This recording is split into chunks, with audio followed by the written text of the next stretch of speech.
How's it going, guys? How's everybody doing?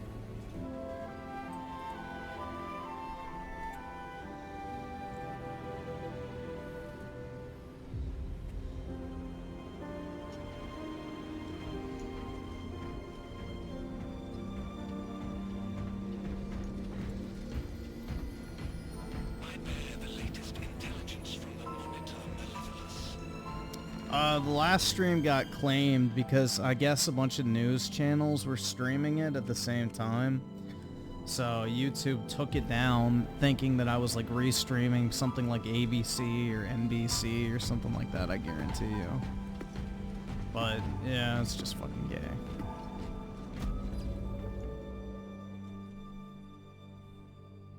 Yeah, it was a really good rally, man. The ending was fucking sick.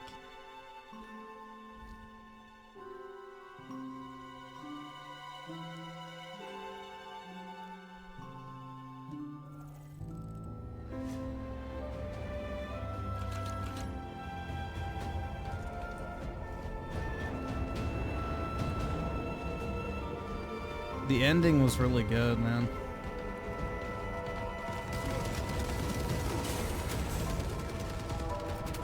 The price of war. Loading magazine.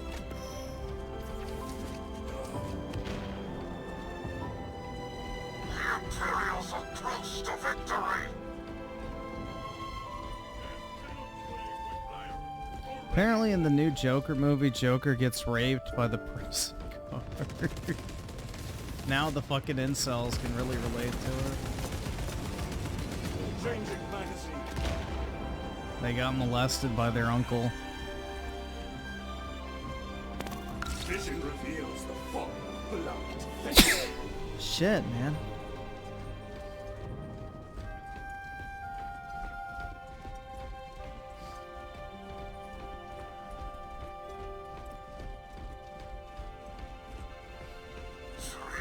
There is no 10K PC. Yeah, there is. You can absolutely get a $10,000 PC. But why would you want to do that when you could get a $700 one? Right?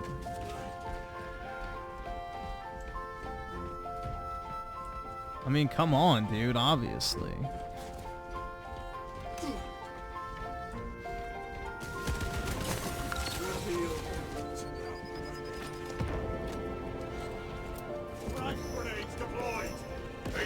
Confirmed.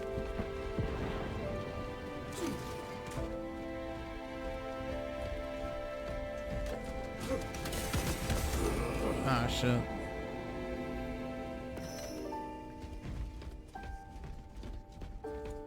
Our toll is higher. Trump rally today. Yeah, it was really good, man.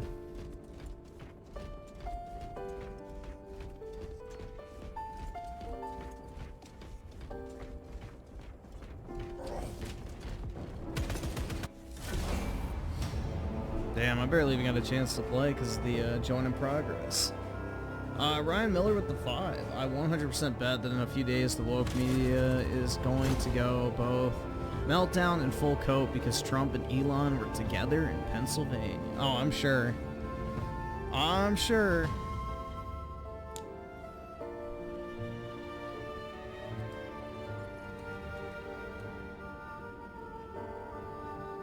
This country needs to be saved from him? Well, they can do that in, what, about 5 years?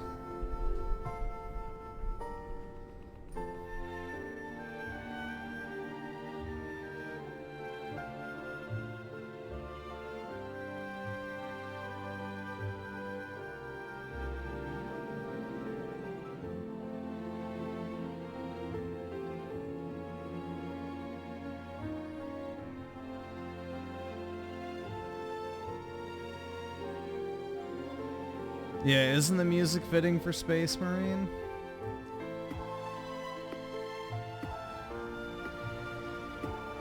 Claus, Mr. the 20, Joaquin, Fanuc, Phoenix. Better enjoy his, I guess you mean humiliation ritual. I'm just glad people are realizing that the first Joker movie is not good either now. Both movies suck. The first one was not good either, so...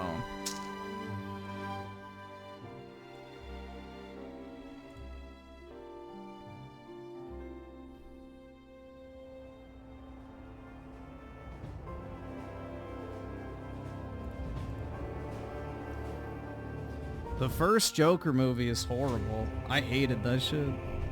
I kept waiting for it to get good, and it never did.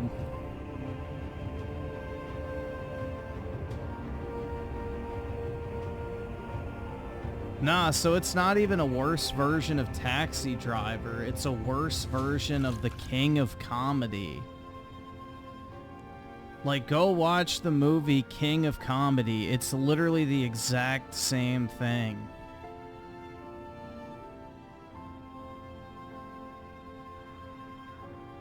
It even stars fucking, whatever that guy's name, Robert De Niro.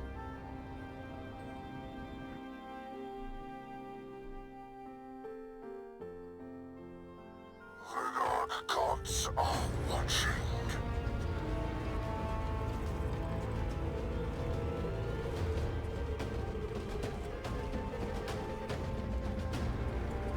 Yeah, Robert De Niro's a clown. He should have played the fucking Joker. He does it every day already. Our warband holds the advantage.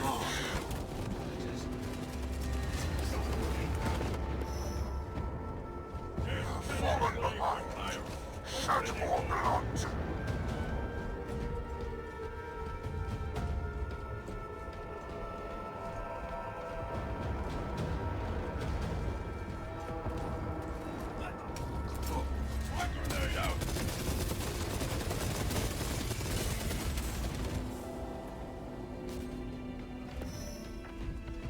Bohemian Grove enjoyer. Yeah, I'm just waiting for my invite still. New rally point established. Releasing frag grenade.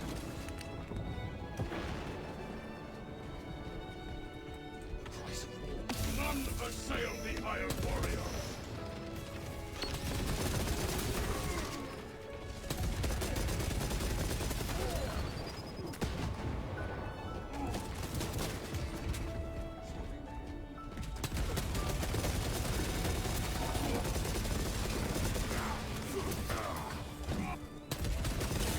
No!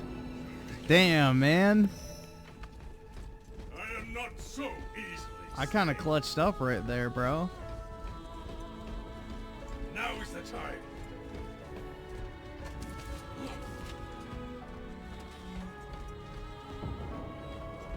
Our warband holds the advantage. He was too frail for this war. Do I really have the clutch gene? It seems like it, man.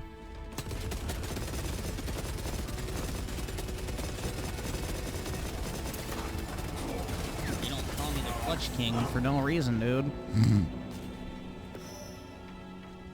Iron endures all.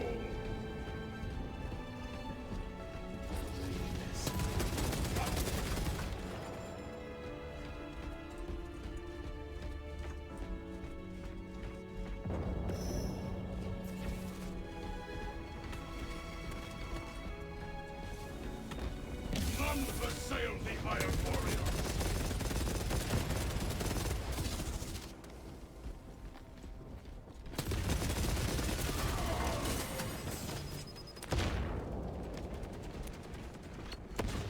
Yeah, I don't get the fucking Marvel shit, honestly.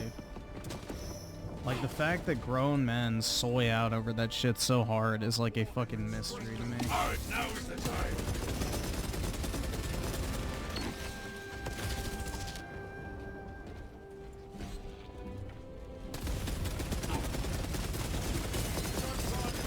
Mission deployment ready. Casualty reported.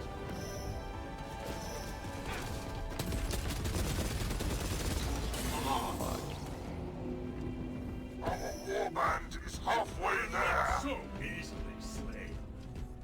See, May 1st burst with the 5 and playing Oblivion Shivering. Yeah, that's really good, man.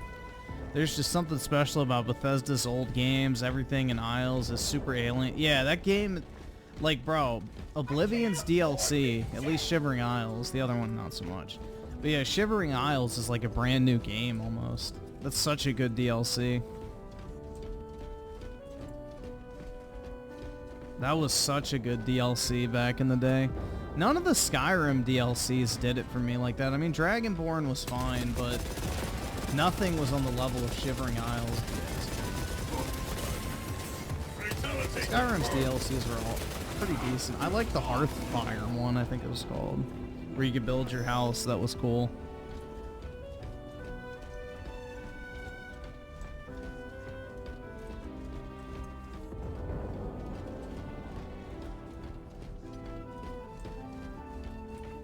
Yeah, Keem has been one of the oldest Trump supporters, like, as far as YouTubers go.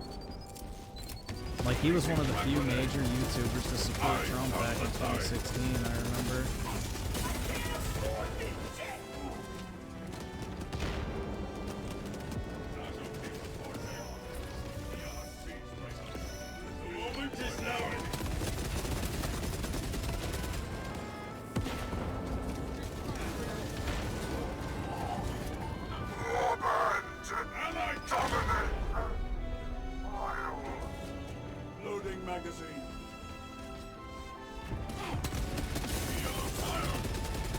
Oh, come on, bro. That guy had a bee's dick of health.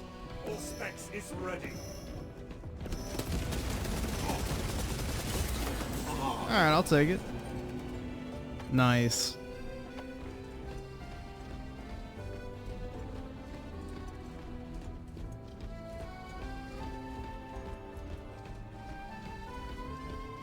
Yeah, look at that clutch, bro. Carrying.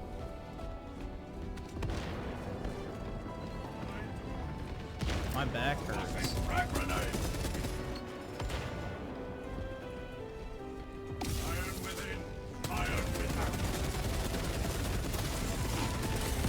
Oh, fuck me, bro. Really? I couldn't even get him. Shed more blood. Dude, my team fucking sucks. Look at these retards. What, we have 2 people who are positive? The rest are just literally boat anchors.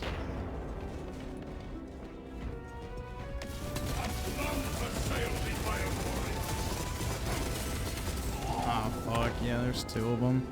Nothing you can do against that. Shameful, man. Absolute. We're gonna lose because of these fucking bums.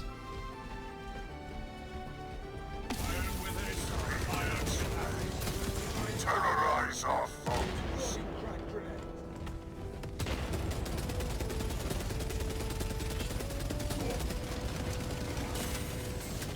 Oh, fuck. I got hit from behind.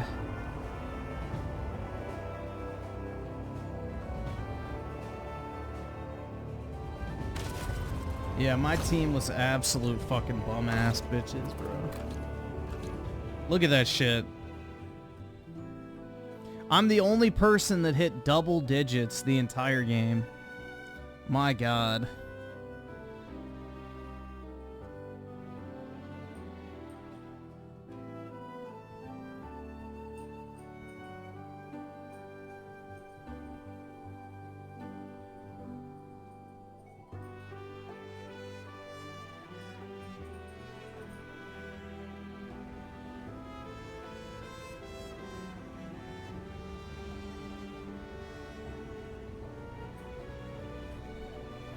Yeah, them not bringing back Jeremy Soule is stupid, but you know, the Me Too culture of game development wins again, right?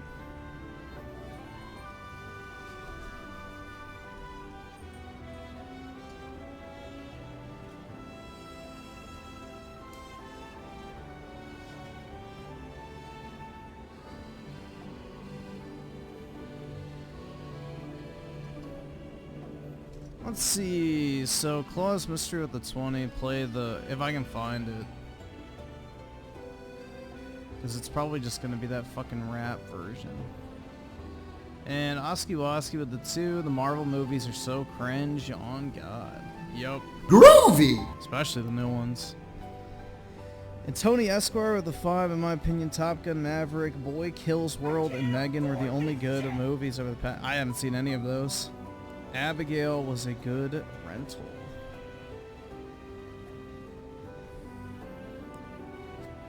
What was that other? Yeah, the movie The Pope's Exorcist was pretty good. I watched that. That was like a year ago, I think.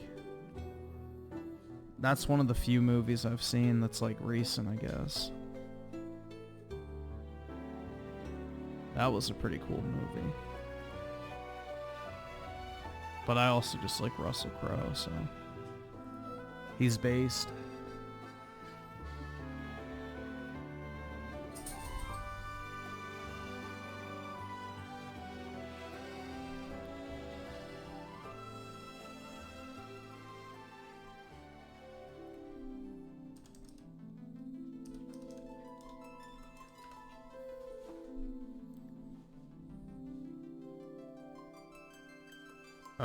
Is this it? They're eating the dogs. They're eating There the it cats. is. Eat the cat. Eat Hopefully it's not the rap. eating the dogs. They're eating the cats. Eat the cat. Eat the cat. They're eating the cats. They're eating the dogs. Eat the cat.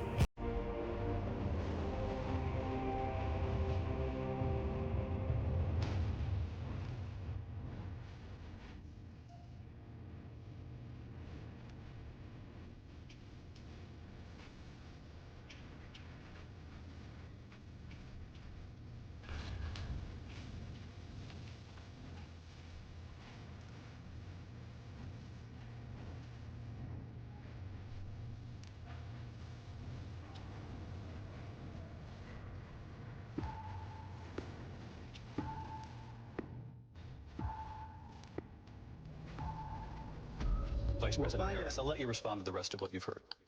Talk about extreme. The dark gods are watching. Alright.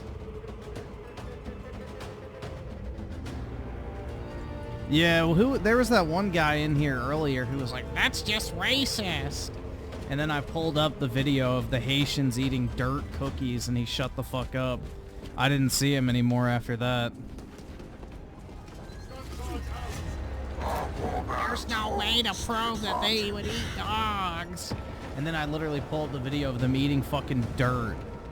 And then he shuts the fuck up and leaves.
have further use of me.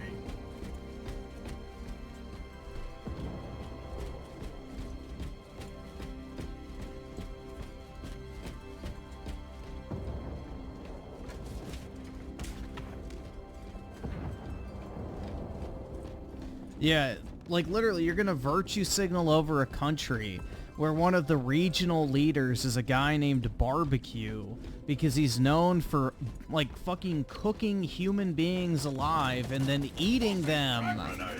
But yeah, a dog is a bridge too far, right?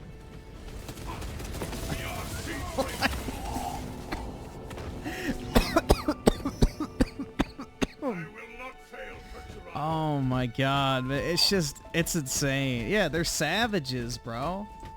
It's fucking crazy over there.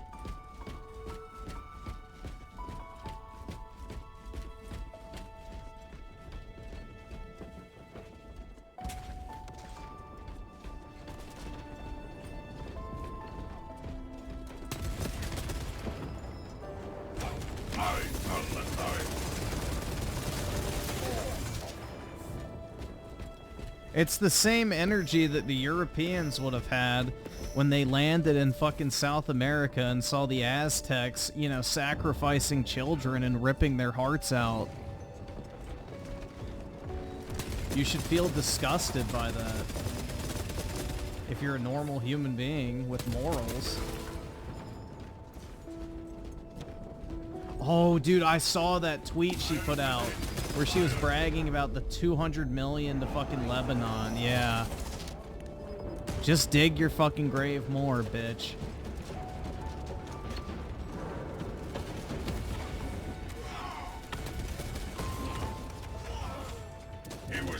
She's just digging her campaign's grave more and more by the day.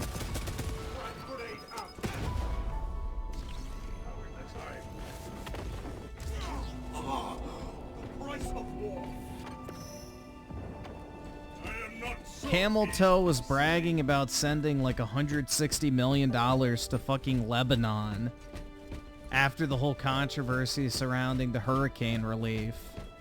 So instead of giving $160 million to, you know, actual citizens who are victims of the hurricane, she's giving it to some fucking foreign country while claiming that FEMA's out of money after giving it all to illegals. I mean, this shit's wild, bro. Like I said, I think like a night or two ago, North Carolina and Georgia are no longer swing states after this shit, bro. After this storm response, no longer swing states. They're not even going to be close.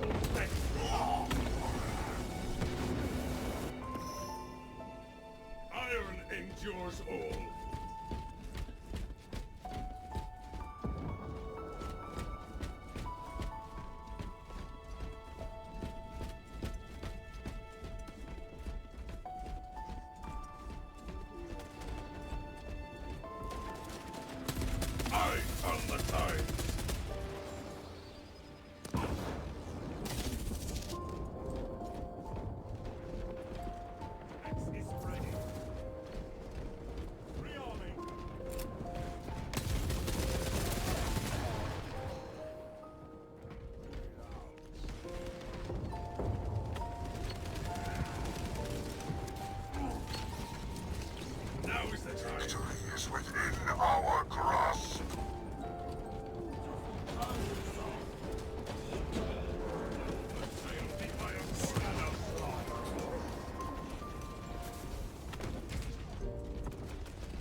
Yeah, I'm listening to Final Fantasy VII music in the background.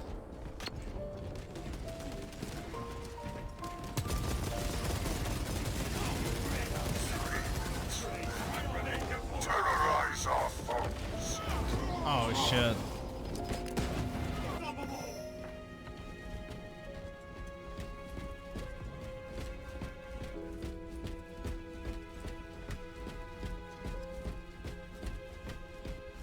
Listen to Splatoon music? I love Splatoon music, dude.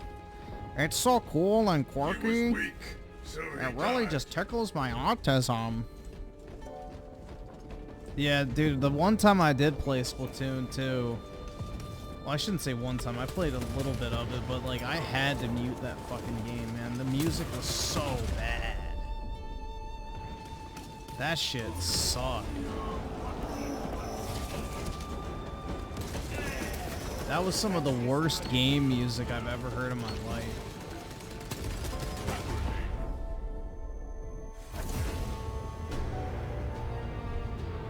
Not to mention the constant fucking cutscenes in that game was so irritating.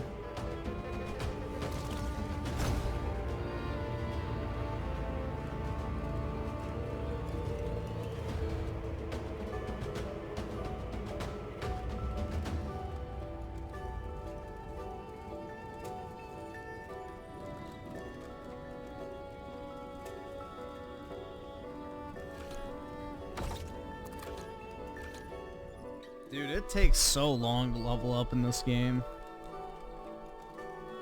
Yeah, 32 days. 32 days. 32 days. 32. We're the underdogs. Jesus Christ, man.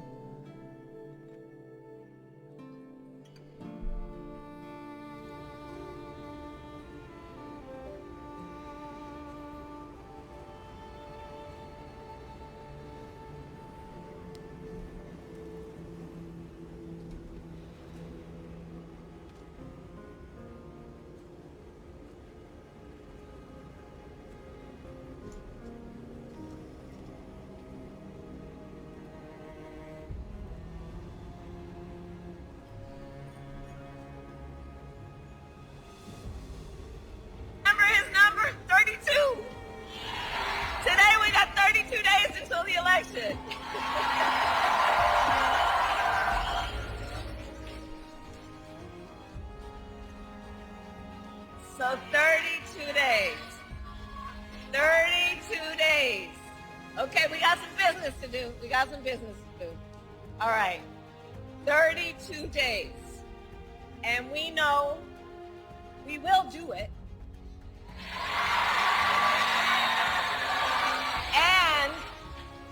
And this is going to be a very tight race until the very end.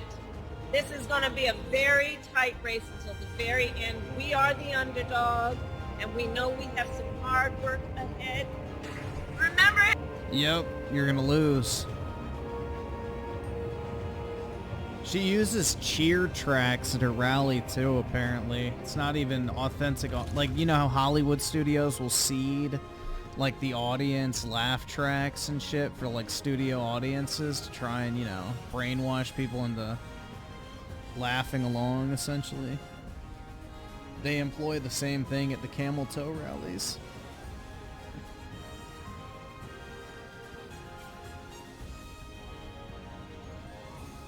Yep, they bust the same audience to each rally. People track the cell signals.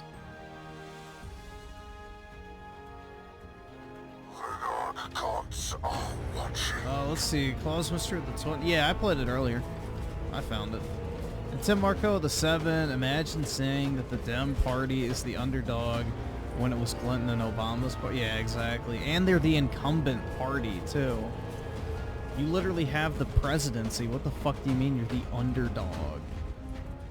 You're in control of the White House right now.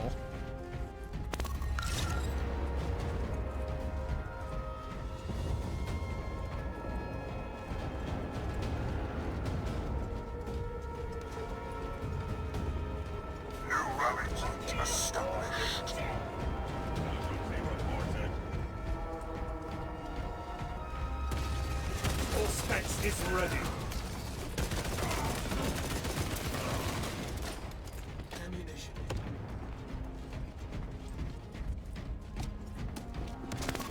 Reveal all to me. Tossing frag grenade. Our warband holds the advantage.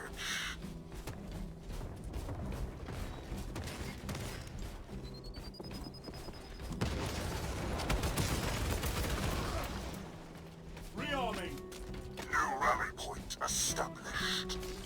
Scanner primed.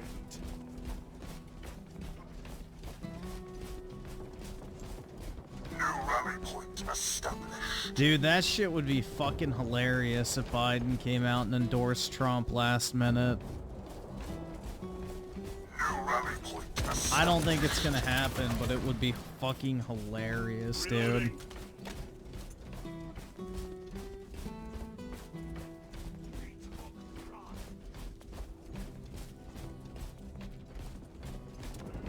What truths need revealing?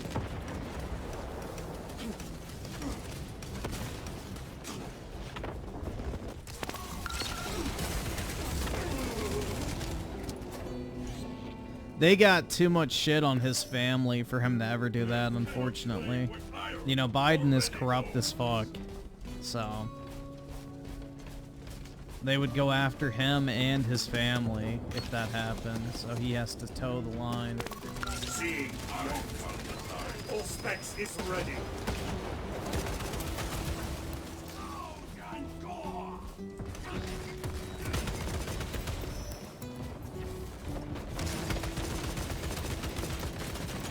Loading magazine. New rally point established. Shit.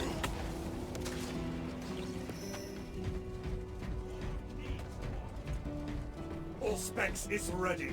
Casualty reported.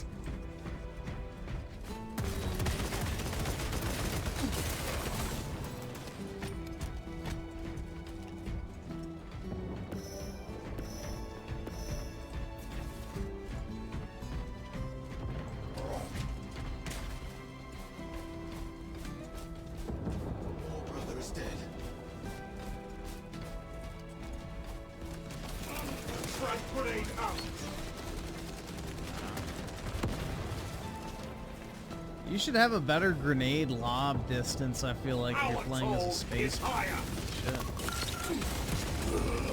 Should have, like, super strength, man.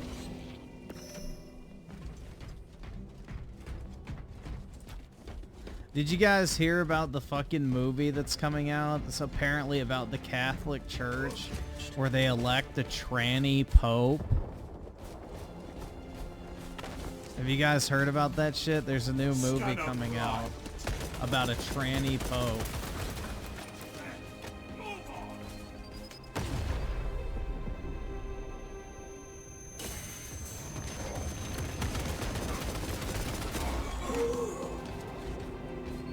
I think it's called, like, Conclave, I think is the name.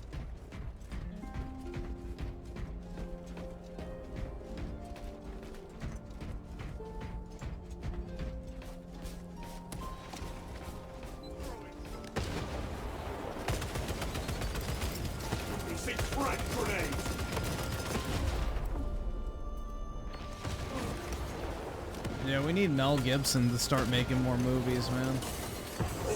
To balance out the degeneracy.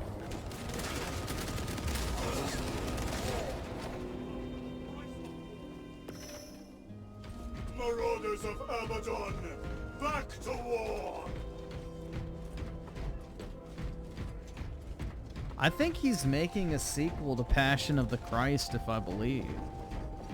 Like, if I remember correctly, I believe he's doing a sequel. Halfway there.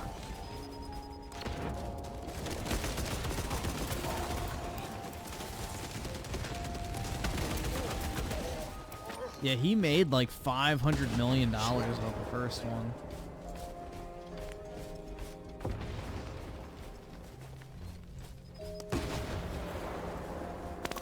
None high.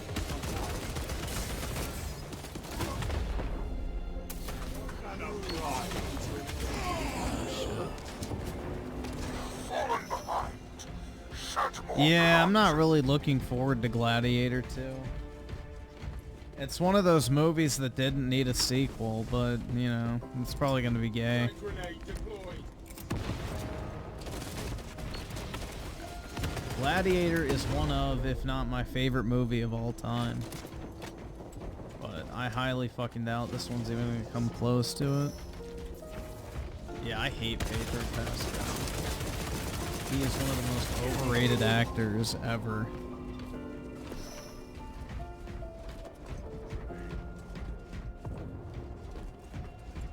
All specs is ready.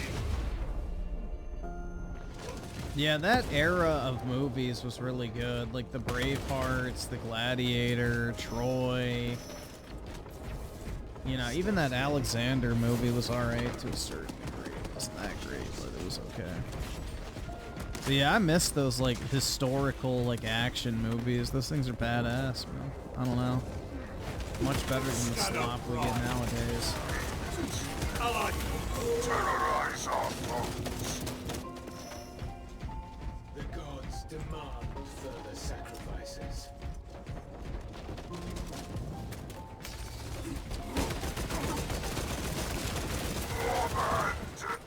Dominate and new rally point established. All specs is ready. Frag grenades deployed. New rally point Dude, that's so spammable. The Black Legion stands 1,000 hosts strong. New rally point Frag established. grenade launched.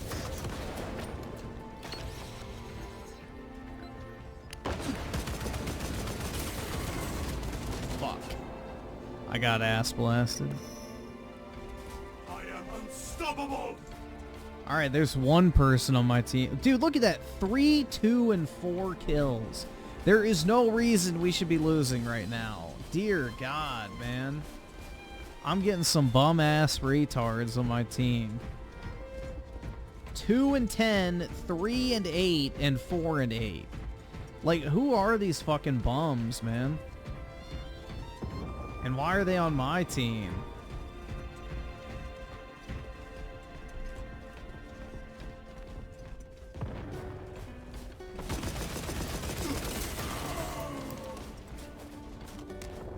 I can't afford this shit. The price of war. Alright, I'll take it. Dude, it's just pathetic. My team sucks. Abaddon. Back to 1 war. minute remains.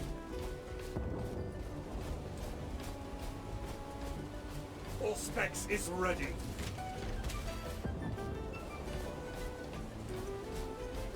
It's not fair, man. We should be steamrolling these guys if I had just semi-competent. Like 2 and 11. How the fuck are you 2 and 11, bro? Stop playing this game. Jesus. Just log off.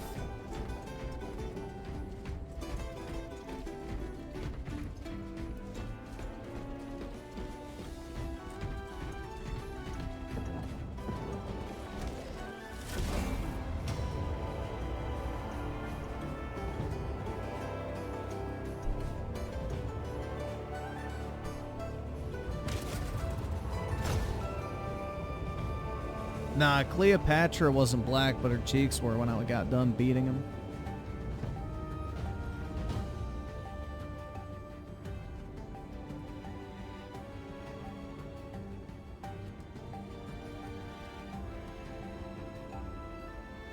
Claus Mystery of the 50, why are people here so surprised? Earlier this year, woke Brazilians made a movie about a gay Jesus and temptations. The Brazilians did not like it. Hopefully the person got shot. I'm waiting for Eyesiler to get here because he wanted me to play that Dead Rising game, but I don't know if he's here or not. I downloaded it right as I started. Yeah, I think it's done. Yeah, it's done. Oh, look at that. That's nice.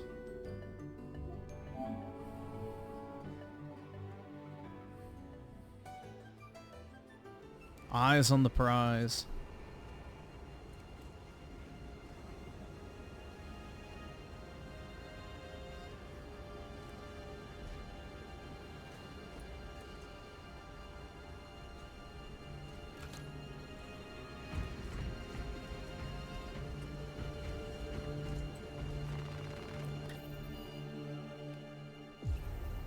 Remain at high alert.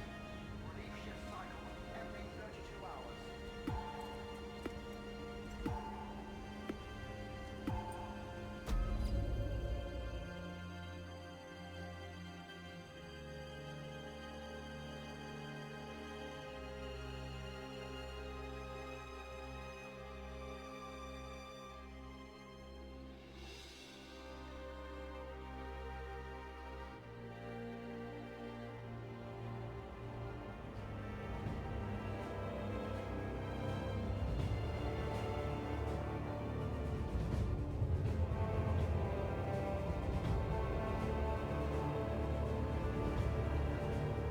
Silent Hill 2's not out yet.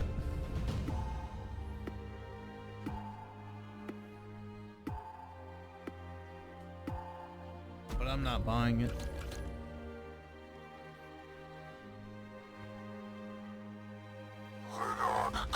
Yeah, one day, guys, I will have a skinny white chick that looks like Aerith to call my own. But until then, I have to keep dreaming.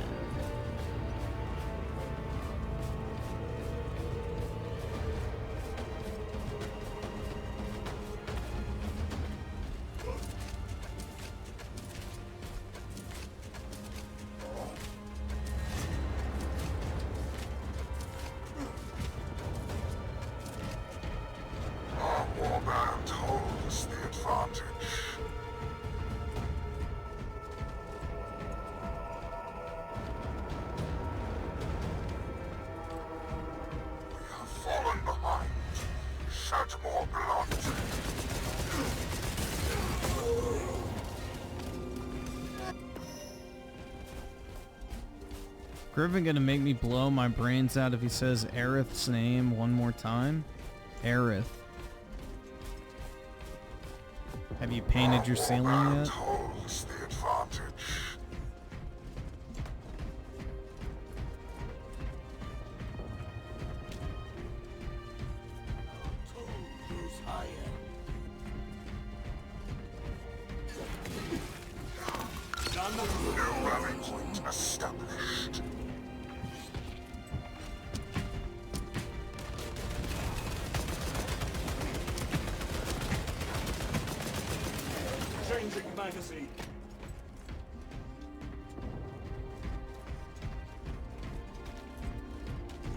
Nah, Yennefer ain't all that, bro. She gives off like 40-year-old mom vibes.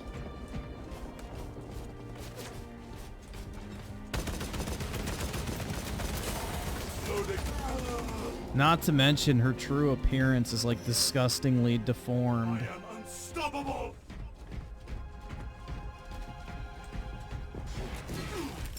Crack grenade.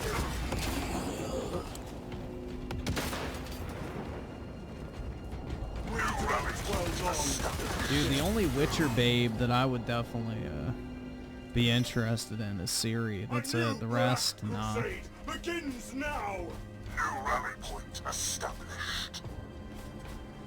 Ciri is the only babe I'm interested in from the Witcher series. New rally point established. Yeah, the actress who played Ciri was fire. New rally point established.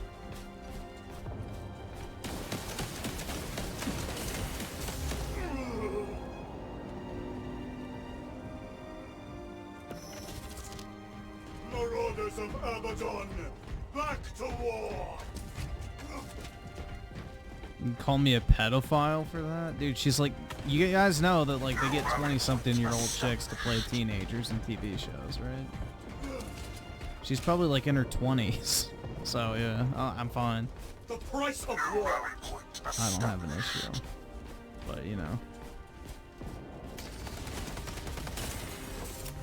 Frag grenades deployed. Say what you will. Established.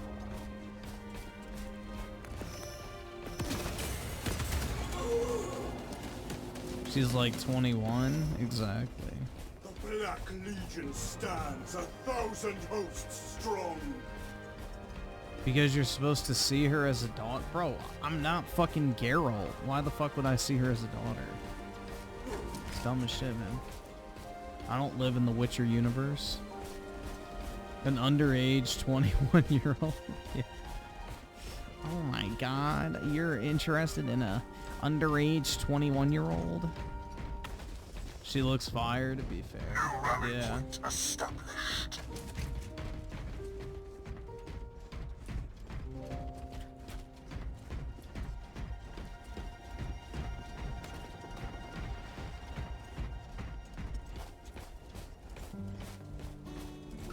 Yeah, 21, she would already be married for like 5 to 6 years at that point.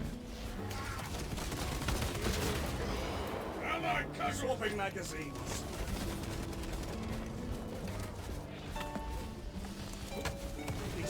That's middle-aged back in those days. New rally point established.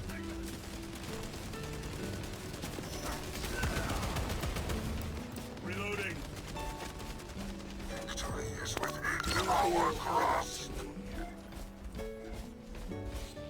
Diseased flesh never dies. She's not real? Yes, she is. The actress for Siri in the TV show? She absolutely is real. Allied casualty. All specs is ready. New rally point established.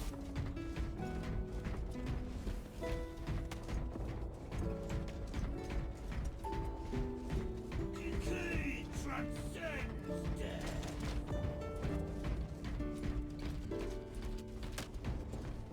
Yeah, don't worry about it. This is why Griffin does not have a girl. He's being so disrespectful. That's right, dude.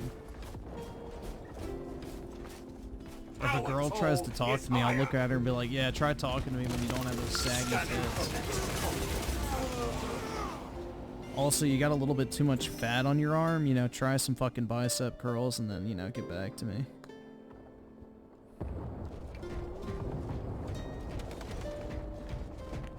Fatality confirmed. Either subscribe, donate, or get the fuck out. Or I could just be like, yeah, you look Either so much better subscribe, if you donate, lost like or 5 get the pounds. fuck out. Either subscribe, donate, or get the fuck out. Either subscribe, donate, or get the fuck out. Either subscribe, donate, or get the fuck out. Either subscribe, donate, or get the fuck out.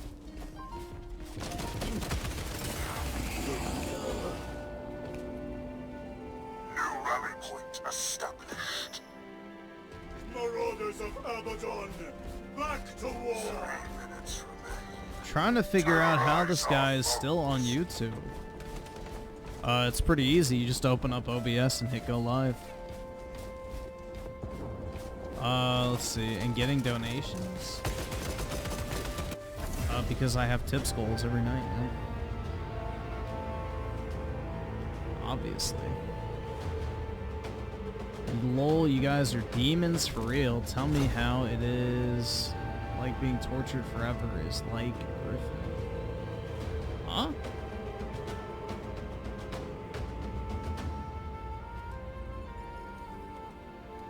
I don't know. Let's see. Chronicle with the 5. 100% Final Fantasy VIII junction system was a piece of cake to learn. Only thing I hated about it was switching party members during story segments. Next up, Final Fantasy IX. Nice, bro. Yeah, once you figure out the junction system, you can absolutely abuse that shit and it becomes so easy.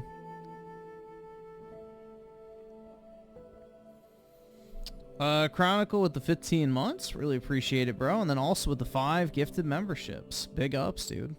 Thanks for spreading that positivity and not a positive diagnosis of monkeypox.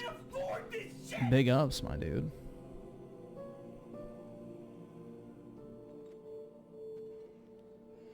You will be lonely for the rest of your life being disrespectful to women. What women am I disrespectful to? Fucking Ciri from The Witcher 3? Yennefer? Those are literally the women we were talking about, bro, so I don't know what to tell you. You want to be like, women are not meant to be sex objects or talked about whether or not they're pretty. We should talk about how they are as people and their sense of humor. Is that what I should be saying? Because, yeah, fuck that, dude. If I want to talk about whether or not I think a video game character is hot or not, then I'm going to.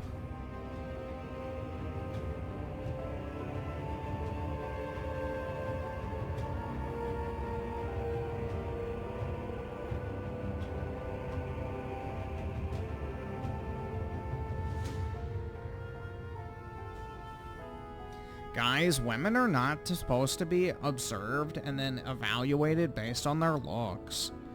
You're supposed to look at women for who they are on the inside. OG Ghost 17 with D2. Alright.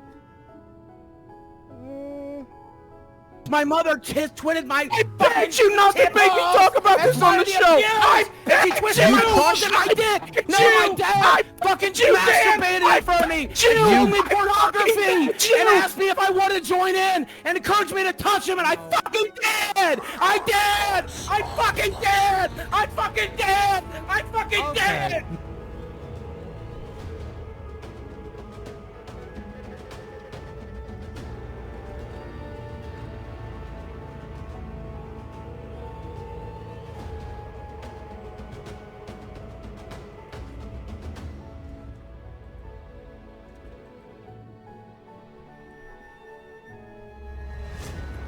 Griffin, you disrespected Lightning by lying about everything.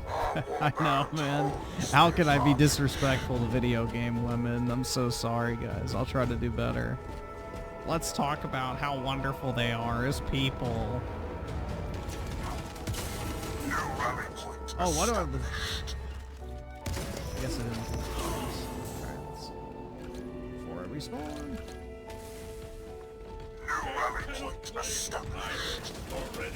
Yeah, Daniel Keem is its name. It's hard to imagine Keemstar with a real name. That's kind of shitty to say, but it's true. I wonder if he introduces himself in real life as Keemstar.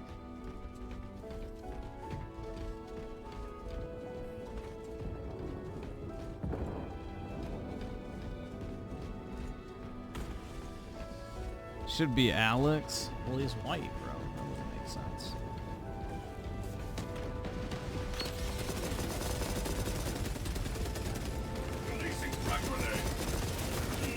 Oh, an assisted suicide doesn't count as a kill.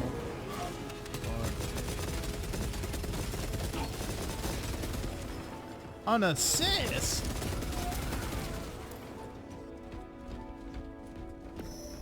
It's kind of lame. Assisted suicides don't count.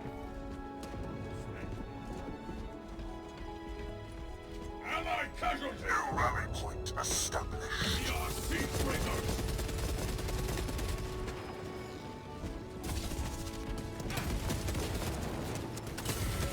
Casualty reported.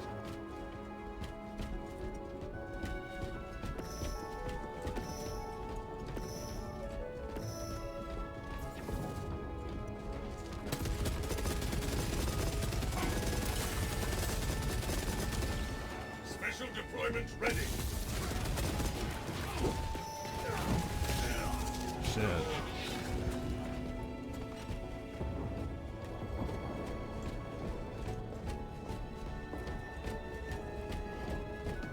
New rally point established. Yeah, I saw that retard crash his McLaren, and then he got banned off a kick permanently. So, RIP the money train. Although I think he's an OnlyFans pimp, so... he probably makes more money from that nowadays. But, if he doesn't have his means of streaming to get the chicks out there, he's not going to make as much money.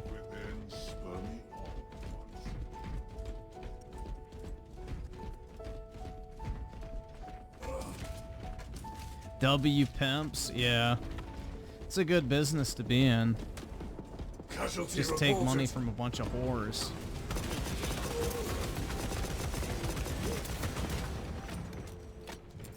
Frag grenade out. Extra munitions. Excellence.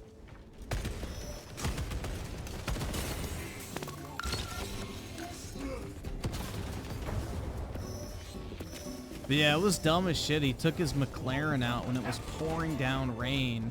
He was speeding like crazy and then using his phone at the same time. Like, what a fucking... Like, you would never... Like, anybody who's smart would never take a fucking McLaren out in the rain in general, because those things do not have great traction, even on dry fucking roads. They're known for not being easy to control and handle. But, you know. Kick streamers.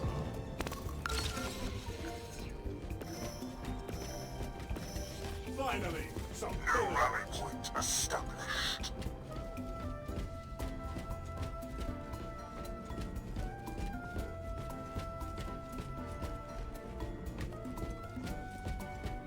than a pride.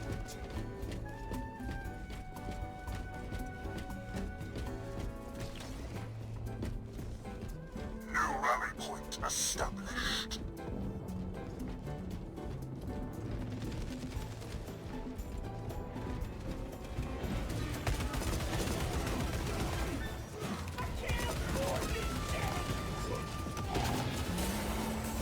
Swapping magazines.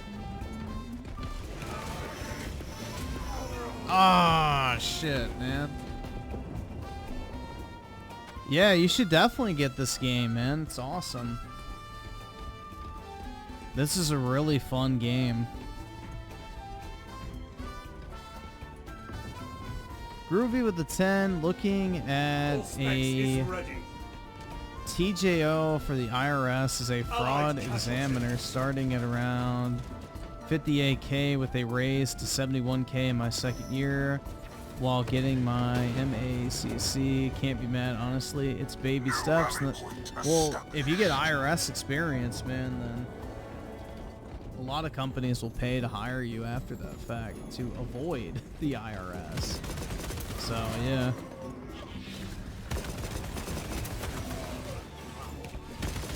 That's good experience that you can transfer to a different job as well in the future if you're looking to change careers. But I mean, you can make decent money working for the government. Like, you can make 6 figures pretty easily if you stick with it long enough.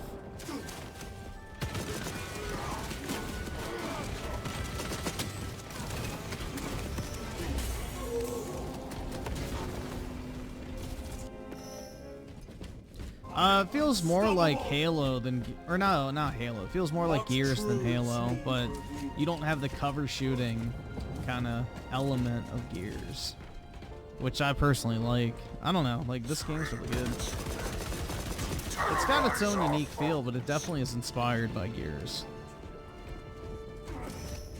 No more poo-poo dum-dum K Griffin, then I won't humiliate you anymore.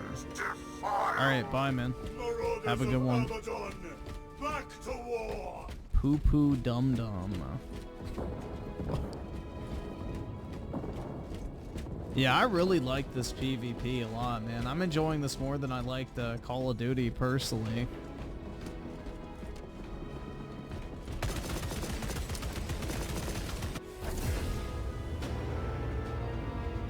I like this more than Black Ops 6 so far.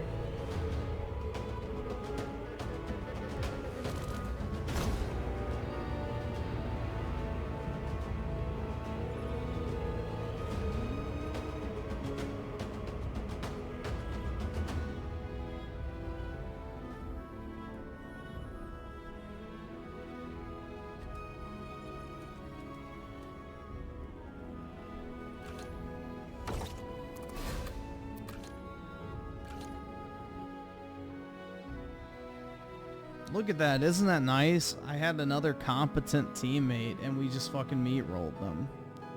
Even though we had absolute fucking bums on our team. Who went 3-8 and 4-8.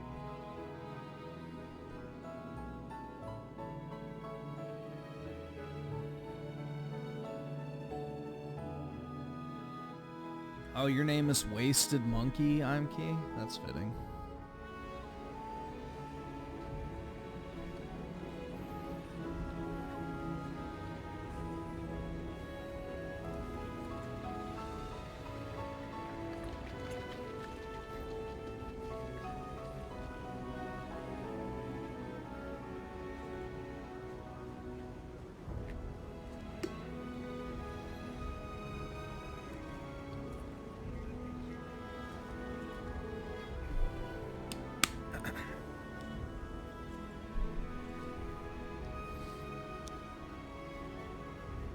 Yeah, they should move on to the next Halo game.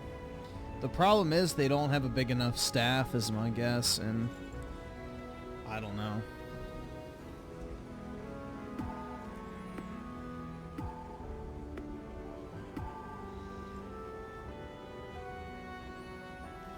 I don't know how Jinxie talks. I know who he is, but I don't watch him, so...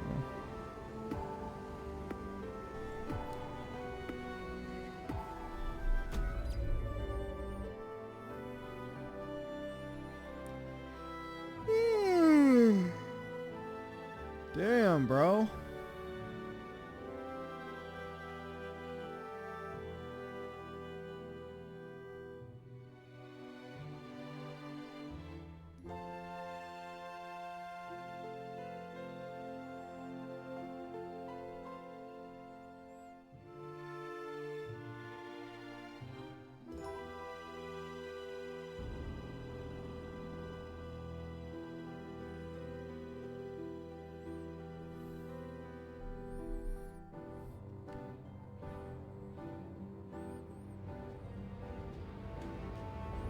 Am I wearing socks? No, I don't like socks. They obstruct the view of the toes. I mean, they don't feel good.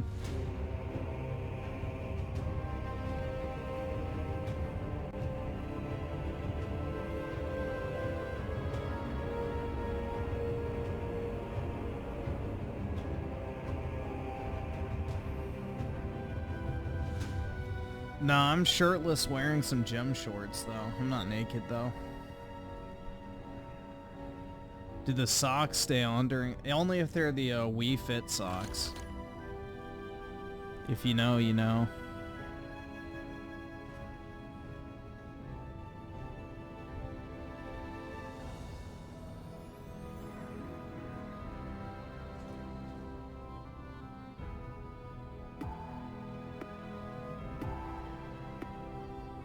Yeah, I remember back in the day, you know, back when I was a boy, when Nintendo had like Wii Fit coming out, they had like massive like demo units set up in like every single mall. And I remember there was one of those near me where you could try out Wii Fit.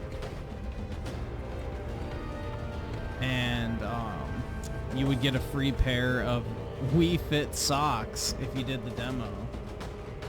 So yeah, I remember I had like 5 or 6 pairs of Wii socks. Little did I know they would come in handy later in life.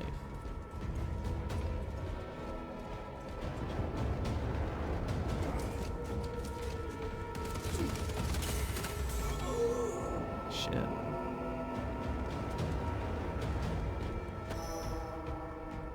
We do not dwell long in death. Nah, just look up the Wii Fit socks if you don't know the reference. I don't want to explain it, but once you see it, it'll make sense.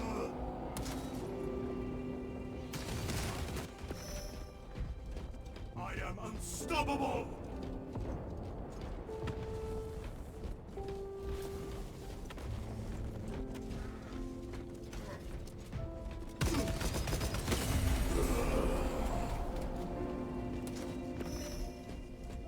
The Black Legion stands 1,000 hosts strong.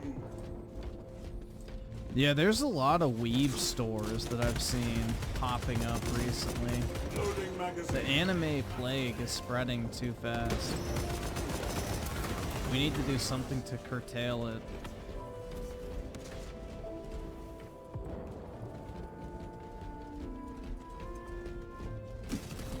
Frag grenades deployed. None up.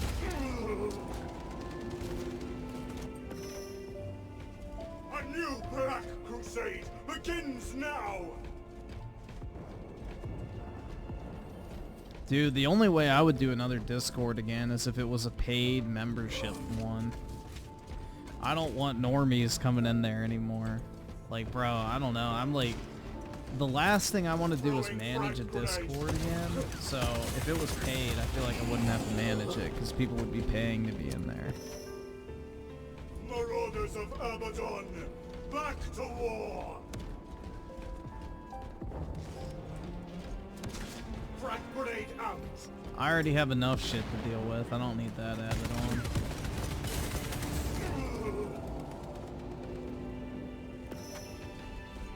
I am unstoppable.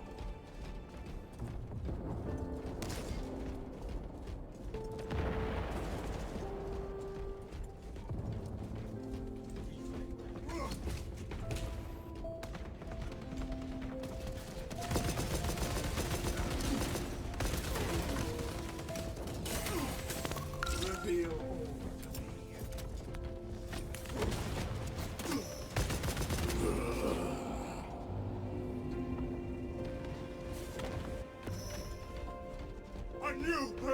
crusade begins now!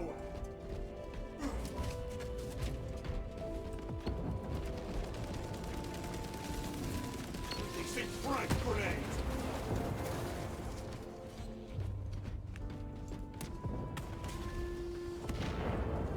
Fatality confirmed!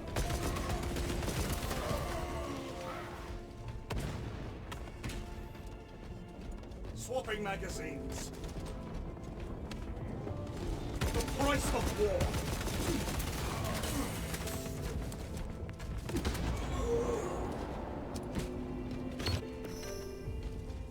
We do not dwell long in death.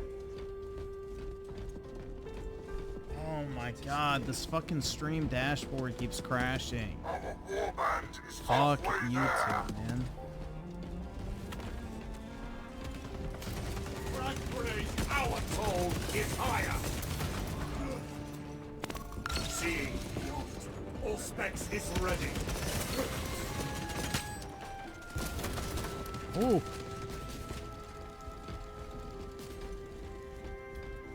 Extra munitions.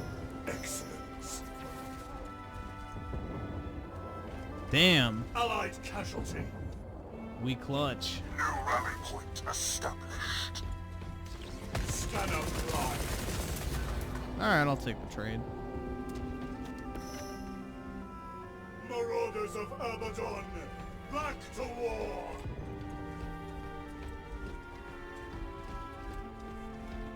I ran Diddy's Discord. Yeah, it was a nice job, man. The keyboards he sent me were always greasy, though, on the laptops that I used to manage the account. Our toll is higher! All specs is ready. At first I thought it was for fried chicken, but it didn't smell like fryer grease. Throwing frag grenade.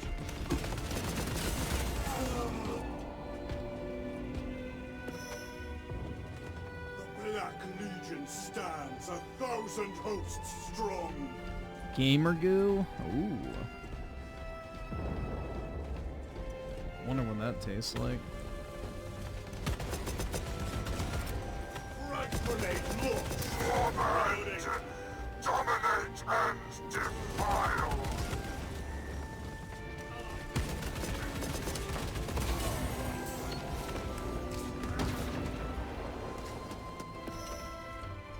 A new Black Crusade begins now!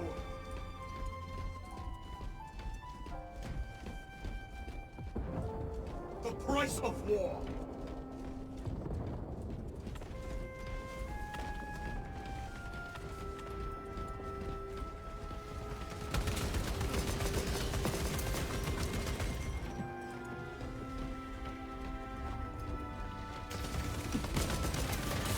Swapping magazines. Hell yeah.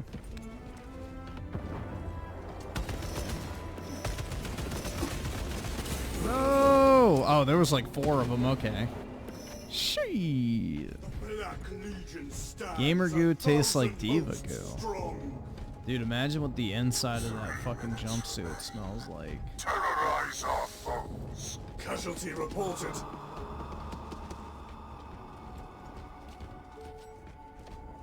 What Man, I need to beat Final Fantasy VII Rebirth, but I don't. I'm playing on easy. You still get one shot a lot. By who? That just means you need to level up a little bit more.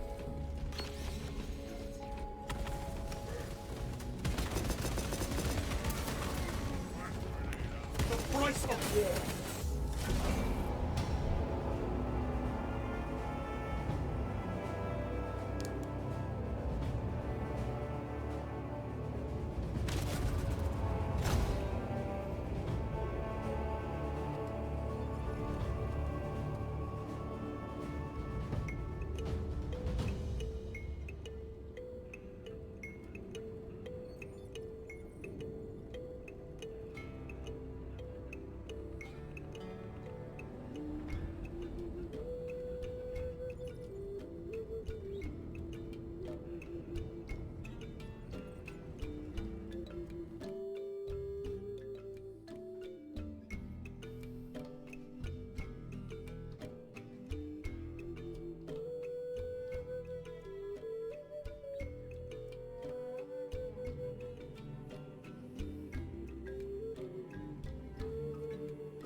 I went on 2 walks with my dog today, so I'm tired, bro.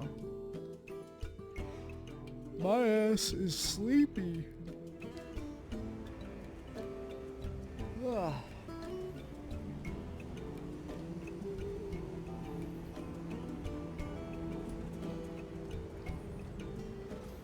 Anyone else at work or just me? I'm always at work, dude. AKA at home.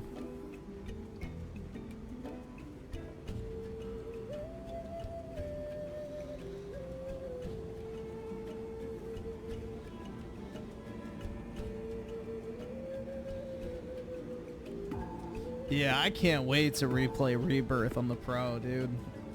That's my most anticipated game at the moment, is Rebirth on the Pro.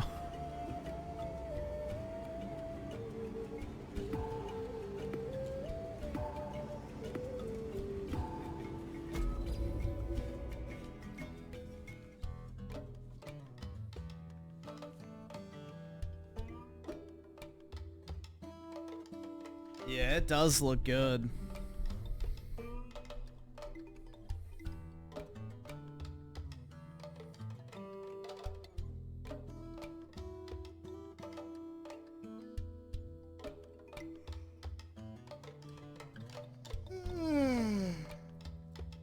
Damn, man.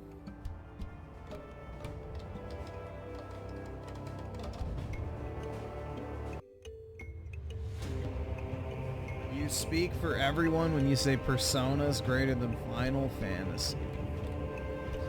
That's bait. Icesilers here. I won't see him. I haven't seen Icesilers.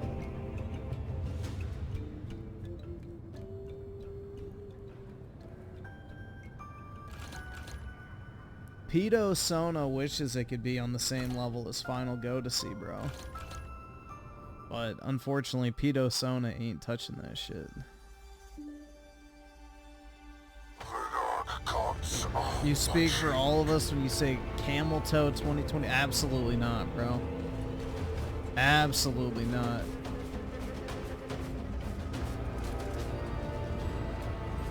The only people who are for Camel Toe are fucking cucked men, gay men, and women. Lonely, ugly women.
Unfortunately, I finished The Last of Us Part 2. But I saw it with the 5, Last of Us 2, sure out there. Yeah, oh man, I don't have my copy of it anymore. What a shame. Allied casualty. Also, Deadrising, whatever. Yeah, after this match, I can switch over.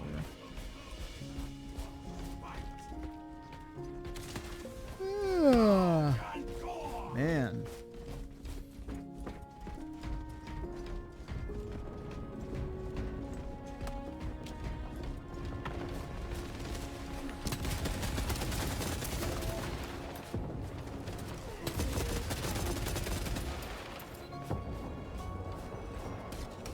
Casualty reported.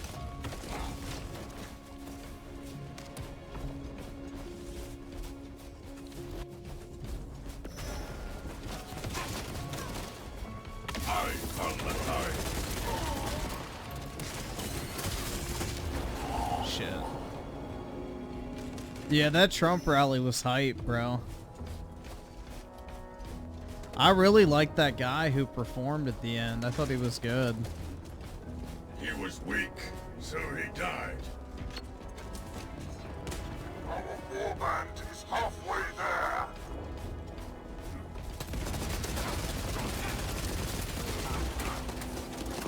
Open magazines.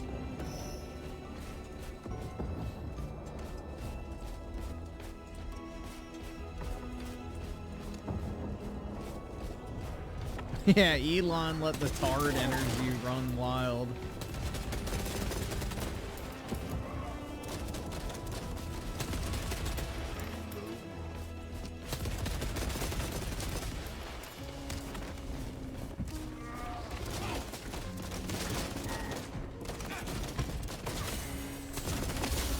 Shit.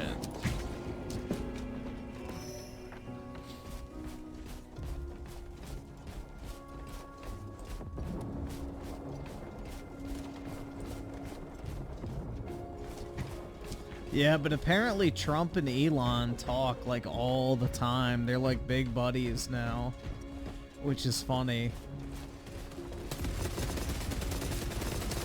I think Elon kind of views him like a dad. None assail me, Iron Warrior.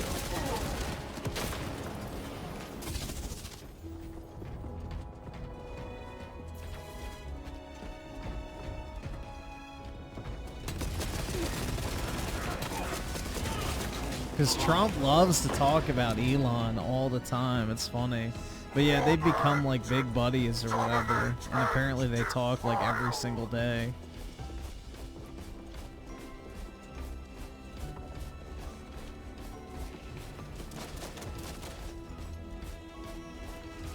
Well, SpaceX already is the premier U.S. space service. We just had to use them to get our astronauts off the International Space Station because they were like stranded.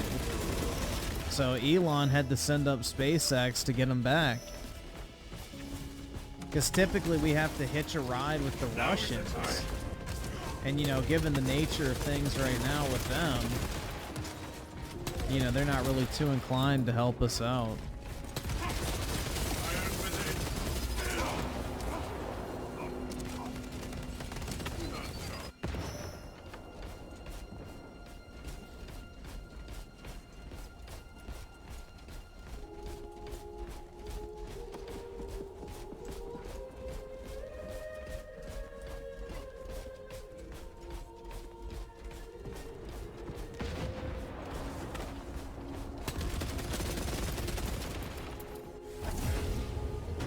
Victory!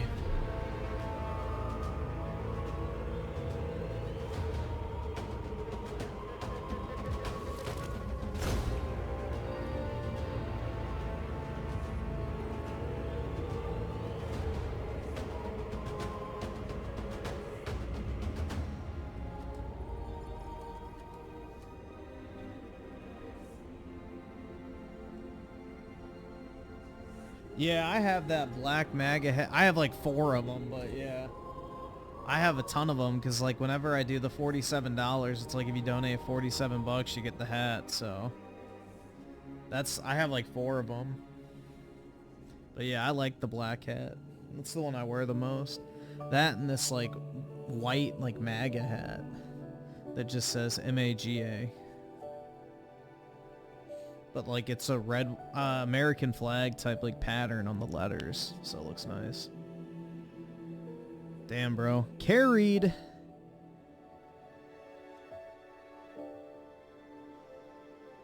Yeah, the classic MAGA hat with the rope trim. He doesn't sell them anymore, which sucks. I have like a few of them, so it's fine. But yeah. He doesn't sell them anymore, man. Kind of sucks.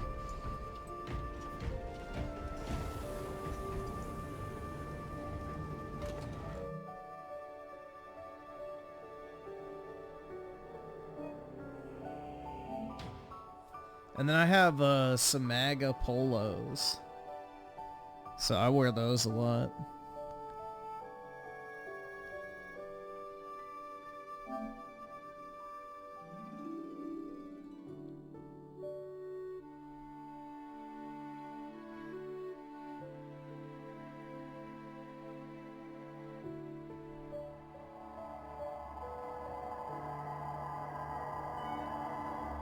May 1st burst with the 5. You know the government is seething about Elon right now. They can't get rid of him because they need SpaceX. Glad to have him on Team Human. Exactly, bro. At least there's one person in industry that's not afraid of being an actual human. Wild.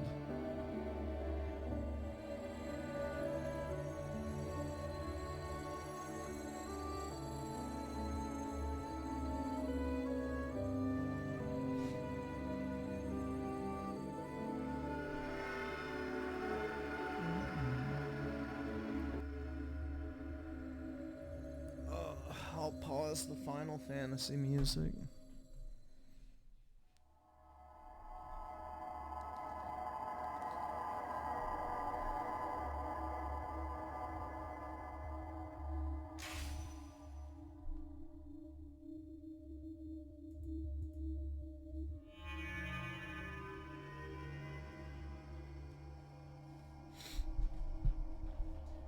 Ooh, my back just snapped. Like an old man.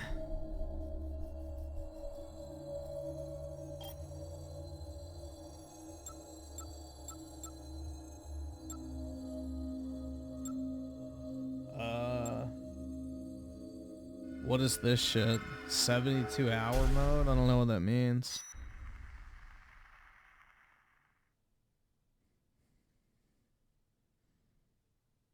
What is the 72-hour mode?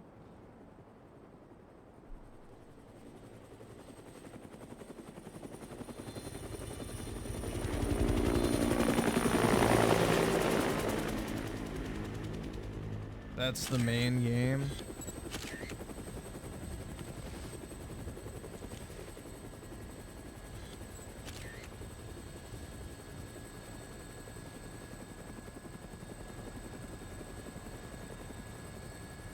Say, buddy, you mentioned something about research for a story. That's right. Got a tip that something big's happening. In a nowhere little town like that? They sure didn't mention anything about it on TV. Yeah, well, I'm freelance, pal. I don't make my living waiting for the TV to tell me what to cover.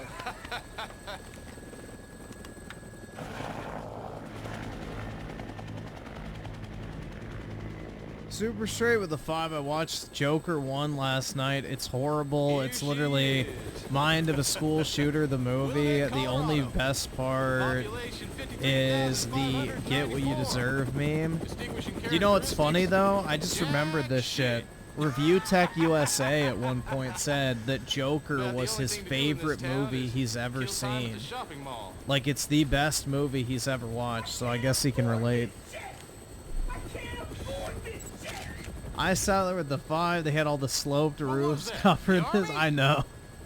I guess they figured out how gravity works. Looks like taking a helicopter was the way Too to go. bad I caught the rally late.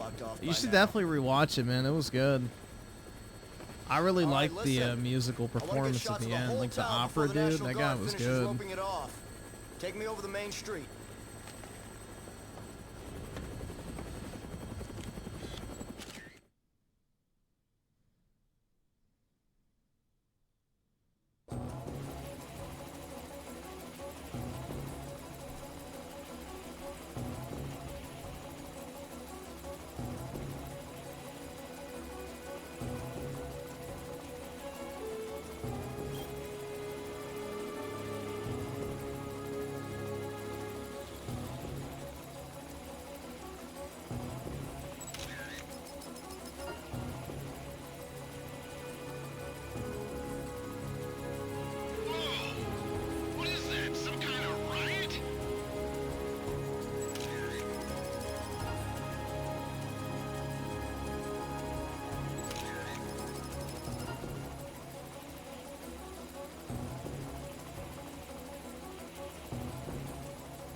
I have no idea what I'm doing.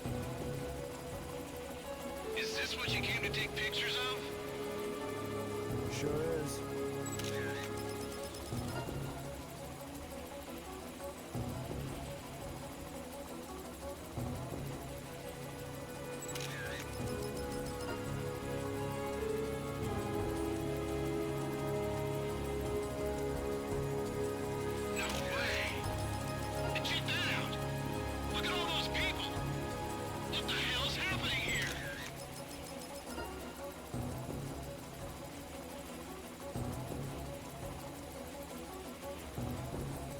I have no idea. But one thing's for sure.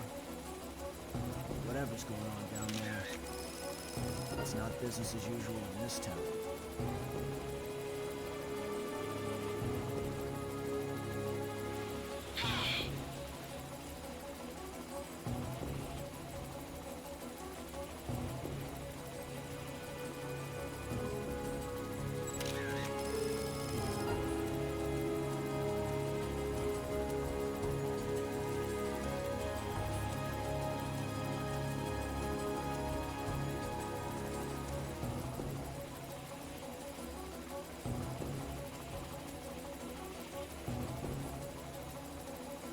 Major cities in 2020 be like? Nah, there's not enough fire.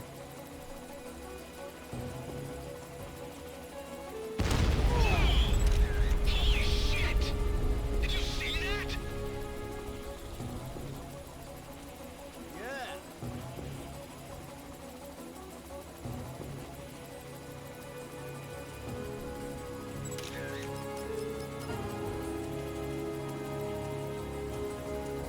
I've got to take her up for a second.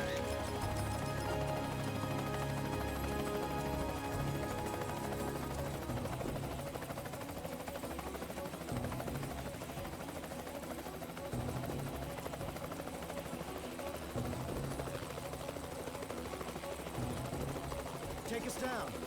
We have to check out that building. Huh? Where? Right below us.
What is the point of this shit, man?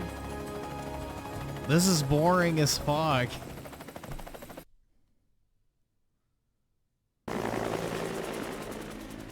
I know, it's like...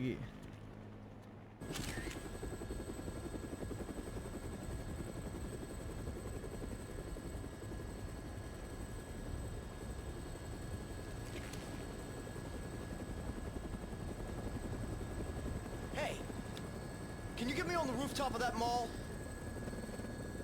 You gotta be kidding me. Man, you are nuts. All right, listen. Don't forget to come back for me. As long as you're not dead, Fred. It's Frank. Frank West. Remember that name, because the whole world's gonna know it in 3 days when I get the scoop. All right. Whoa! Shit! What you look?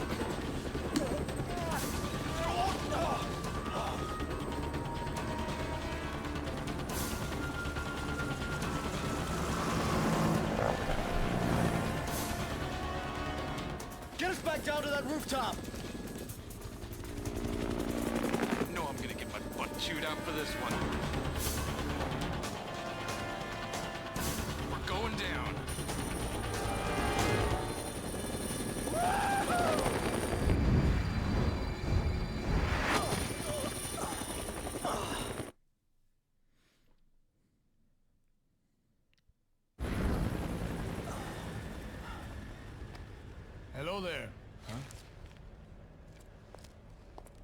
You're the reporter, aren't you? Yeah. You came alone. Is this your gay Yeah, lover? I'm freelance. You know, go on the battlefield alone, no crew. So, what's going on around here anyway? You came by helicopter, didn't you? What did you see from the sky? Ooh. Well, Yeah, now they're gonna kiss. if it were just a riot, I doubt the military would quarantine the entire area. The moratorium on information This getting came out out is in a like little 20 what? extreme, in my opinion. 2007? There's something else I can't put my finger on. 6. Doesn't sound like civil disobedience. It's too quiet. Almost as if everyone's already dead. Ooh, other than Yeah. us. So why don't you just tell me already? What's going on? I think you'd better see for yourself. This, my friend, is hell.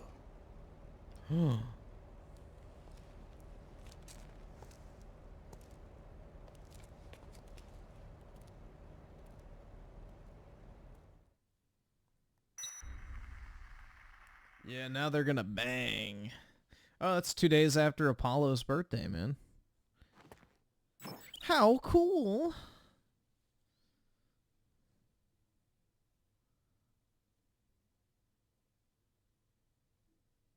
What happens if you stay?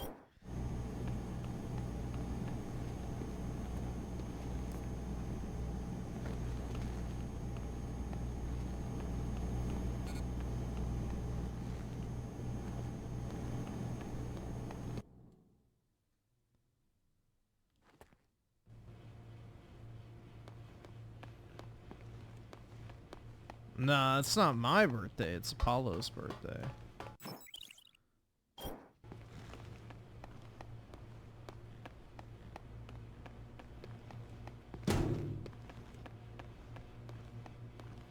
Yeah. Ew. Yeah. Ew. Yeah. Ew. Yeah. Yeah. Yeah. Oh, well, I guess I'm stuck with it now.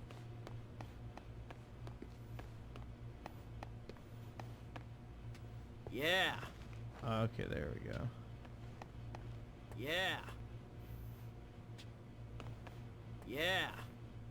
Ooh, the white pimp suit. Yeah, we'll go with that.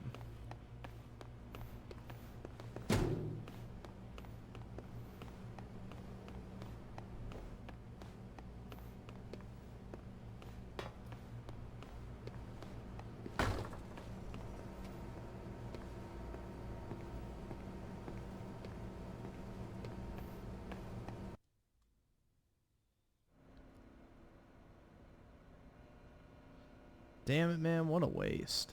Oh, never mind, she has short hair. It's not a waste. What in the world?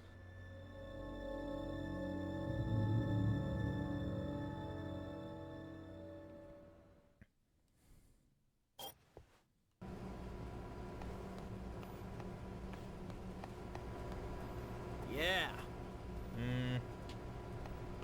Yeah. Yeah. Yeah. Yeah. Yeah. Yeah, we're going with the pimp suit.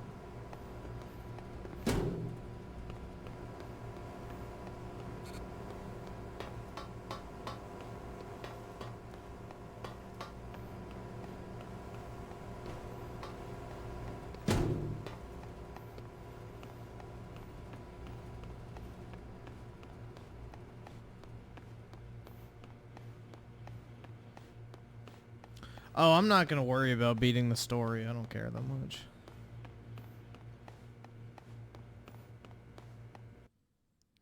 We're just gonna dick around.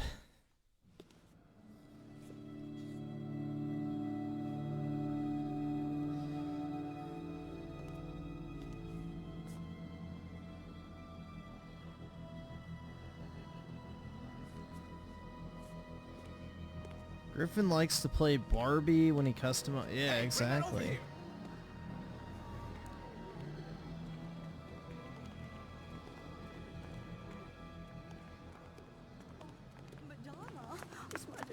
Quit screwing around! Have you seen my baby? I can't live without my precious little sweetie doggy. Oh, where is my Madonna? Where is she? Oh. Ew, Madonna. Gross. Put a fucking bullet in its brain. Hell yeah, dude. Now that's a fine piece of ass. Hey, this is no time to ogle pretty girls, son. You looking to get yourself eaten alive by zombies? Nah, I'm looking to beat her cheeks, bro. Did you just say zombies? Take a look out there. If those ain't zombies, what would you call them? Nigga, you... There's been more and more of them since last night. Now, they're all that's out there. Look on the bright side. Zombies are stupid and slow. We should be safe in here. All right then. Feel like making yourself useful? Take a look around the mall. Bring anything we can use for the barricade back here. Andale! Come on, pronto!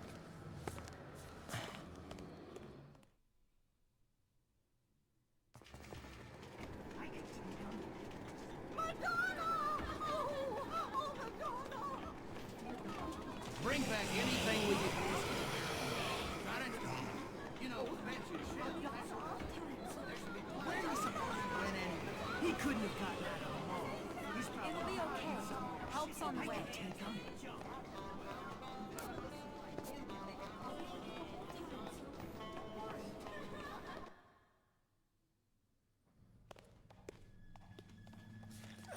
Bro, we're going on 20 minutes with no gameplay here. This is almost like Metaphor.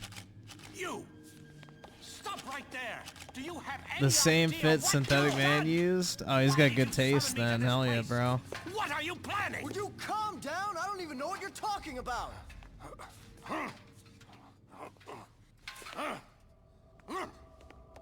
He's got good taste then.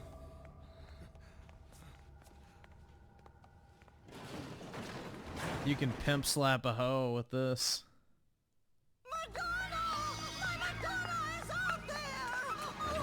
What are you thinking?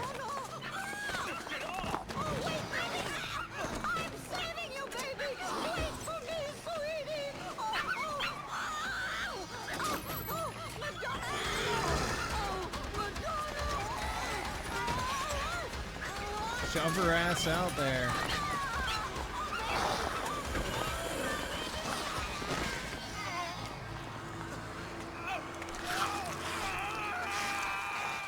I'm telling you, dude, never underestimate the self-destructive nature of liberal white women. Run! Quick, move! Get over here!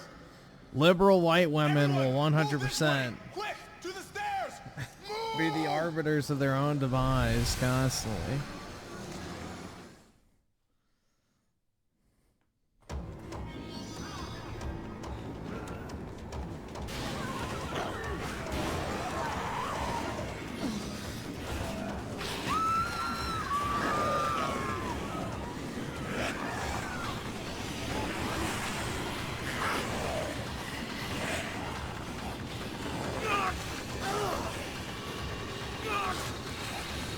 How do I get him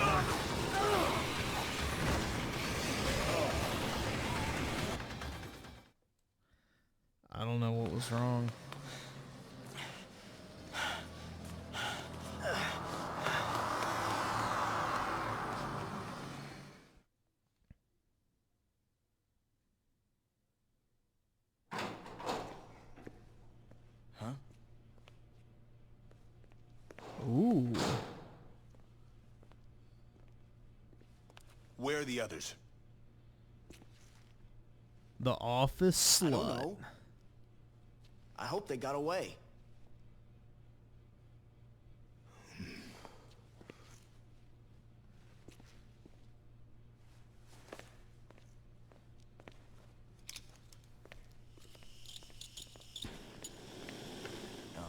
As long as those things are in the mall. Take pictures of her boobs? Alright, I will. What are you doing? The air ducts. They'll get us back into the mall. And apparently those things aren't smart enough to use the ducts. So they won't be a factor. Wait a minute. You want to get back in there? What for?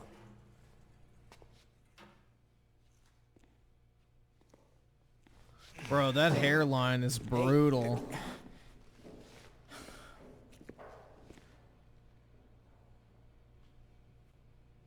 Nice camera. Are you a photographer? As a matter of fact, I am. Frank West, photojournalist. Could you show me some pictures, Frank?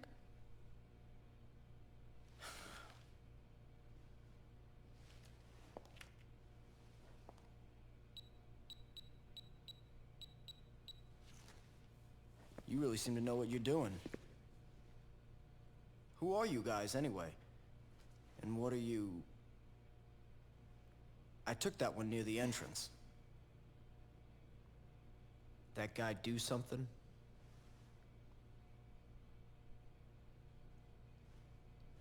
Nope. Thanks for showing me, though.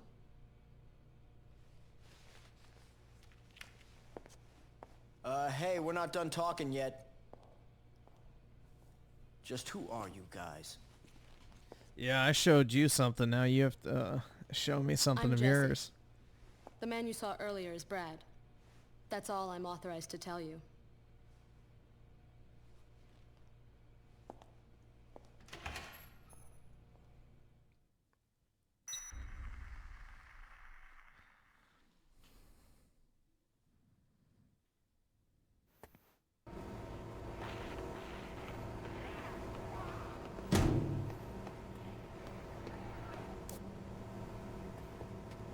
So what, I have to take pictures of her boobs?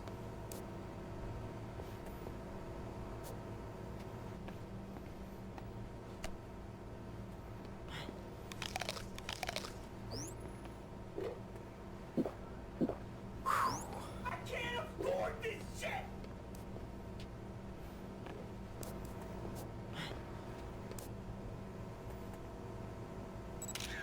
Good. Yeah, that gave me 100 PP, dude.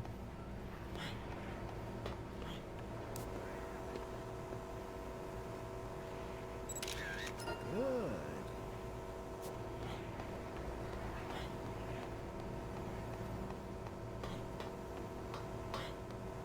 You have to wait for her to get into a Coomer pose? How long does that take?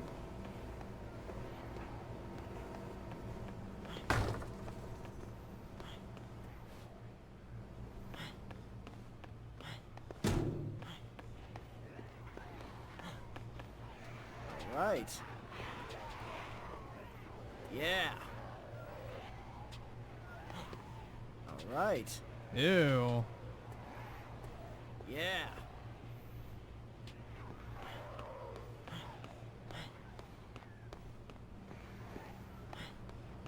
Through the glass? I don't think you can.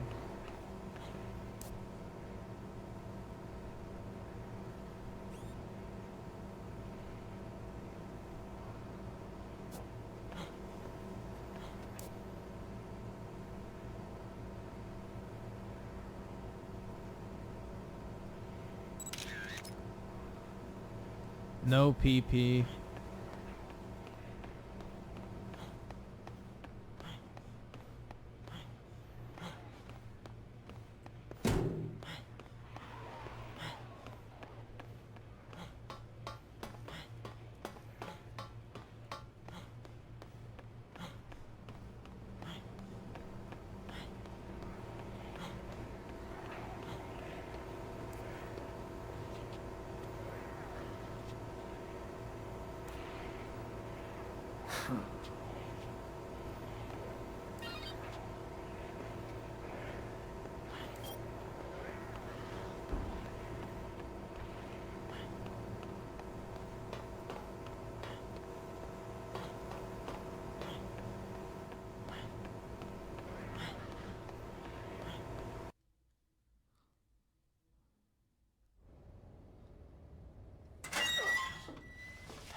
Hey, anybody around?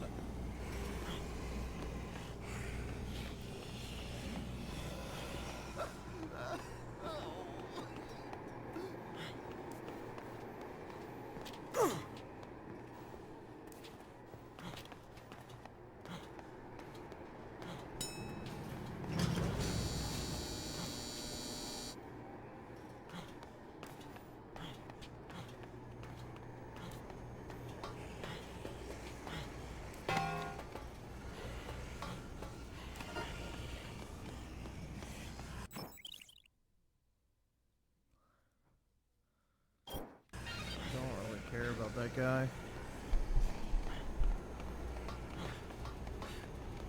Mister!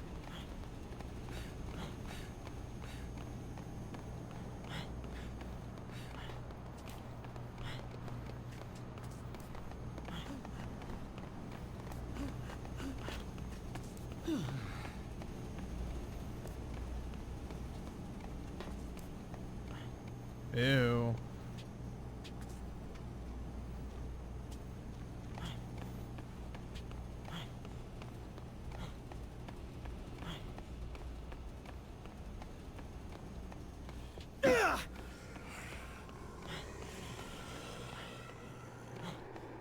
Take a picture? Why? Do you have to?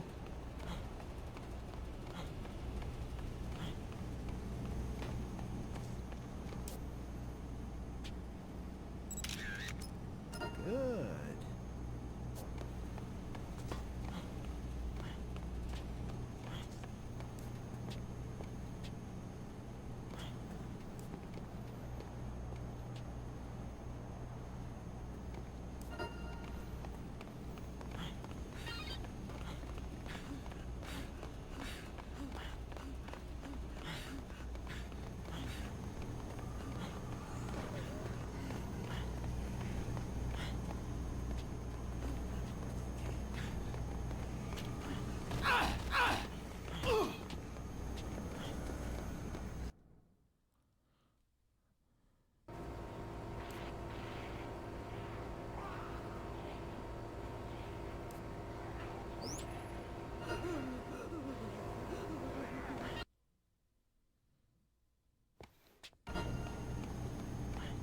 Level. Life.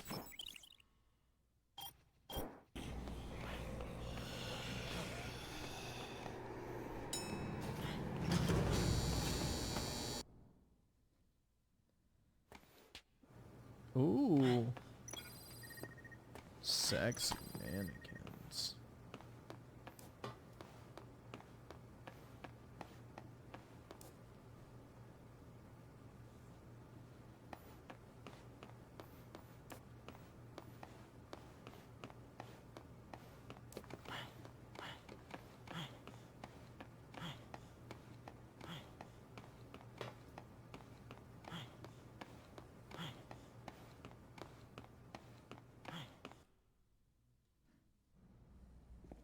Another cutscene. Still haven't killed a zombie yet. We're 30 minutes in.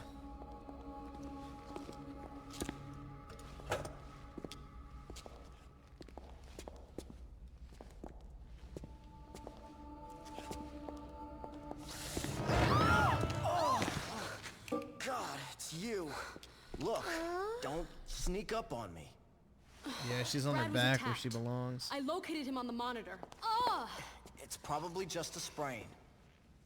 I've got to help Brad, or he's done for. All right, fine. Give me your gun. Come on. I'm the reason you just got hurt. Let me help.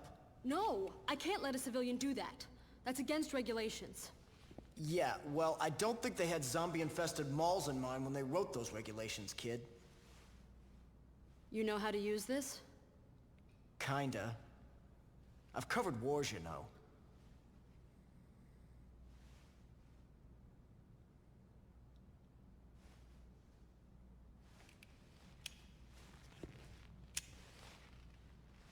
Look, after I'm through helping you, you and I are gonna have a nice little chat.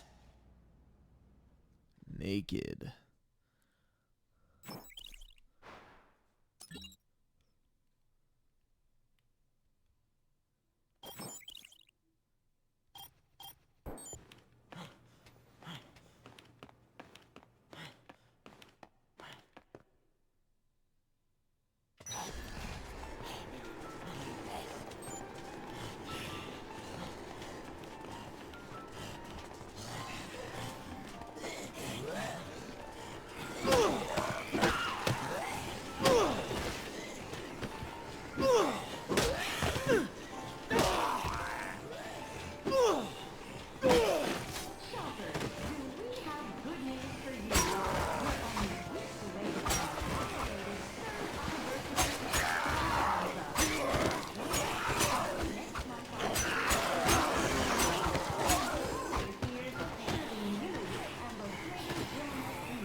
Hell yeah, some shape ups.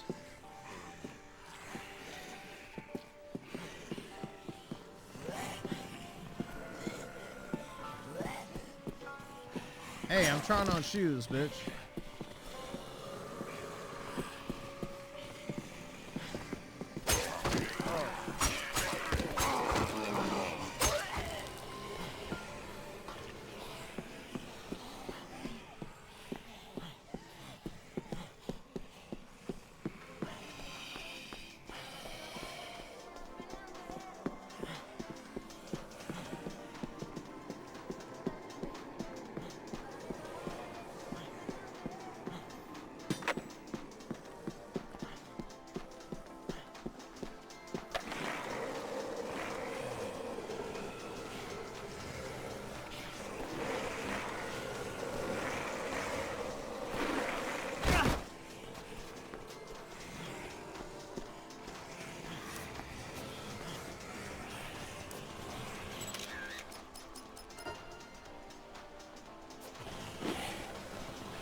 No music is kind of odd. Yeah, you can tell this game was made on like a tiny ass budget back in the day.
Your, girlfriend sent me to find you. Who? Jesse? Damn it! Damn, she's a snow bunny. Okay, we'll have to talk about this later. Ferris of the 2, they upgraded her ass in the remaster, by the way. Nice, man. Claws Mystery with the 20, Never Handshake, Glowy, Poison Dust in Hand.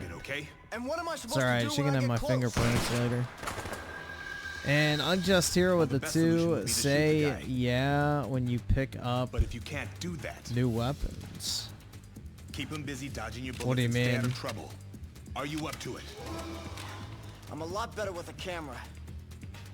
But yeah, I'll give it a shot. All right. Next time he reloads, I'll lay down a suppressing fire. I'm counting on you. Make your way over there. 1, 2, 3!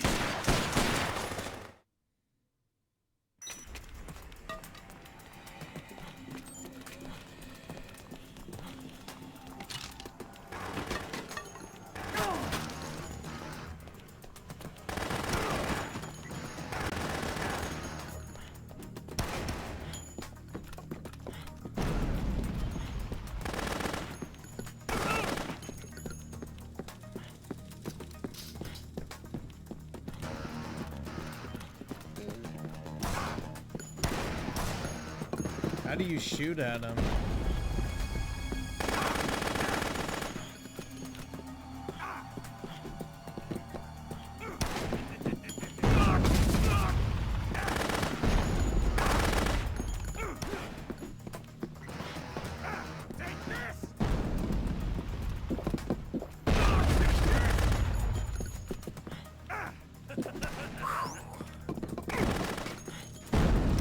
Oh my god, ew. What the fuck is this? Ew. That is disgusting.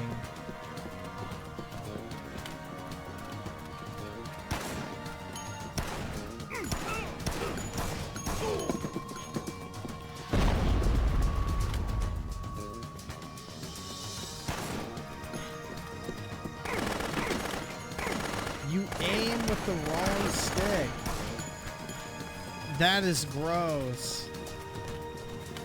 That is absolutely gross, man.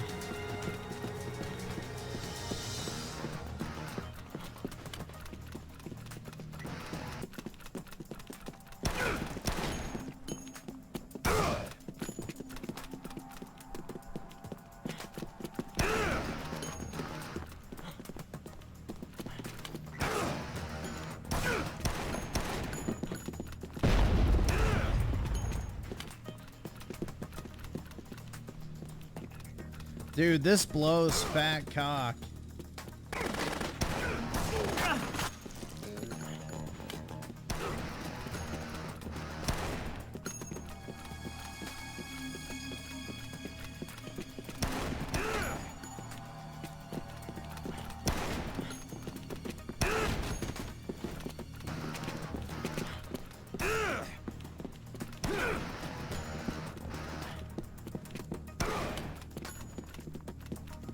This is so much fun, man.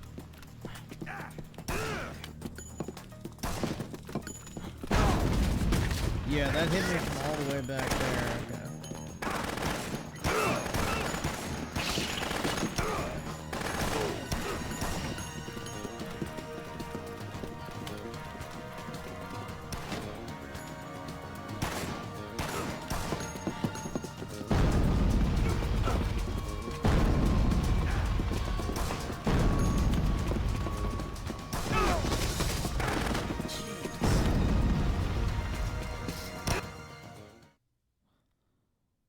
Oh my god, dude. That was horrible.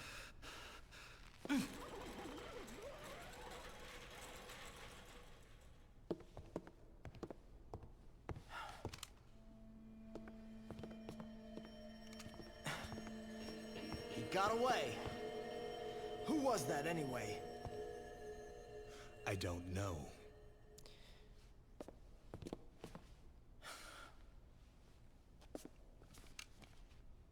Well, Claus, you're a Sonic thanks for your fan. help. The name's Brad. I'm Frank West, photojournalist. And right now, I'd rather have an explanation than your thanks, Brad. Sorry, I've got nothing to tell you.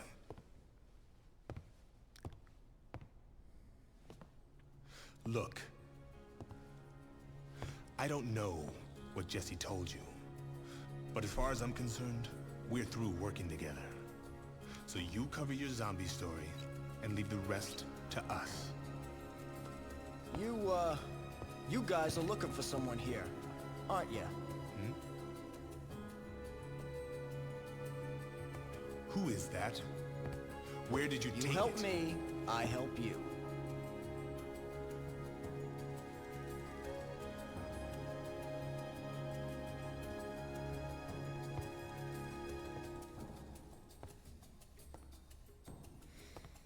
Damn. You're one hell of a journalist, aren't you, Frank?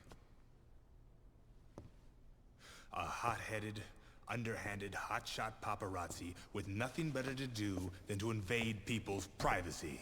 Yeah, I'm gonna invade her panties I tried. too, so you know. You got a point?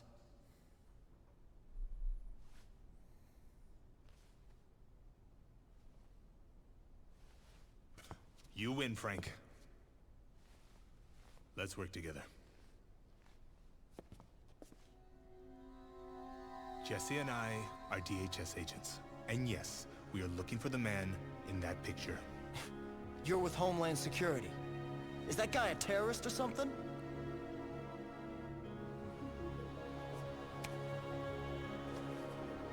I took that picture in the entrance plaza. Right near the front door. The entrance plaza. You're sure? Hey! So do I have your permission to cover this story? Or not?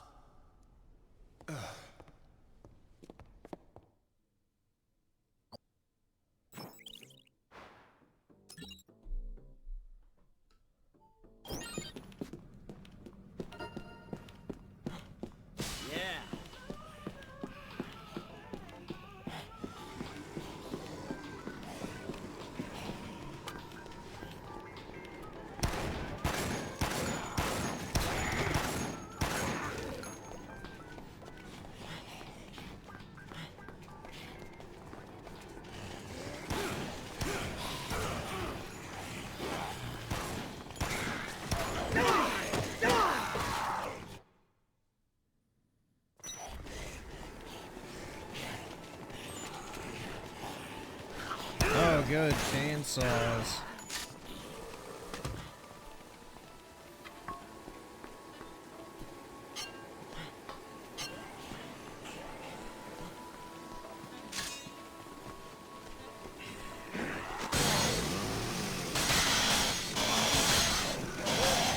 my god, they suck.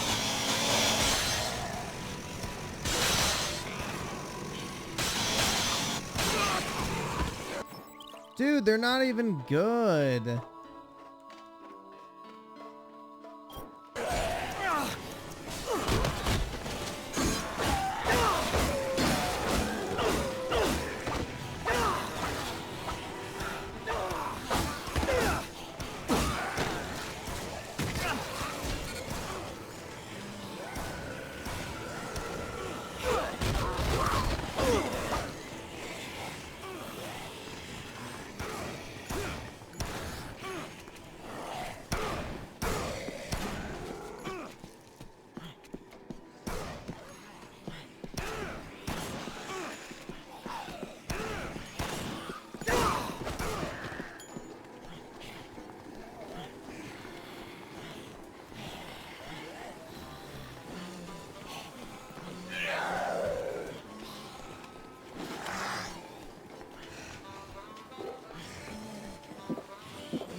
Griffin literally has the voice fit for a porn animation.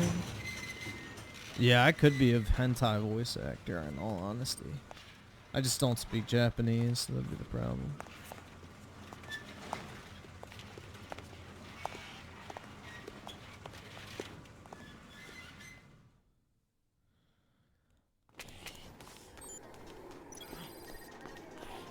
It was my true calling in life. Yeah, this is one of those borderline PS2 games that came out at the very beginning of the 360 era. So it's just an up-resed PS2 if you could just game. kindly come with us, we can wrap this whole thing up. No, I'm not leaving until you can Absolutely, guarantee sir. me If safe you passage. Just open to this these... gate. Just open this gate. No. It's for your protection. Just I am not trust. opening any gate. Thank you very much. I'm going to stay right here. Dr. when Barnaby. It's safe. Sir. Thank you and goodbye. Dr. Barnaby?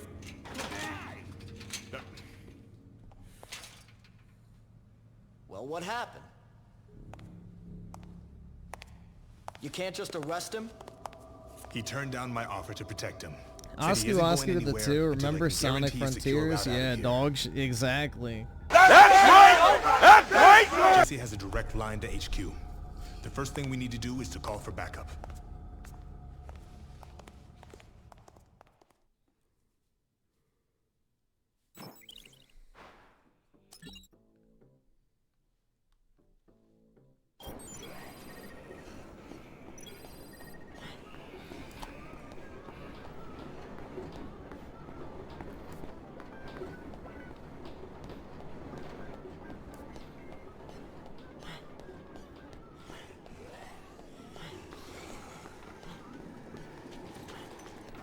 Yeah, this is not really my type of game, to be honest.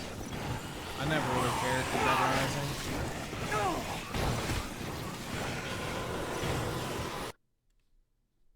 Yeah.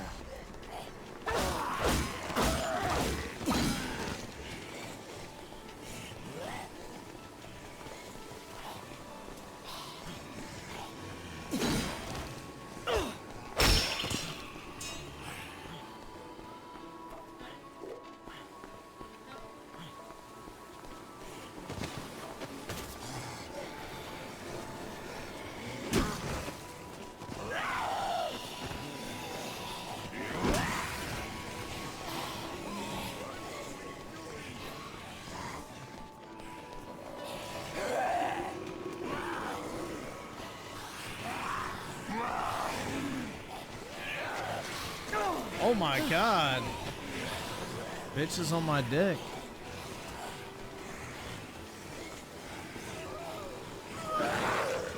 Away from me, whores.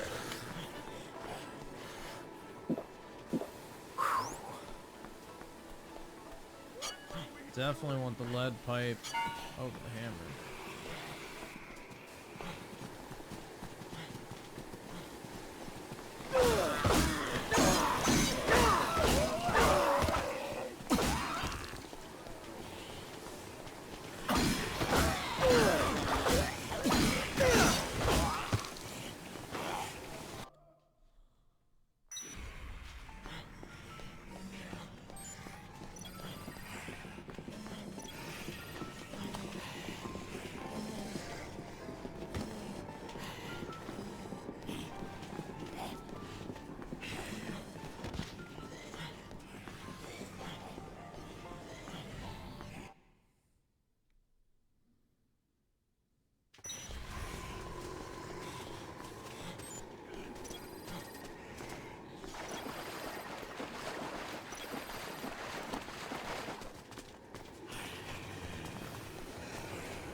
Yeah, Lollipop Chainsaw is definitely the superior zombie game that I've played lately.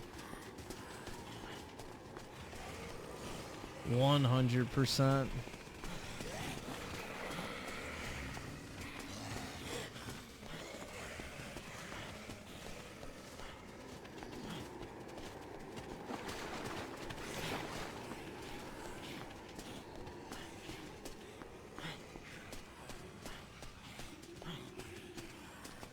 Stop being a gooner? Bro, Lollipop Chainsaw has objectively better combat than this, by far. Not to mention, yeah, you have some eye candy.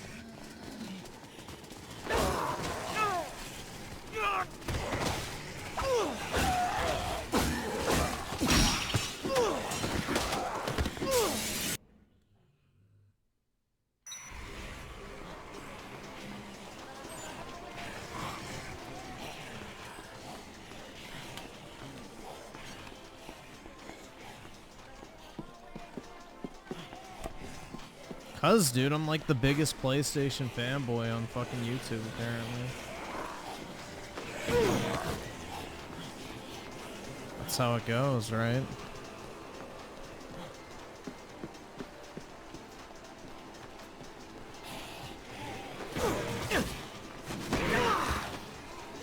I guess because I don't want to falsely label something as a scam now.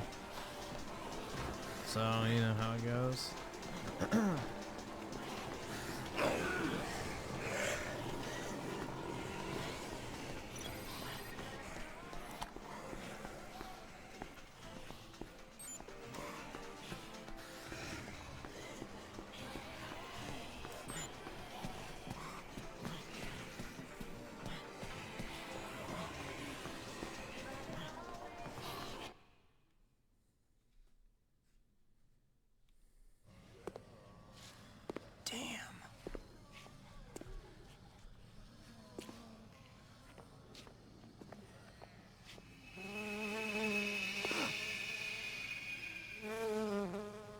Ew, a mosquito. Shit.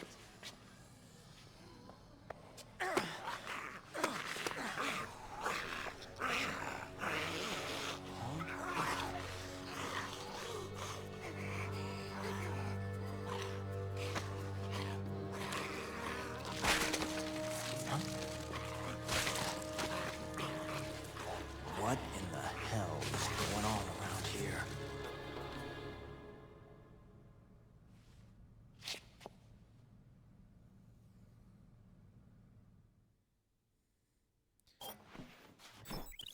Wants to date me? Ew. I mean, I can't say I blame him, but you know, I'm not interested.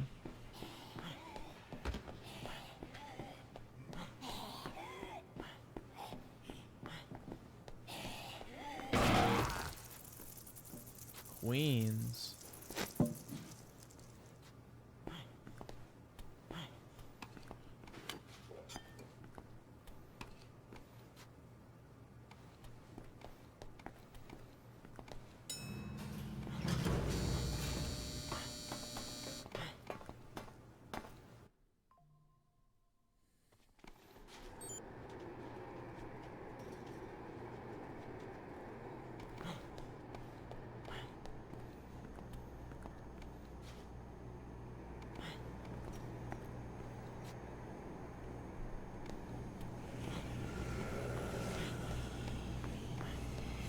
But yeah, I'm still waiting for someone to like actually make a good case for why I'm a quote-unquote PlayStation fanboy. I don't know. Because one, I don't really like the PlayStation brand, and two, I don't really like any first-party PlayStation games. It's kind of a mystery to me, but hey. So that's what Dr. I'm always Barnaby open said, to hearing how so. The old coot's not dumb. I'm He wants us to call for open to help first. explanation. We gotta line out or what? Like, I don't really know how that works, man, but you know. The signal's being blocked. I can't even contact HQ I on don't the know, emergency dude. line.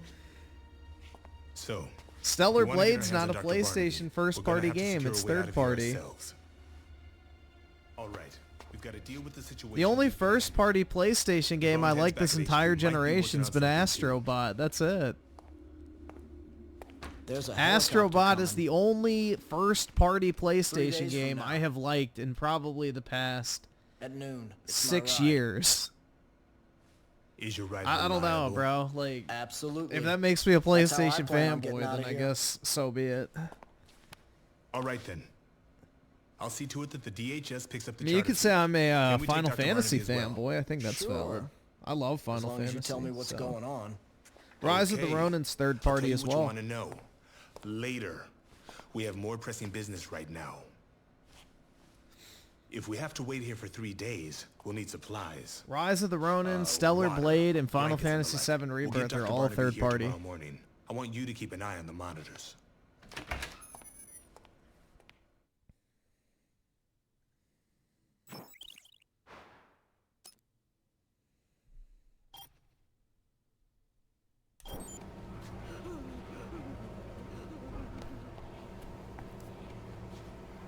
I understand.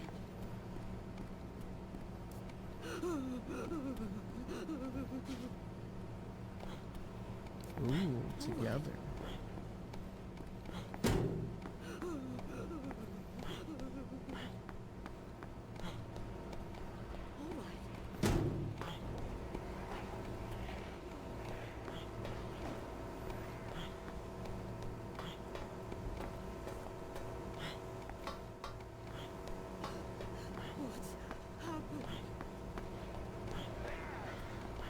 Fred thinks you're a pony because you're getting PS5 Pro for better Final Fantasy VII Rebirth experience.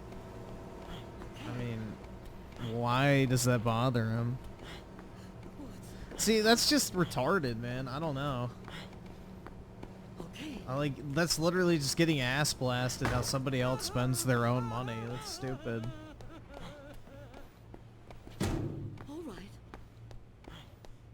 That'd be like me getting pissed off that somebody buys a better GPU to get more frames in Fortnite. It's like, who fucking gives a shit? Okay. Go fucking crazy, man. Happened. Okay. What's happened? Yeah, that's the thing, is you can think there's not a reason to buy a PS5 Pro. You can think it's not worth the price. Like, that's perfectly valid, but it's not a scam. So people are just tossing around the word scam, and they have no idea what it actually means. You have to manually save where? Like the options? I don't know where you save. Benches or bathroom?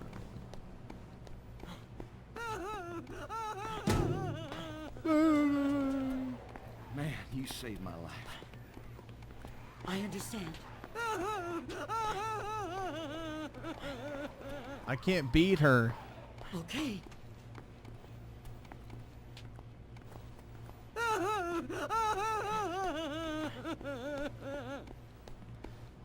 Okay.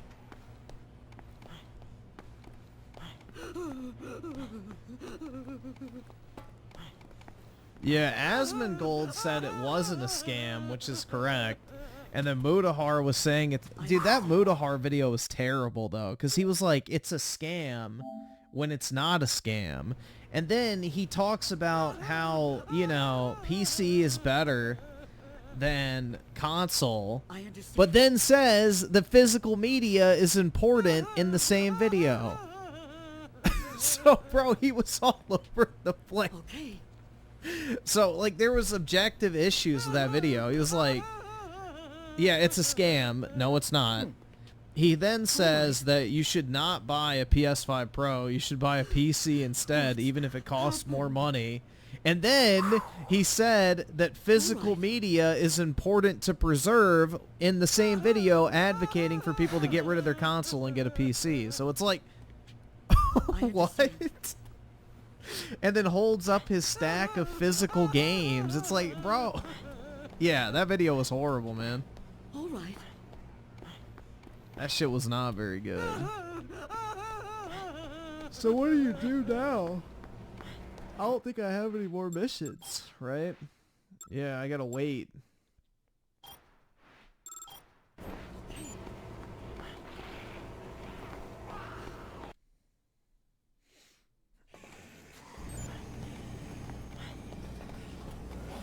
Buying a $700 PC is definitely bad advice. Yeah.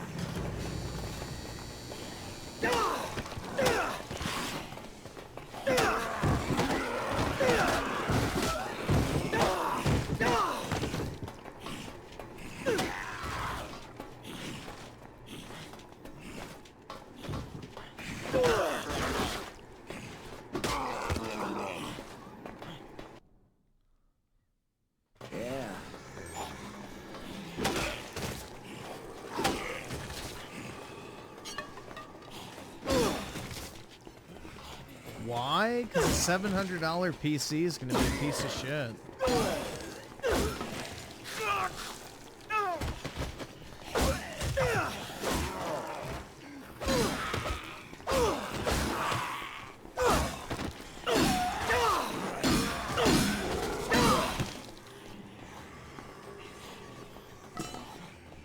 The Billy Club.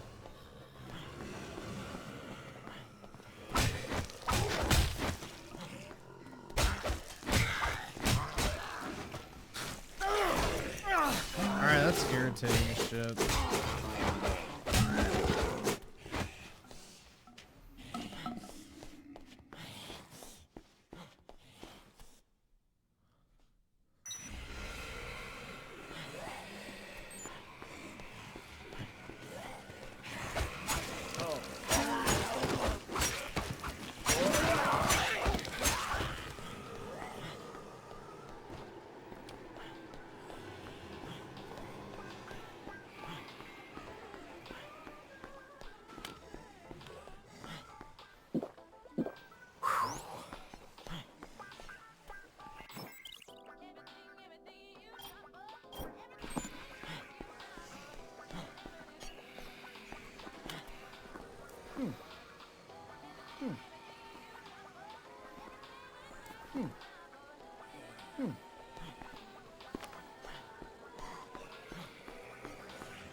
Yeah, I just, like, that's the thing I don't get, bro. It's like, if you're buying a PC, wouldn't you want a PC that actually, like, curb stomps a console? I don't understand the point of buying a PC to match console performance. Like, the whole point of PC to me was getting something that fucking outperforms console by a long shot. Like, I don't understand why you'd want to mirror the performance. Like, you should definitely want to just, you know, get a more powerful PC than a fucking console, not matching the performance. I don't know, it just seems kind of counterintuitive. Because at that point, just buy a console if you want console performance. But, you know, to each their own, I guess.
What happened?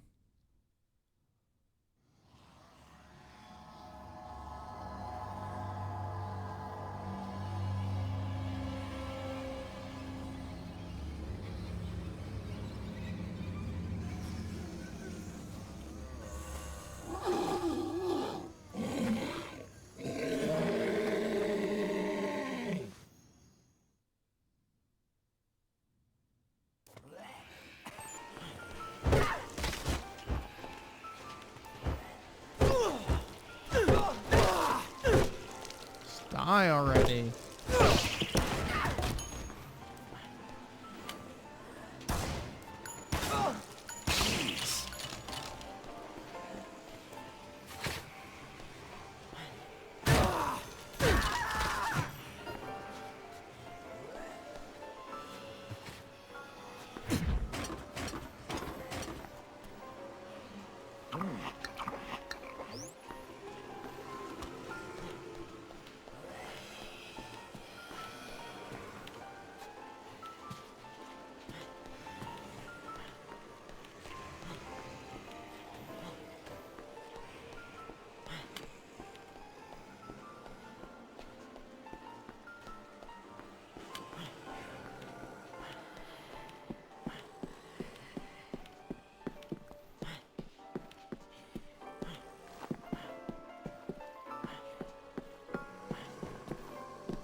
Deep.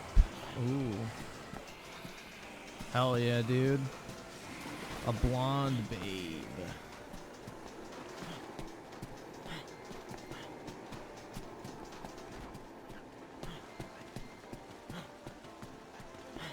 I'm cheating? How?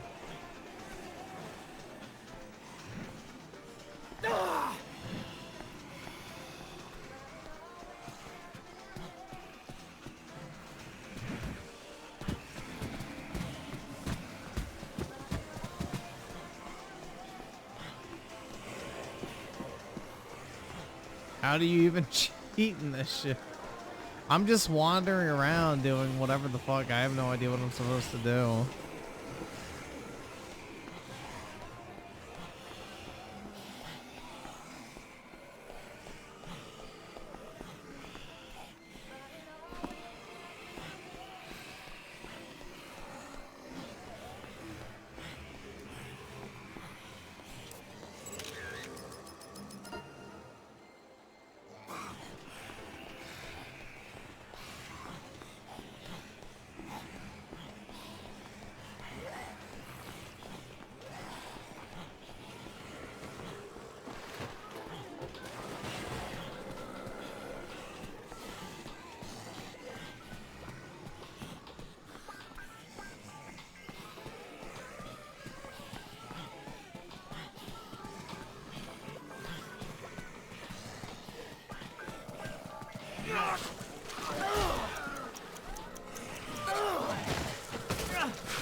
That Ken Swanson guy was supposed to be a boss you fight near the end of the game, so you technically metagamed? Hell yeah, man. Based murder. Yeah, there he is.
Hell yeah, dude.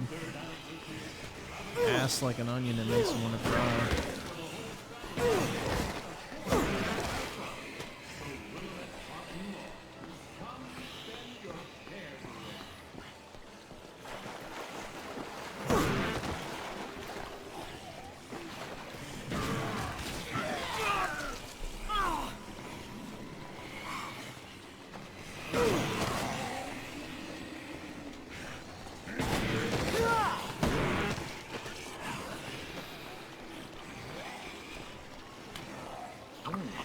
Cream pie me. Oh, that does nothing. 1 bar. Oy vey.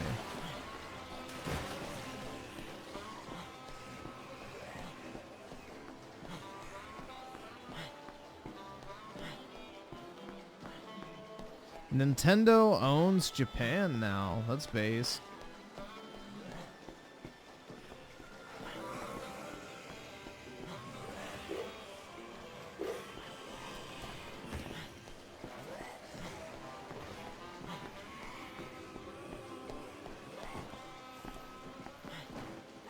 If you mix drinks.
Jump over the railing.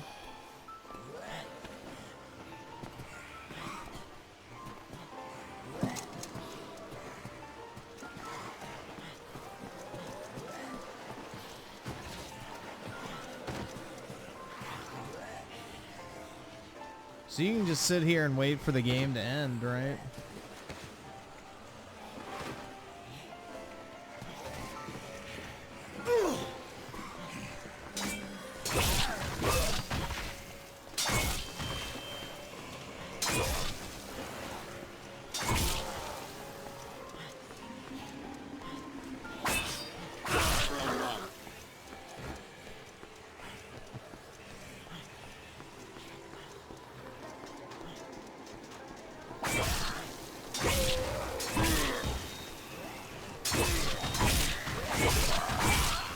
Hell yeah, dude, I feel like Sephiroth.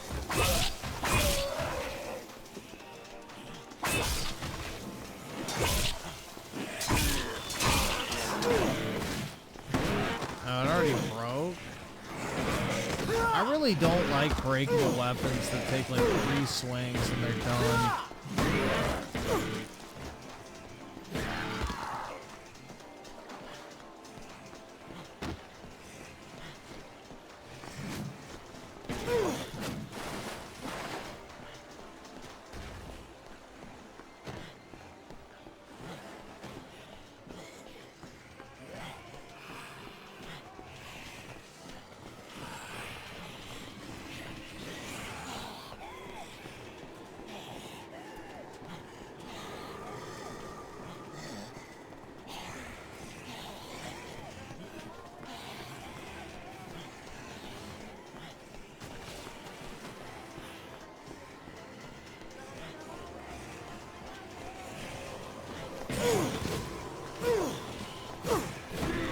Well, I can't do anything until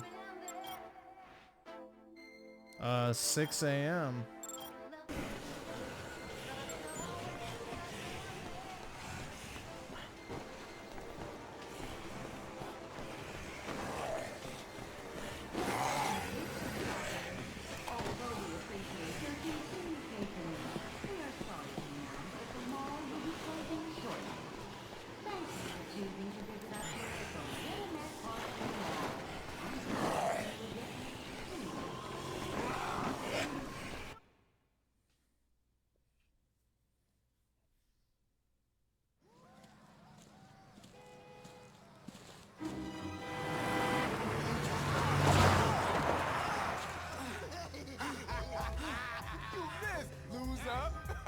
Get your aim right, brother. Damn, it's one of every ethnicity. Black, Hispanic, and white? What the fuck? It's like the opposite of a prison gang.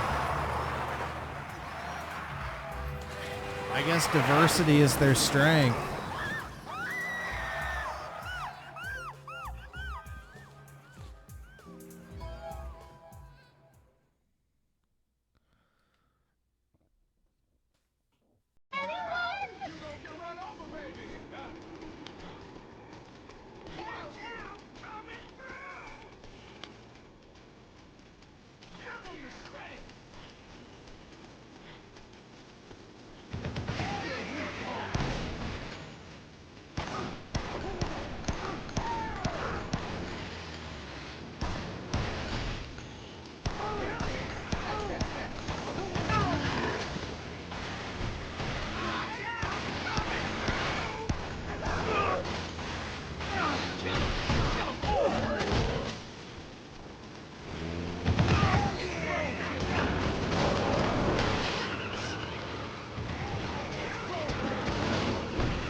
Class is in session.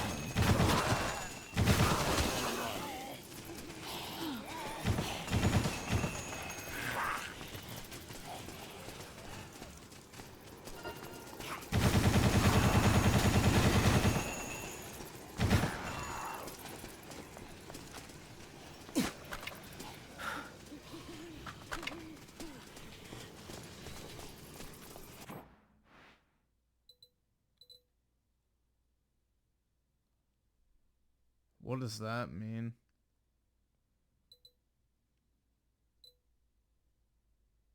Is that the exit?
I forgot how you get out of here.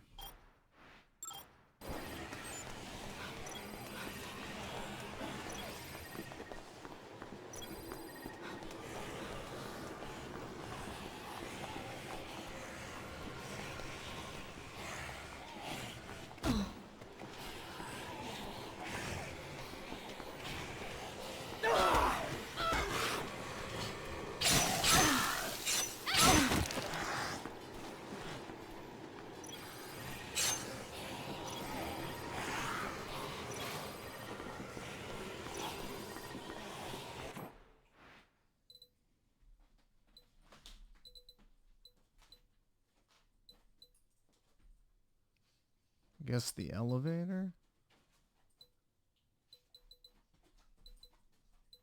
Yeah, dude, this type of shit's irritating as fuck. She's gonna die anyway, so it doesn't matter.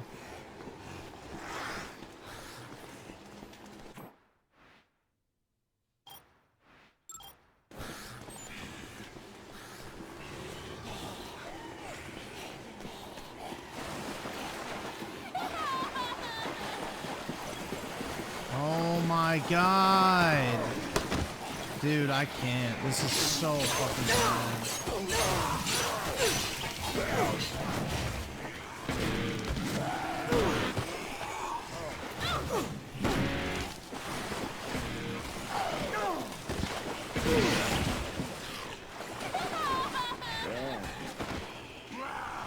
Alright, I don't have any weapons now. Probably. Yeah, this is why I don't like Dead Rising. Here it is. This is why I stopped playing 2.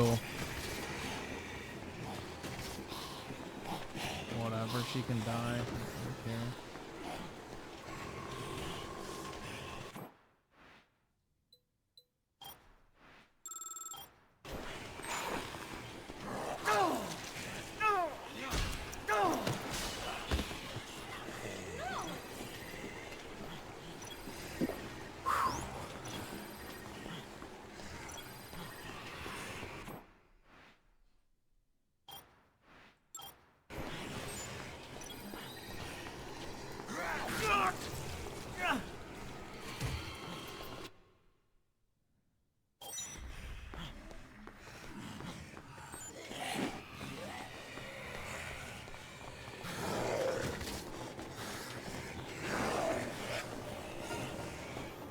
Oh no.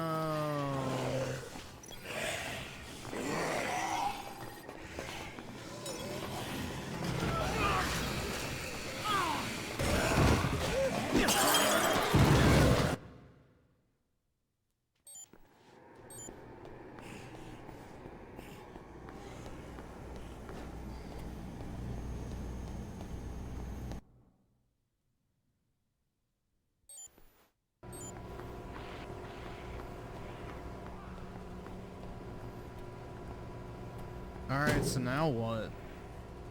Do you just sit here until 6 a.m.? Yeah, I have 7 in-game hours until I can do anything.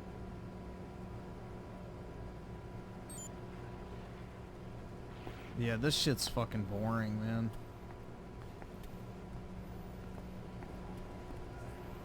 This shit's fucking boring.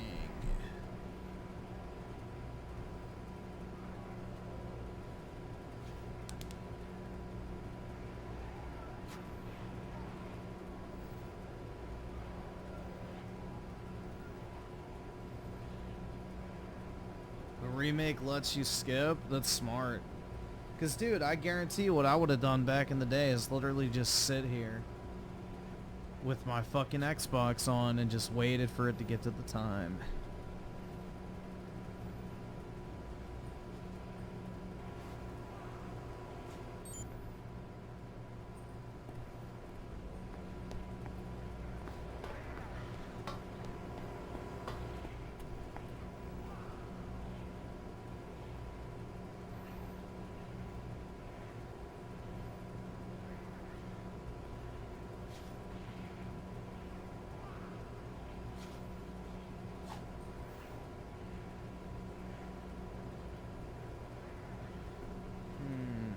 What's this?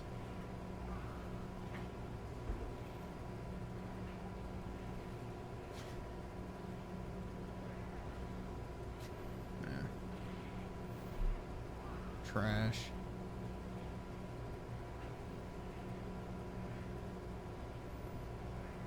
There's no way Griffin hates open world games when he glazes Final Fantasy 14. Huh? When do I talk about Final Fantasy 14? I haven't played Final Fantasy 14 in like 4 years. Maybe 5.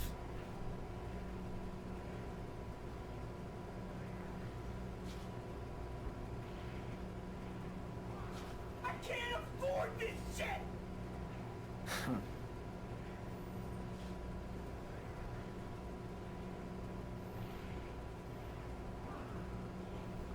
Let's see. Lord Potted Investor with the 5. What is this?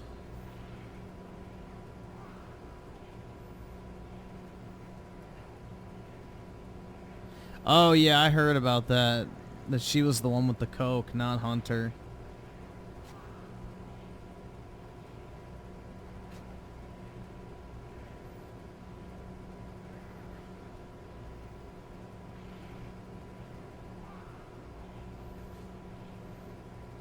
Galgun? Galgun is based, man. That's a real gamer's game, dude. Galgun is a gamer's game.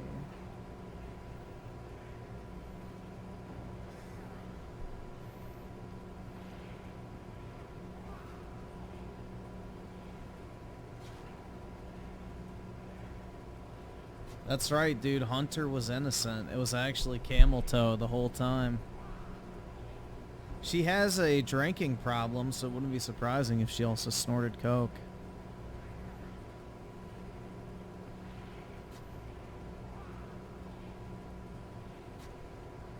What happens if you die in this?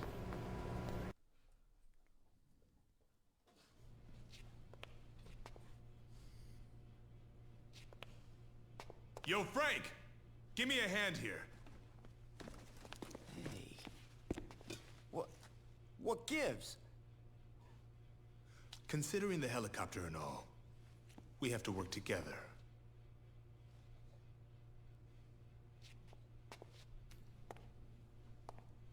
But that doesn't mean we can tell you everything.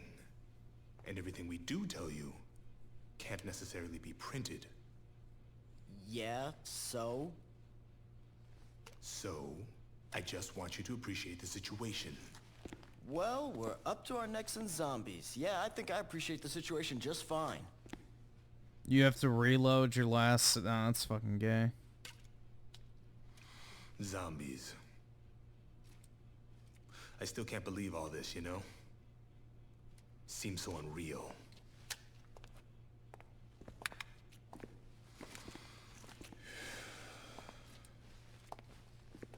You all right there? Yeah, I got it.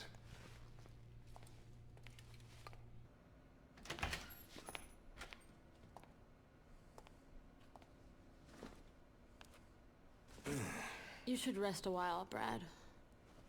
Yeah, Brad. I mean, Chad. You go ahead and catch some sleep first. We can switch in 4 hours, okay?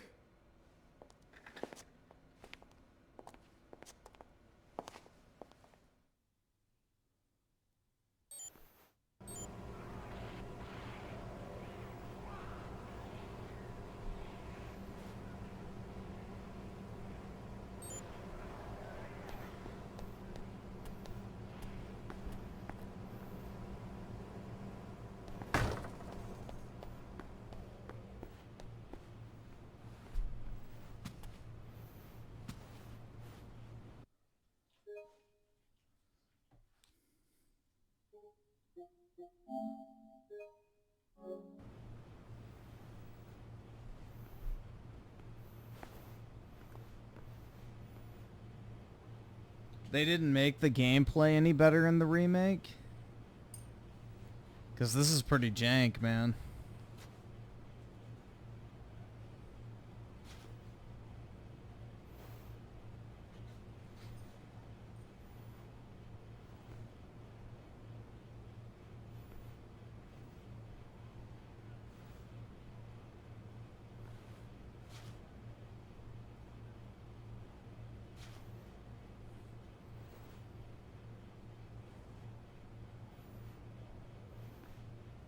I don't think you can take a picture of her tits. Oh, did she finally get up? Nope, you can't. Good.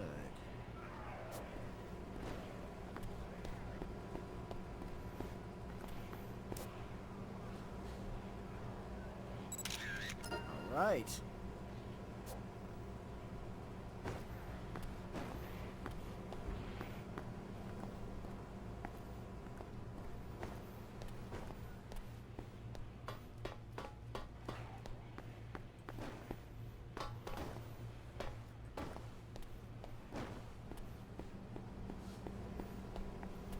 How long have I been playing this? It's been, yeah, it's been over an hour.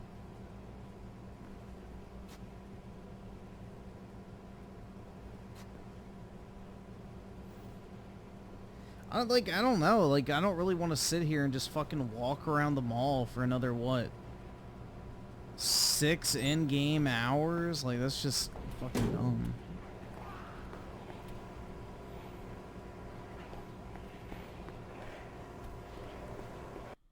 I just don't like Dead Rising. I've never liked it.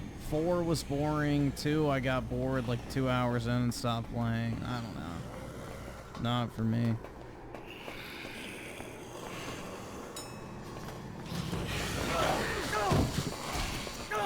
See, I don't even have a weapon, so I'm just gonna die.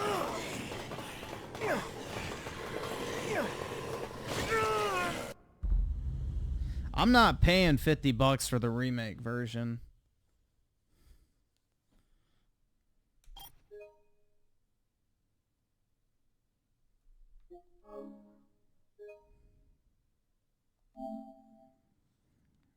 $50 for this type of shit is not even worth it. If it was like $10, then maybe, but yeah, no. What happened? All right. Did it not save?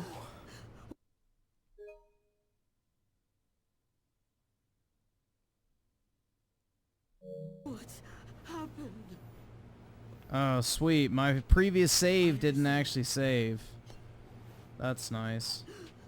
What happened? Yeah, I'm done. It didn't save my save, so that's sweet.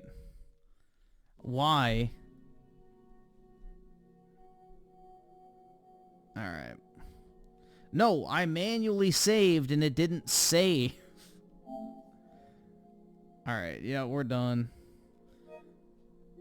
That was over an hour. Trash.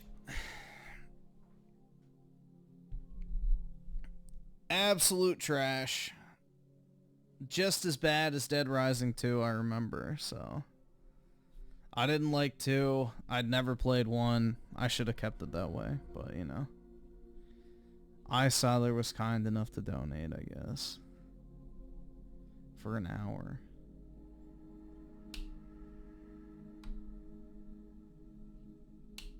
Yeah, I still stand by the fact that the superior zombie experience is Lollipop Chainsaw 100%.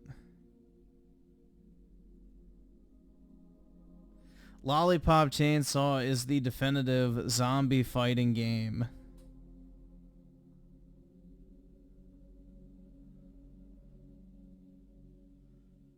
But yeah.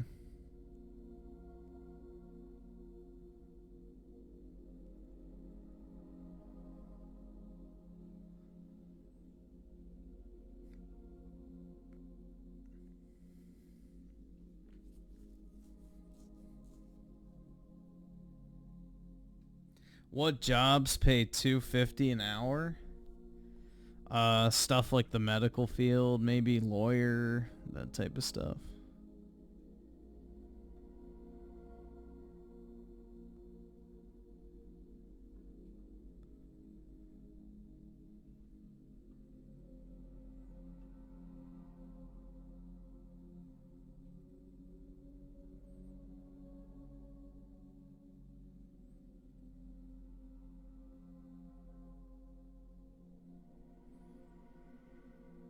They nerfed... Wait, but they nerfed the cheeks? And what? And Lollipop Chainsaw? I don't think so, bro. That seashell fucking skin is still just as good as I remember it. I sent in 4 copies of the original Lollipop Chainsaw to grade.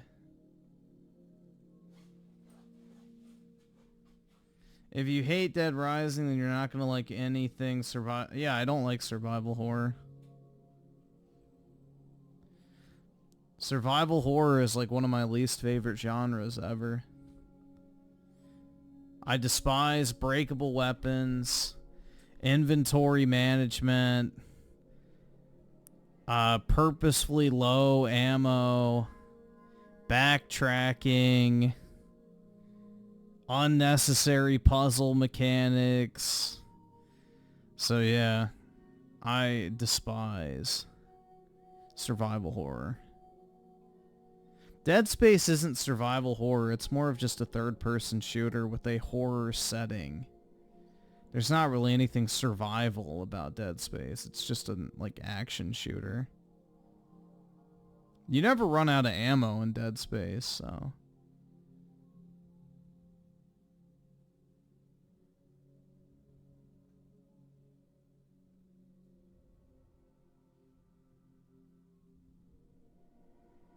So pretty much hate every Survivor game, and I don't like... Very few games warrant an open world.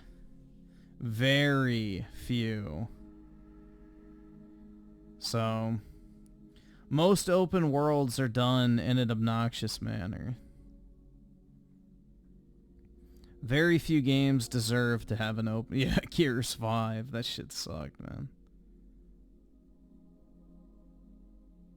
Well, dude, I don't play games on higher difficulties because I'm not a nerd. So, I play a game to have fun with it. I don't want to actually try.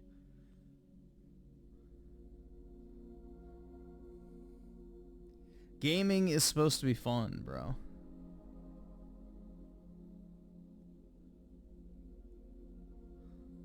I don't want to sit there and be fucking miserable for like an hour.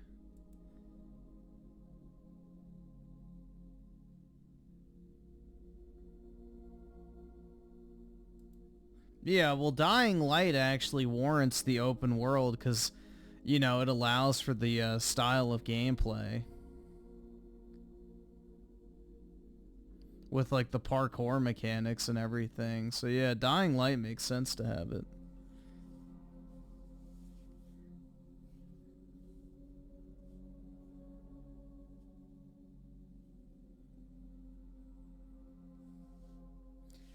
Yeah, the only thing I don't like about Dying Light is, once again, the breakable weapons. But later in the game, it kind of fixes itself with that, because you can just drop kick everything.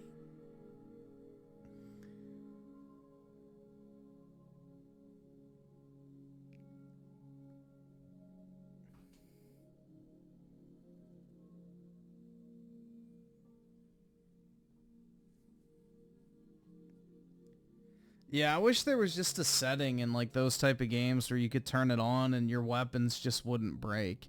I absolutely fucking hate that shit. I don't want to have to keep crafting and repairing and gathering materials. Like, that's not a fun gameplay loop to me.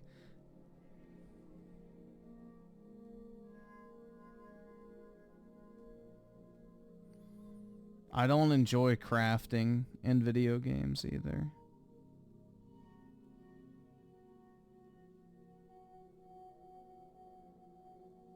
Yeah, I forgot. What game was it with? It was called like XP Caliber. Maybe that was Dead Island. Let's see. Hold on, what was that in?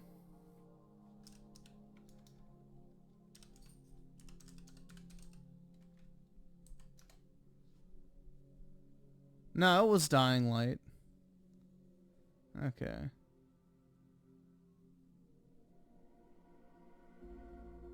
What's my take on Ghost of Yotei? It's obvious that they made it a woman for woke reasons, but I don't have an interest in it at all because I thought the first game sucked.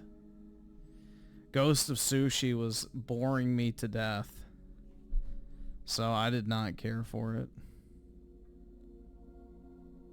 Nothing about the story interested me. I didn't really like the setting. The combat was fine, I guess, but the amount of dialogue and cutscenes and just dead open world segments, just not really a fan.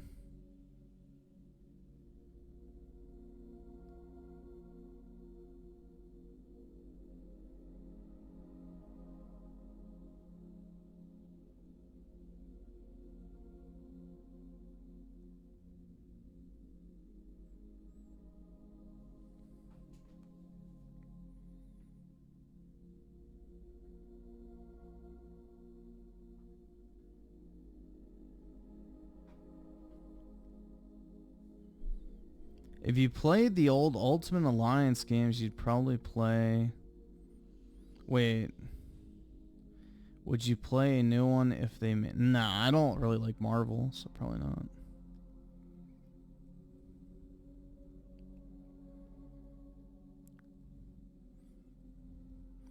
Yeah, Ghost of Sushi I did not care for. Yeah, I'm not a PlayStation game studio fan. You know, give me stuff like Stellar Blade and Rebirth and Rise of the Ronin. Those type of games are fine. Like, just do more third-party stuff. Skip out on all the first-party crap.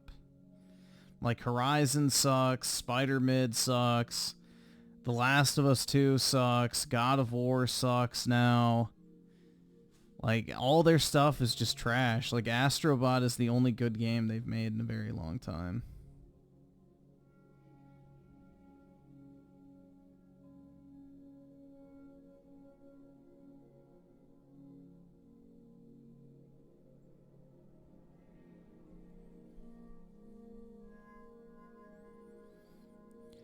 That's the thing, bro. Is like motherfuckers who say I'm a PlayStation fanboy. I think it's humorous. Like, there's nothing I really like about PlayStation.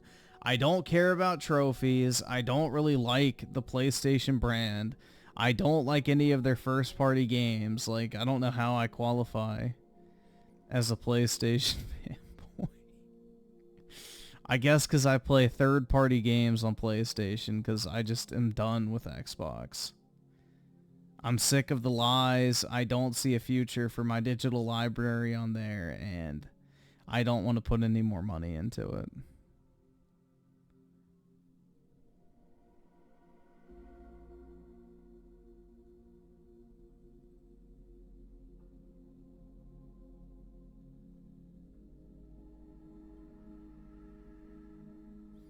Because streaming games on PC while you're, like... Streaming a game on PC while you're streaming at the same time fucking sucks. It absolutely fucking sucks. You have to lock the frame rate at 60. If it's an older game, it fucks up your like windows and everything like that. Half the games that have borderless windows don't actually have borderless windows. And you have to fucking alt-tab out of everything. Like, yeah, no, it sucks. Then the OBS will have issues with certain games and they'll run like absolute fucking dog shit. Or even if they don't look like dog shit on my end, they look like dog shit because of the way the video is getting encoded. Like, it's not fun. Plugging in your console to the Elgato capture card and just piping it into OBS makes it so much easier. Not to mention, if I'm reviewing a game, I can just use the features like this to save gameplay footage. Because NVIDIA Shadowplay doesn't fucking work half the time. So it's just so much more convenient to just play on console. Especially while streaming. So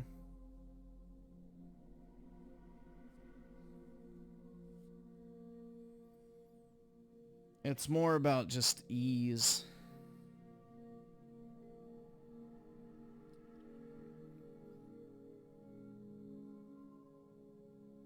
If I wasn't streaming games, then I probably would just buy most stuff on Steam. But 99% of the time I'm gaming, I'm streaming stuff, so.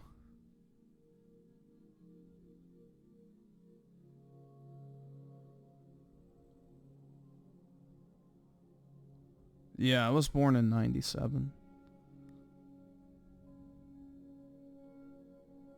The fact Sony hasn't done an Infamous Remastered collection is ridiculous. They don't like their old games with gameplay, man. They didn't have enough cutscenes. Lord Pot investor for the two Xbox will lose their minds when Xbox servers go down.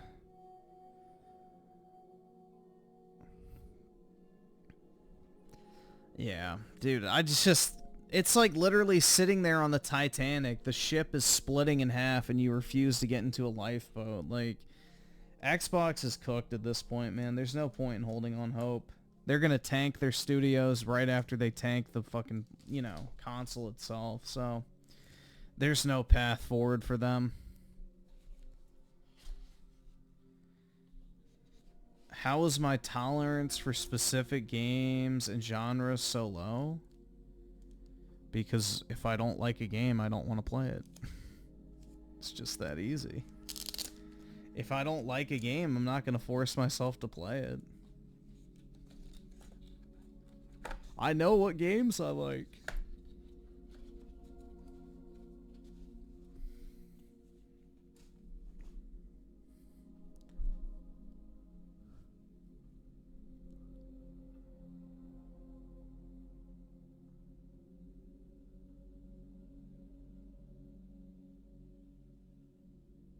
It's what our generation of gamers did. Not really. Bro, I grew up on the GameCube and PS3 and Xbox 360. It's not really a N6, or not even N64, like NES and SNES games are the difficult ones because they had to be super hard because of, the limited storage. I never bought games that made me want to rip my hair out. I didn't grow up in like the 8 and 16-bit era, so I never played those type of games. I can't afford this shit! I can't afford this shit! Yeah, most NES games do suck. I'm not that's the thing is I don't know. I mean, I kind of wish I did grow up with those type of games so I could appreciate them, but the chance of me going back and like playing NES games is like non-existent. They're just too old.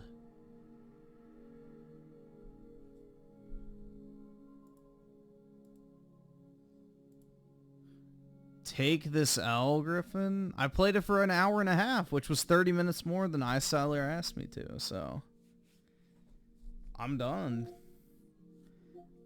I didn't like Deadrising going into it, and I didn't like it coming out, so I don't know. What else do you want from me?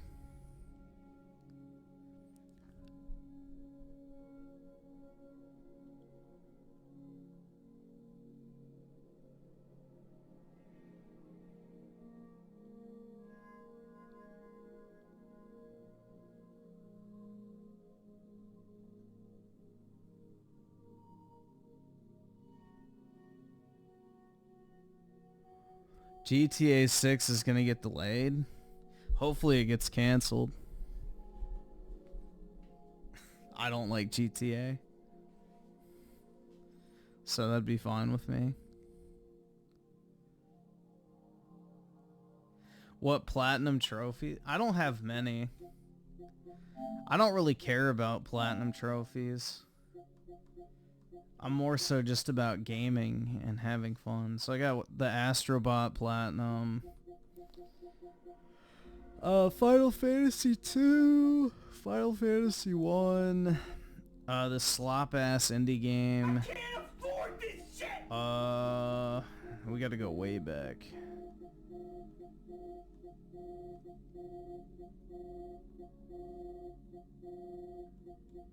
Infamous Second Son. And then we gotta find Prototype 2, I believe. There it is. Yeah, I really don't care about trophies, in all honesty. This game was fire, bro. Kingdoms of Amalur Reckoning. That shit slapped. Great game back in the day.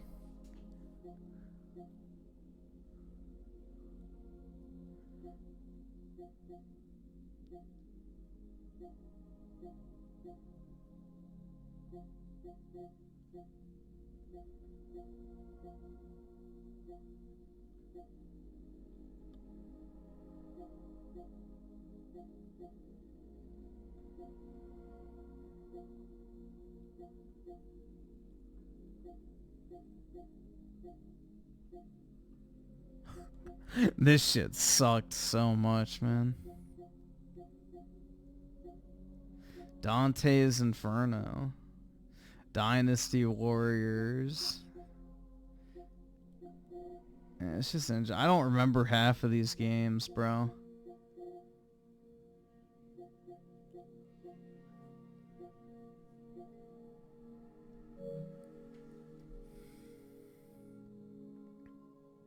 Yeah, Kingdoms of Amalur is a super underrated game. It's really good.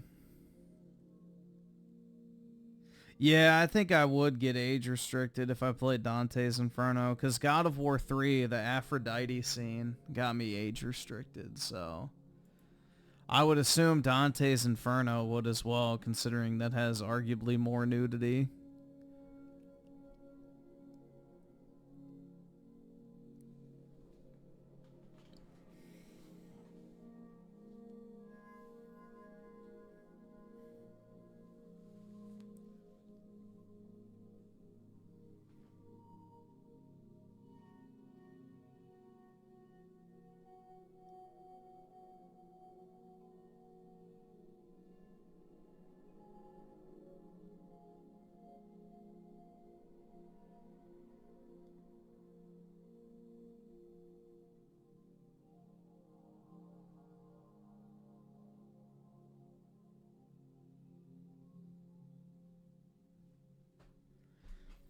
I still remember Total Biscuit saying Kingdoms of Amalur.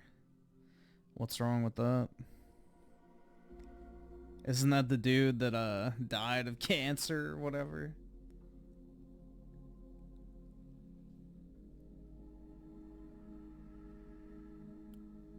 Well, if your video gets age restricted, it just basically dies in the algorithm. And if your stream gets age restricted, people can't super chat, so that's no bueno.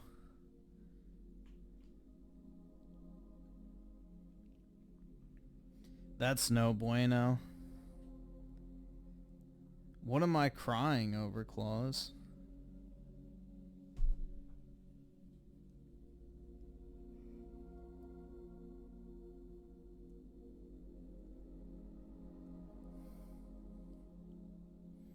He needs that money. That's right, dude.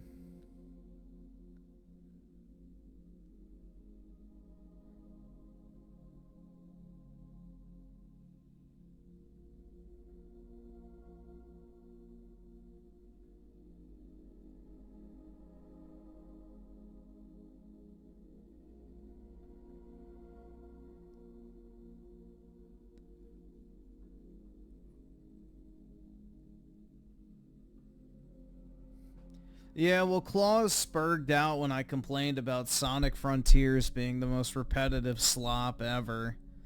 But, yeah. Claus, you know, gets angry with a lot of my gaming takes.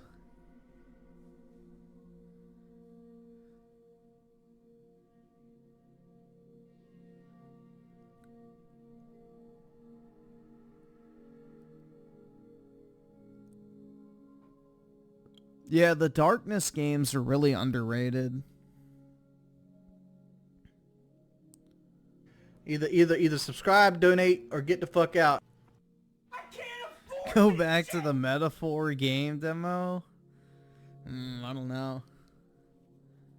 Let's see. So, Winter Soldier with the 5 recently played Batman Arkham Origins for the first time on Steam. Such a decent game compared to the current woke crowd we're getting. Yeah, Arkham Origins was kind of underrated. People hated that game for no real reason, if you ask me. It kind of got a bad rap for no reason, but yeah, I thought it was fine. Creators Freedom with the 2 short video Asmongold clips streaming ruined. Alright. And Creators Freedom also the two. Griffin, show me more Aerith fan service. Here, let's see. I need to go through and clear out a bunch of this shit. Got too much stuff in here. Like all the Star Wars stuff I could definitely get rid of. This shit!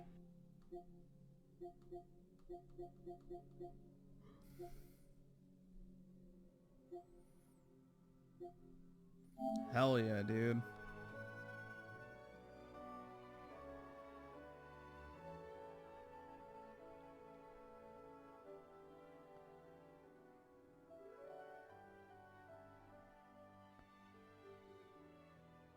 Cloud. Thank you. Sorry. I'll be okay.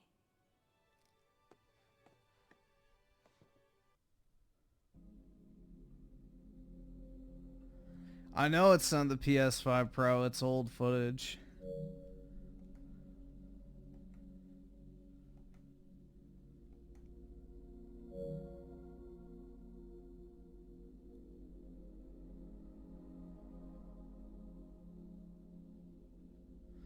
She's dead, Griffin, get over it?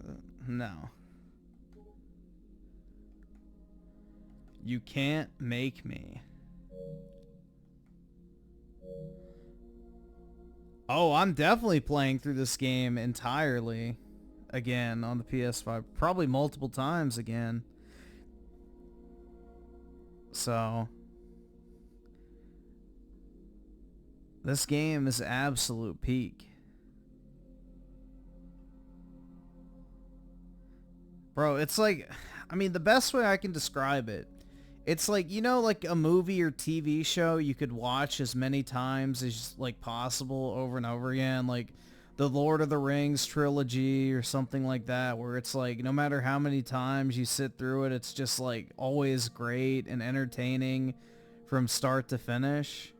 Well, that's how I feel with Rebirth. It's like I could just play that game over and over and over again, and it's just always entertaining. Nah, I don't think they can fumble part 3 unless they have a shitty ass ending, but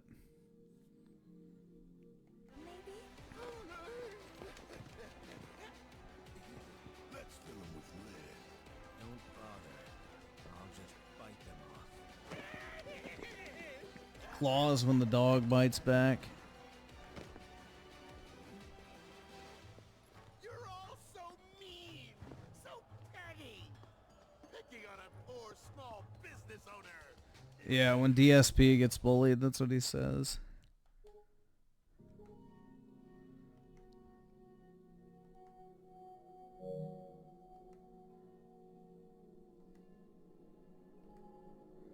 It pisses me off that it puts the little like notification thing in the top of your screen. It's so irritating.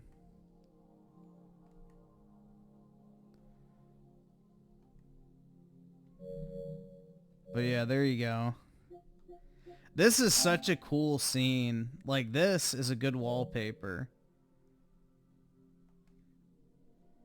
Like, just the aesthetic of this scene looks really cool. With all three of them there. With, like, this, astronomy stuff. But yeah.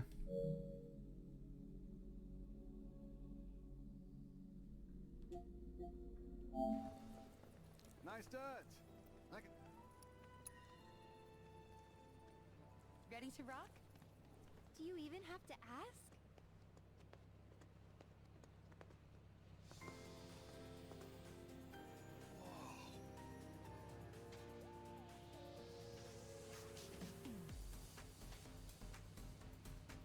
Well, Red, how do we look? Huh? Tifa looks as majestic as a breaching whale, and you, Aerith, are as luminous as a sea snail. That your way of complimenting us? Human beauty is hard for me to assess.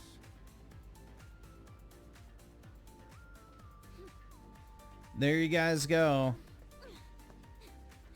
There's your Yuffie.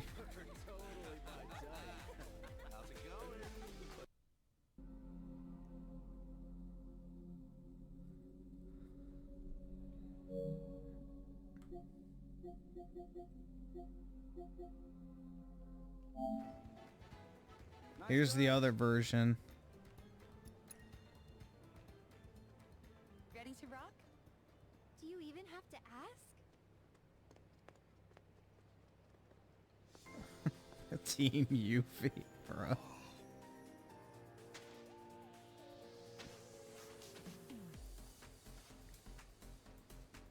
Well, Red, how do we look?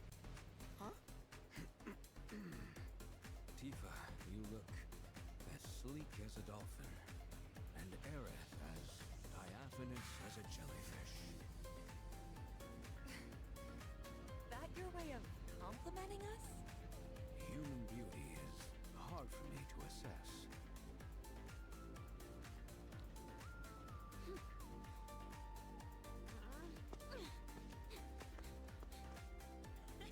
Totally my type.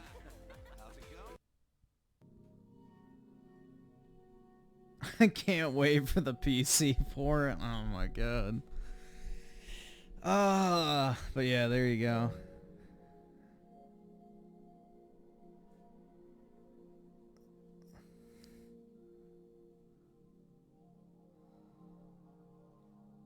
Oh shit. My fucking stream dashboard just crashed again. Shocking. Shocking, bro. Oh my god, it's so irritating.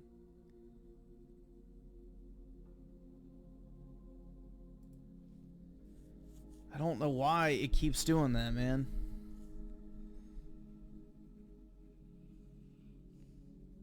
Emmanuel with the 10 months, mute Jethro. I think you sent that earlier today, so I'll do it.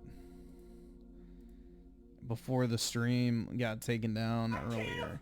Daryl's on the 2. Fred the Junkie is mad at you. I know, I'm buying a PS5 Pro, dude. The unforgivable sin of the internet in 2024. Oh well.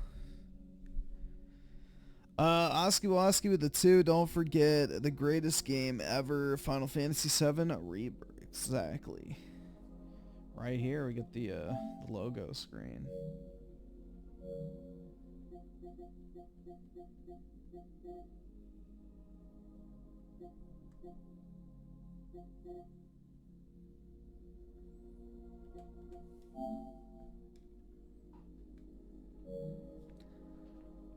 And then, let's see, Daryl's on the 2. Not gonna lie, Tifa looks trans to me. Yeah, I'd have to agree, man.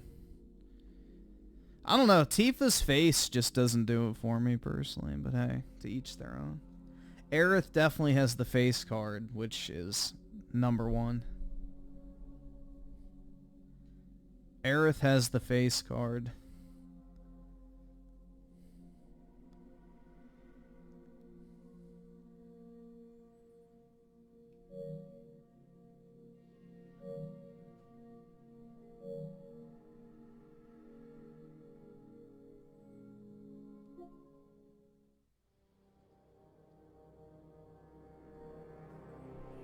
Let's see.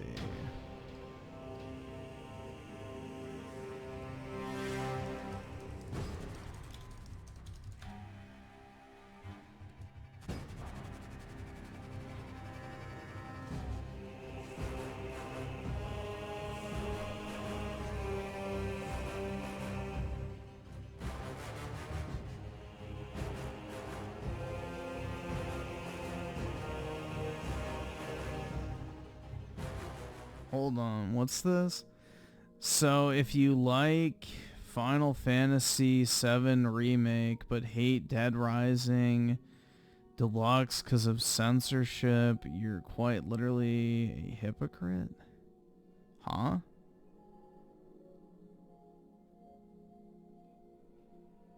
What?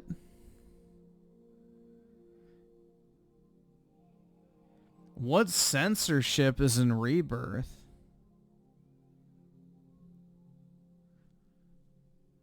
We literally just watched a clip of Tifa's tits bouncing around in a bikini. What? I don't know, man.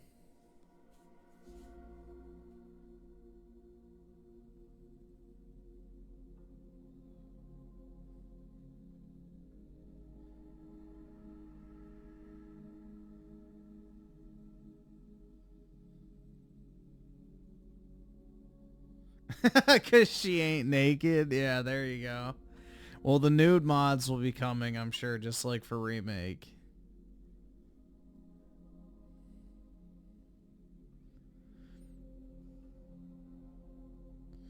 Censored outfit? When have they censored? Oh, you're talking about the fucking child Tifa? Oh no, dude, I can't see Tifa's, you know, mid-puberty titties when she was 14. I'm so sad. Yeah, that's not censorship, bro. That's just fucking normal decency. I don't know. Getting upset over not being able to see a teenager's tits is more of a fucking self-report than anything. And then what was the other thing? I lost it. Oh, removal of suicide reference? No, he just kills himself in a different way.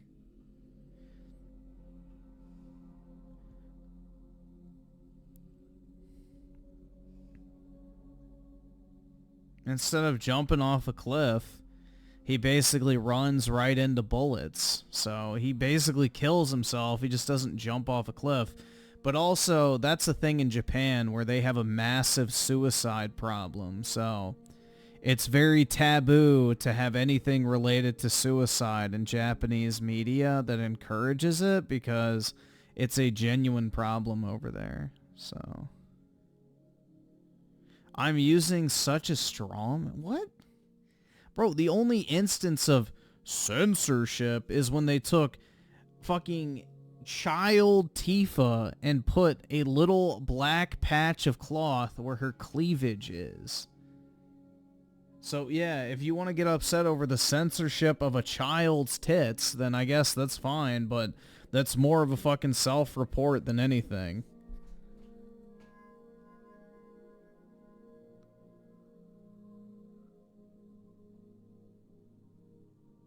I mean, would you walk up to a 14-year-old girl and say, pull your shirt down a little bit, I can't see your cleavage? I mean, that's a little weird, man. I don't know.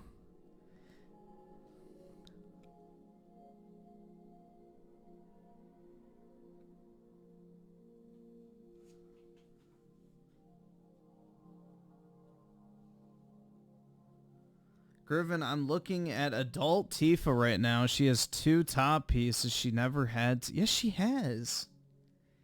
She had that exact same outfit in Remake. What the fuck are you talking about?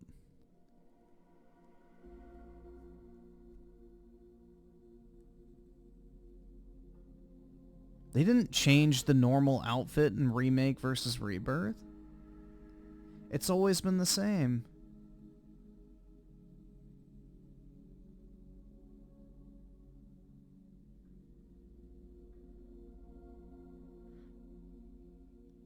Bro, they changed everybody's outfits based on the original Final Fantasy VII. They dramatically changed Aerith's outfit too. Yes, everybody got a remake. They redid the character design because you could have more detail. Oh no. Yeah, everybody has a slightly different outfit now. Who cares? Like, oh no, dude, Tifa has a double layered shirt. It adds contrast. The horror. Yeah, I agree. Tifa's new look looks way better. The outfit is definitely more visually appealing. I agree.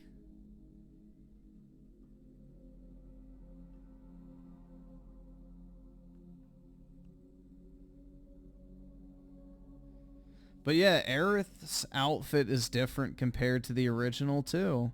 They got rid of her shoulder pads, they changed the color of her dress, you know.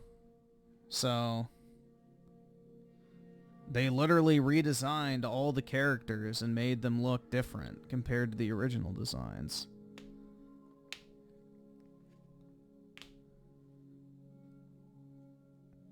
Yeah, Aerith's cakes got cut because of the clipping issues. Unfortunate, man.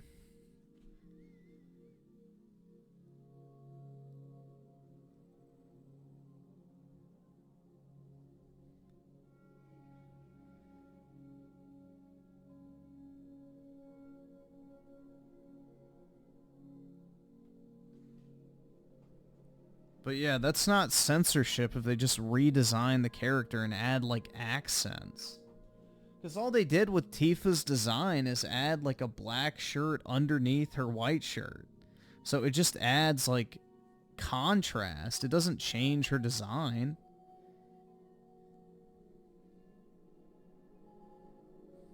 So I don't know.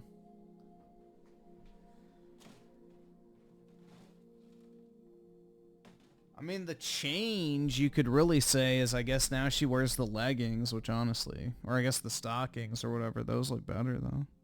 Again, an improvement.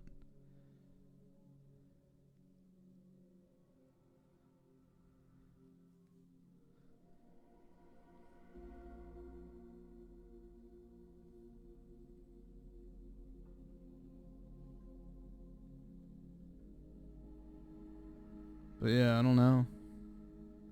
I mean, that's like getting upset that Lightning has a different outfit in all of the Final Fantasy 13 games. Like, who cares? I don't know.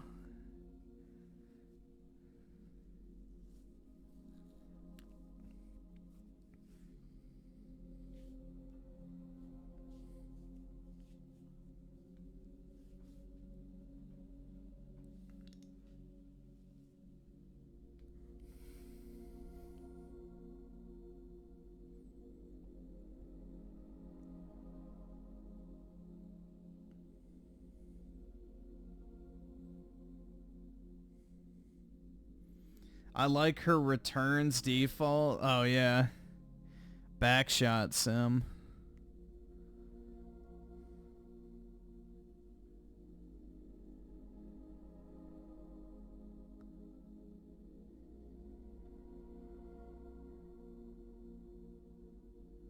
But yeah, I'm sorry, that's not censorship.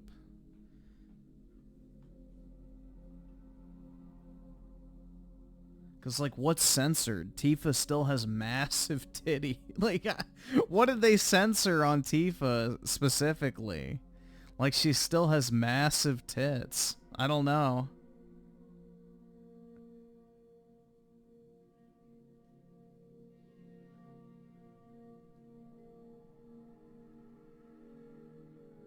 Redesigning an outfit is not censorship. I don't know. That to me is where they lose me. Now if they like nerfed her chest size completely, put her in a fucking, you know, burqa or some shit like that, then yeah, whatever, but...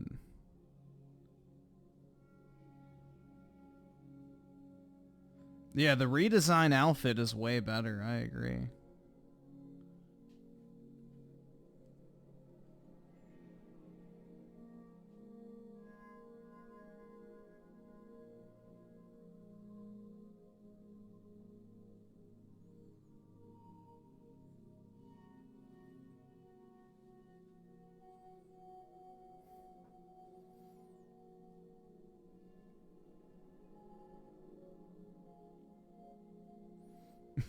Put Tifa in a hijab, yeah. That way I can play it, dude. I don't like the shorts under the skirt. Well, dude, there's no way that anybody would be a martial arts fighter and have a fucking mini skirt on with just pink ass panties underneath. Like, sorry. I guarantee you in her original design, she had fucking shorts on underneath too. There's no way. It's probably like a tennis skirt kind of thing. Where it looks like a skirt, but there is like the shorts underneath because it's for athletic use.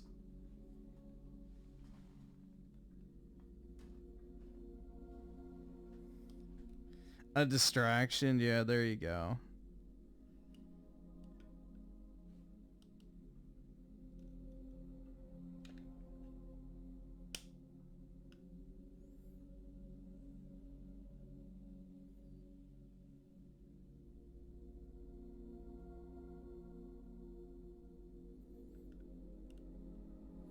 The platinum in Crisis Core, I believe, is pretty tough to get. You have to play through the game like 7 times, I think, minimum.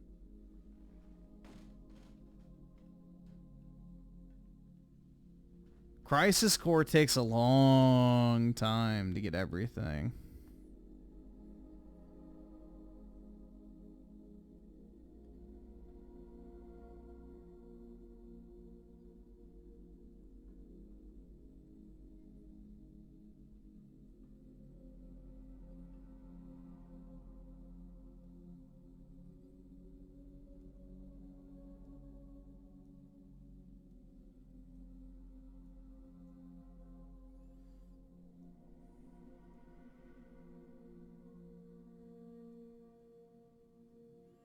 You're playing gay sissy core right now? Ew.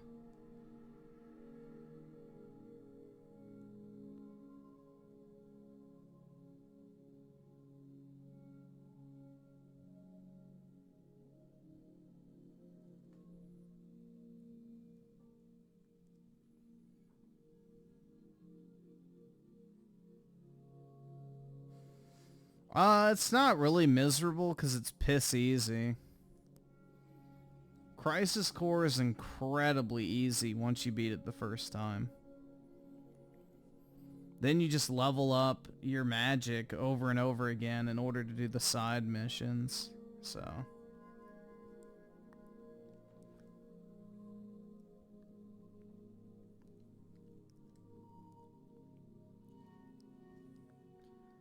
The junction system in Final Fantasy VIII sucks and the story is bad. But Renoa is better than Tifa, so fight me.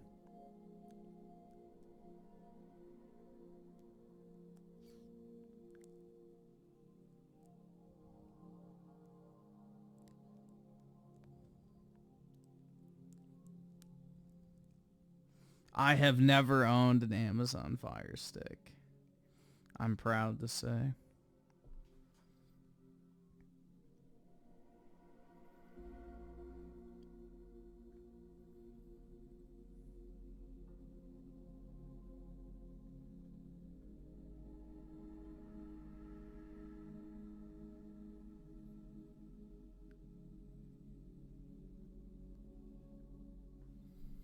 Alright, let's see. I guess we can watch these little recommendeds real quick, and then I think Creamy uploaded the video today, so take a look at that.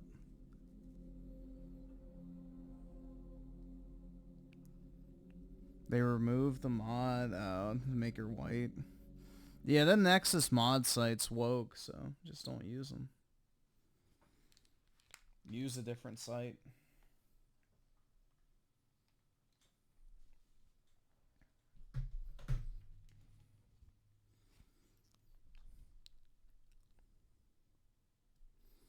Let's see. So I guess we'll start with this because this came first. So breaking reports have come out that the cocaine in the White House was camel toes. This is insane. She may have just thrown away her little chance of winning. Nah, the tweet tonight about the Lebanon money. Well, I thought it helped, and at first everything got better. Maybe because she started making more work trips. It was fine until last year's spring. Well, then her strange behavior suddenly returned. We understood everything. Gasps, inappropriate laughter, outbursts of anger. It became immediately obvious to those who worked with Harris from the beginning. Now, at some point, everything reaches a point of absurdity. And there was a big scandal. You guys probably even heard about it. In July, security found a bag of cocaine. And the worst part of it was that it got leaked to the journalists. So the matter couldn't be hushed up before it became public. Now, luckily, all the right-wing media immediately rushed to blame Hunter Biden. But the left was smart enough to ignore the story. It was eventually hushed up. But I heard that afterwards there was a very serious conversation between Harris and Biden. And the president was mad about what happened. Hunter Biden, unfortunately, was allowed to take the fall for this. And this really angered Joe Biden. But... Ooh, so we have even more divisions brewing with Camel Toe and Biden. Who knows, maybe Biden will throw another jab at her. To try and, you know, nosedive her campaign. You know, at this point there is nothing he could do because it was either blame Hunter or put the blame where it rightfully belonged on Harris and her staff, which, you know, that would have destroyed Biden's campaign. Everybody knows that Hunter's a drug addict, but if people got wind that Harris was partaking in the festivities, this would cause a major problem. So it was Harris who brought the cocaine? No, but the cocaine was brought in for Harris. Someone from the staff brought it. Clearly some high-ranking staffer. Yeah, let me take a bump. Hell yeah, dude. I highly doubt anything will come of that, though. There's no way CNN or anybody's gonna pick that shit up. So, we'll see. Hold on, let's see if anyone's talked about it.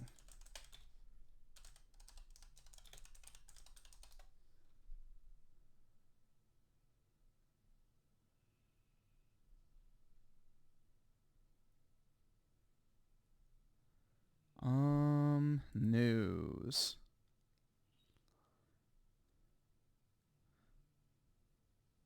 Nope, nothing yet.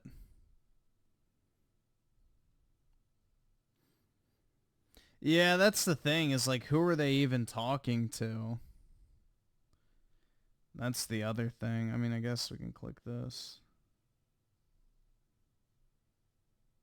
Yeah, like, who are they supposed to be talking to? That's more the question.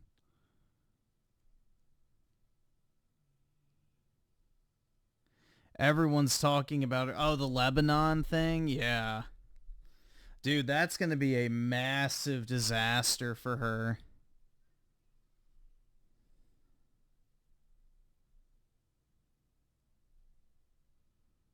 That is a disaster moment.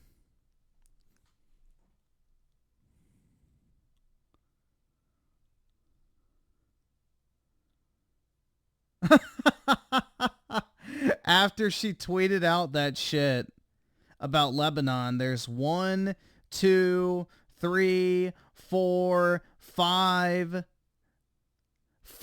tweets about the hurricane. She's trying to bury it. Uh-oh. I guess somebody made a tactical error. Holy shit, dude. Her tweet has 8,000 likes and 32,000 replies. 32,000 bro. Holy shit, yeah. Wow. Holy fuck. Oh my, yeah. Yikes. That's definitely going to be something that even the media will probably have to touch on. And even if not, that's going to spread on social media. And then she immediately makes 5 tweets about the hurricane to cover it up.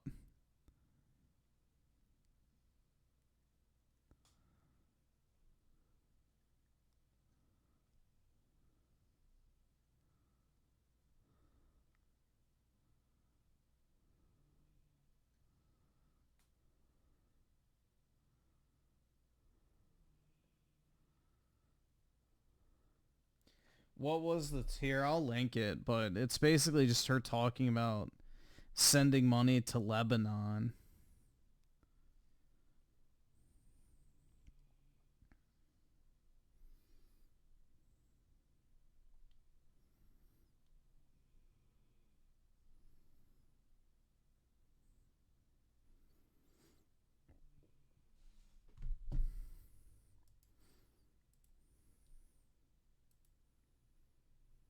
But yeah, the people of Lebanon are facing an increasingly dire humanitarian situation.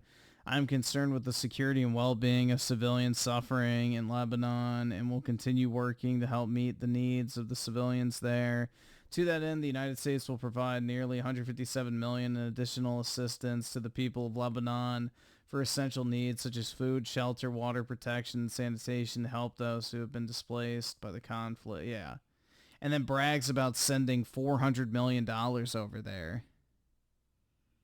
Yet, you know, people in the United States get $750 if you're in the lowest tax bracket and if you don't have insurance on your house.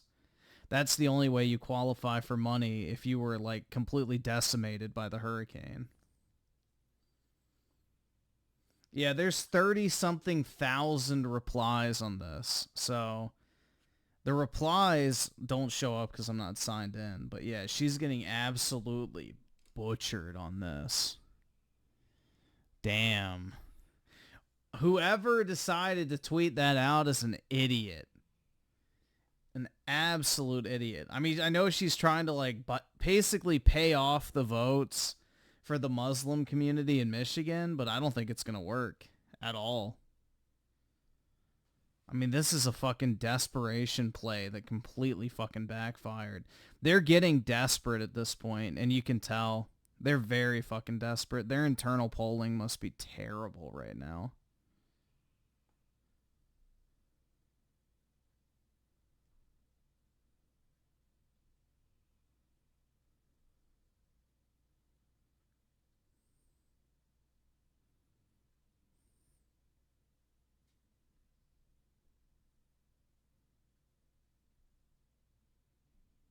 I can't afford this shit!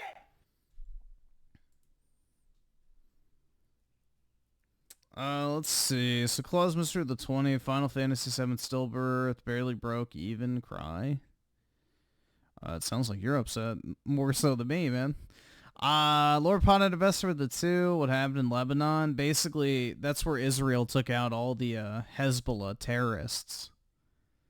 So, yeah, she's sending money to people who are literally fucking terrorists. Essentially, like, it's just insane. So they'll send billions of dollars to Israel. Israel uses the military equipment. We give them money to purchase, like, from us. And they use it to take out terrorists. Then the U.S. sends money to the fucking victims of the, like, basically Israelis taking out the terror. Like, it's just ridiculous, bro. They're just handing out money like fucking Halloween candy to everyone but the people who actually fucking need it in our own country. It's disgusting. Absolutely fucking disgusting.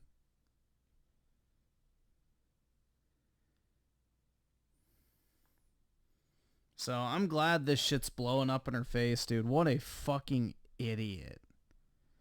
What an absolute idiot to brag about that shit.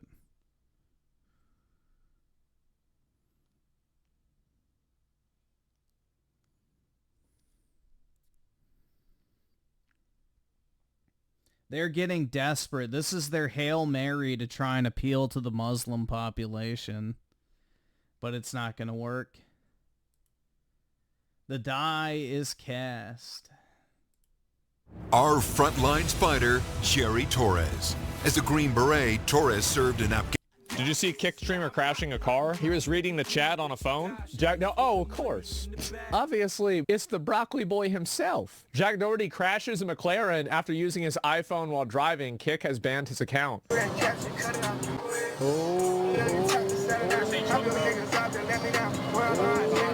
insurance is not going to cover that. You can see that because the double lines. Oh! Oh! No! No! No! Fuck, open the door, open your door.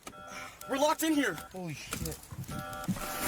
Yeah, you shouldn't drive a McLaren in the pouring rain anyway because those cars are not good with handling. But then he's driving like a fucking idiot. Holy shit. Where's your phone? Oh, I just broke that shit. Me too. I feel like I'm watching Cloverfield. That sucks, huh? My whole body kit, everything. All my money's gone. The exhaust, the whole body kit. Maybe you shouldn't have put all the money on it. Do you think the insurance is going to cover that? I'm sure State Farm or Guy. Dude, he looks like Greta Thunberg. He literally looks like Greta, dude. He looks like the fucking fetal alcohol syndrome retard itself. Doesn't he? They love kick streamers. They can see that. They're like, yeah. Looks like me. Nuh-uh. You were on the phone while you were driving. How fast is he? It said how fast he was going, right? Fat. It said 72. He going 72 miles an hour. This should be a 50 mile an hour area at this level of rain. And like you can see. Oh! You see look how fast he's going. No! See that? No! Yep, there it is. But it's good that he's okay. Nobody else. Crunch. Yeah, and those cars have absolutely nothing to them. So if they hit anything, they just completely, you know, fold on itself. Except for him and his dumbass friend got hurt. He extremely lucky. Extremely, extremely lucky that happened, man. Couldn't have happened to a better person, dude. I fucking cannot stand that guy. He's also getting sued for assault because his bodyguard punched a guy in the face for no fucking reason.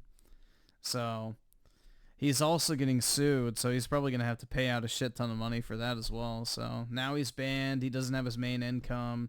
His OnlyFans whores will probably leave him once they find out he can't promo them anymore. So, yeah. Poor guy. Yeah, he's just like the typical, I have a lot of money fuckboy, essentially. Like, he's just that type of, like, fuckboy who's just obnoxious, but his parents had a lot of money. And so he thinks he's better than everybody else, essentially. That is the exact fucking way he is. I knew people like that, and they were fucking annoying, and everyone hated them. So, yeah, he's literally just that. Griff's so jealous? Not really. He's gonna end up broke in his 30s, man. I don't give a fuck about that dude. He's one of those guys that'll blow all of his fucking money being a dumbass.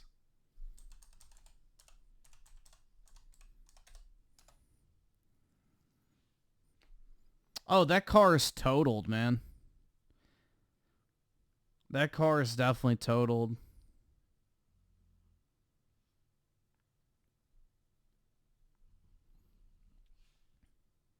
Why do games suck now? There's a rhythm in the shooting thick, milky ropes. Resonant echoes of the opening bell. In the preludes. What's up, gamers? Dreamcast here, and today we're going to do a bit of an angry rant because I feel like the industry is not only bad as it currently exists, I have a feeling that here in the next couple years, gaming is about to get a lot worse, but in a different way.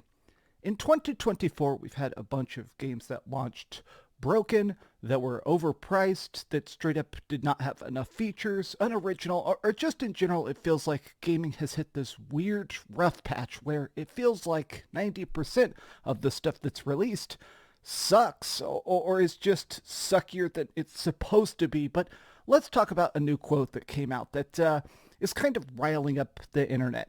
Hi, hope you're having a great day, and if you could, please give this video a like and subscribe if you haven't already. Now, this is going to be a very long, kind of rambly video where we're going to talk a lot about the nature of art and the impact of video games, because this is stuff that is incredibly important to me. So this is kind of a sequel to the video I did yesterday talking about the disappointment with the Until Dawn remake. Now, a lot of people do not like it for a bunch of reasons, but the biggest problem is they removed the uniqueness of it. The original Until Dawn had this interesting blue filter to it that made it where not only were characters... Oh yes, this interesting blue filter. Features much more creepy. Everybody constantly looked like they were bathed in moonlight, but as you can see, even made the menus a lot easier to read. I've heard a lot of people playing the game, you can't even see a lot of the QuickTime events and stuff because they tried to go for hyper-realism, which meant even the button prompts are harder to see. And a lot of people are saying, why would you even want to change this? Now, I wasn't going to talk, but then I saw this. So this is about the film industry, but I've seen a bunch of game directors, game developers and stuff chiming in that this is probably going to happen to us next. studios are assembling superfan focus groups to assess various materials for a franchise to avoid social media backlash. They will tell us, if you do that, fans are going to retaliate. If it's early enough and the movie isn't finished yet, we can make those kind of changes. Now, this is stupid for like 15 different reasons that we're going to get into, but even on the surface, I feel like the biggest thing that people kind of forget about is that art is not specifically supposed to be a catch-all. I mean, maybe this is going to be a weird take. Not every video game has to be for every person. I feel like the worst part of this current era of media, I feel like we've gotten... Oh my god, bro. Look at this shit. This is the most soyed out Switch ever. He's wearing a fucking dog ass shirt. Has dog stickers all over his Nintendo Switch. Like, oh my god. To the Netflixification, where back in the day, if you wanted to watch like a gritty, crazy television show, you'd turn on something like HBO. You'd watch The Sopranos, one of my favorite shows of all time. The Sopranos is not gritty. The Sopranos is literally a sitcom. If you wanted a silly comedy, you turn to the Animation Hour of Fox and see Family Guy back to back with The Simpsons, stuff like that. Every channel was trying to do its own thing, but now in the era of streaming services and subscribing to freaking streaming services, every freaking streamer is trying to do everything at once. Netflix is trying to do animation and big budget and indies and thrillers and like a heartfelt drama where your wife has... I don't have stickers on anything. I hate stickers, personally. I don't use stickers on anything I own. Super booby cancer and stuff like that. And so because of it, they're always drowning because half the projects are failing and half are succeeding. The movie industry, though, I think is indicative of what's happening with the gaming industry right now, which is that as consoles sell more and more and more, there's like 125 million Nintendo Switches. There was 114 million PlayStation 4 sold. There's already like 75 million PlayStation 5 sold. Now that the pool is so big, I feel like every developer is trying to do the biggest capture possible. They call it audience capture. They're trying to sell games to everybody. And so instead of having a small, very dedicated fan base that loves your stuff, you're throwing this wide net that's full of holes, and now nobody's getting caught, and you're confused as to why you're sitting there freaking so messed up. I feel like an interesting example of this is Warhammer 40k Space Marine 2, because this game, I gave it a 10 out of 10, a bunch of people gave it a 10 out of 10, and I almost think it's the fact that it's a tinier game that's focused on a particular audience. It's just fun. It's just the Lieutenant Titus going on a freaking alien killing spree of Terminids and trying to It's not focused on a tinier audience, though. I would argue this game, if people actually gave it a chance, has more mass appeal than something like Spider-Mid 2 or, you know, God of Snore or Tears of the Kingdom or whatever it might be. Because it's literally just a fun action game. That's literally it. It's a fun action game that's driven by the gameplay experience.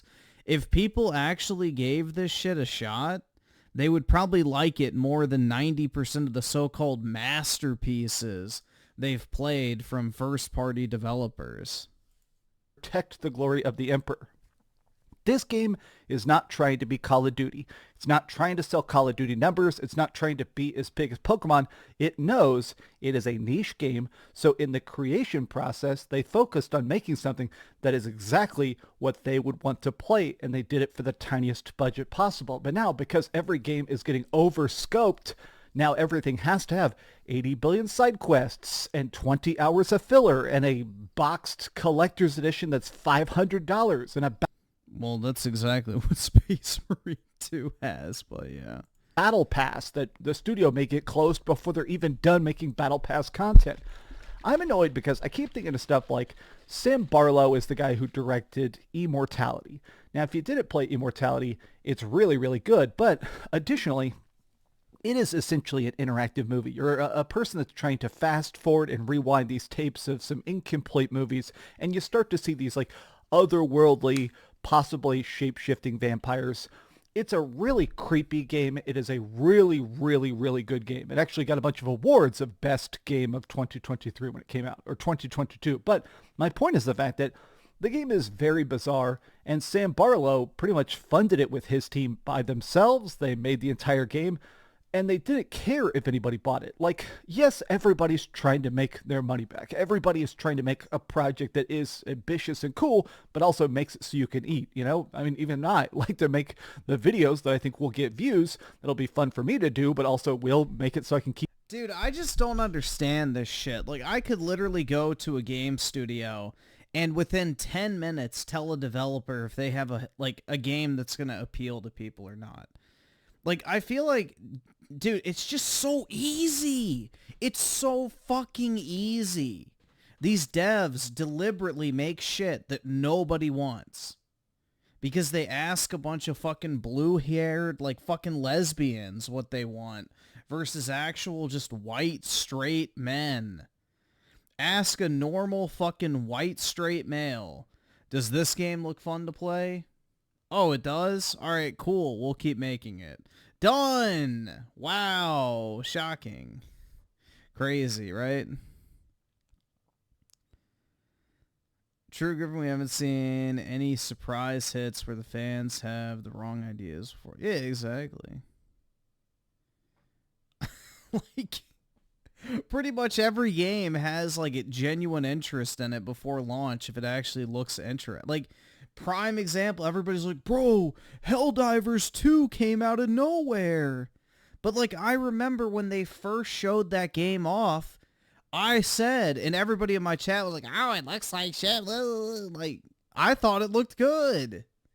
So I thought that Helldivers 2 was going to be a successful game, or at least cool to play, just based off of the quick snippets of footage we saw.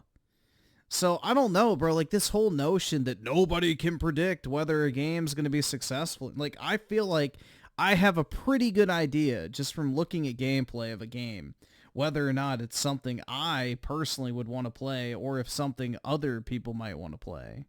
Like, I don't feel like it's a hard thing to come to a fucking realization on. No, I've never actually played Helldivers 2, but when they first showed it off, I thought it looked cool. I'm just not really into co-op games, to be honest.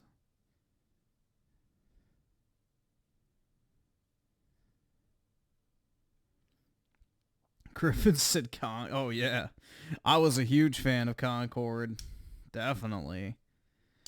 Hey, I'm the one that coined Guardians of the Goyslop, so nobody can take that from me.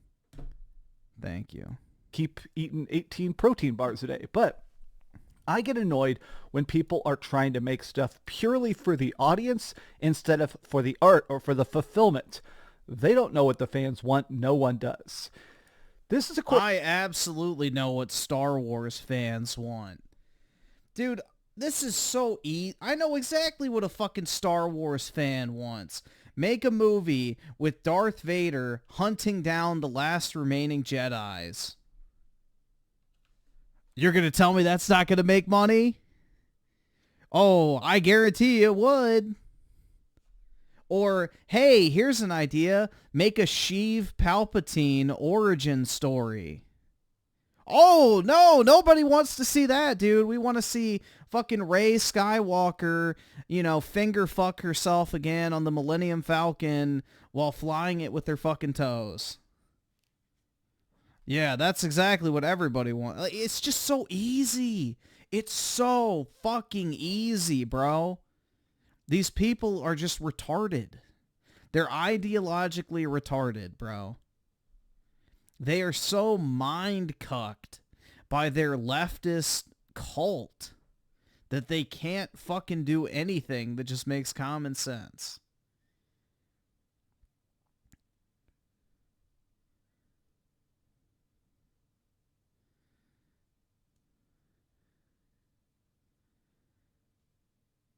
But yeah, it's piss easy. I don't know, bro. It's just so simple. It is so fucking simple. Make a game based on the aspects of a franchise people like. Not what you want them to like, what they like. And you will make money. Like Square Enix, when they made that fucking Marvel game, and the main character was like that fucking Muslim girl that nobody even knew who the fuck she was. You have a fucking Avengers game, and you don't play as an Avenger as the main character. Like, what? I don't know, man. It's just fucking mental retardation to the highest degree. Or, hey, let's make a game that's set in feudal Japan and you play as a black guy.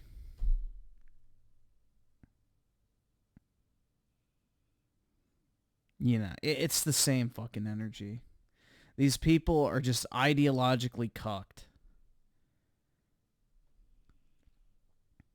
It makes me want to get a shit ton of money even more so I can start investing in these companies and just sue the management constantly for not prioritizing shareholder wealth by purposely sabotaging products by, you know, using DEI as a means to, you know, create these games which effectively does not promote shareholder wealth over all else, which is their legal obligation.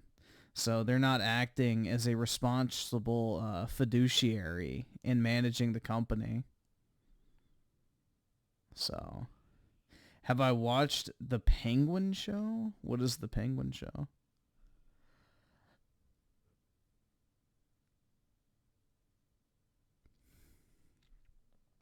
What if the shareholders are not white? Well, I am. That's why I was saying I want to become the shareholder.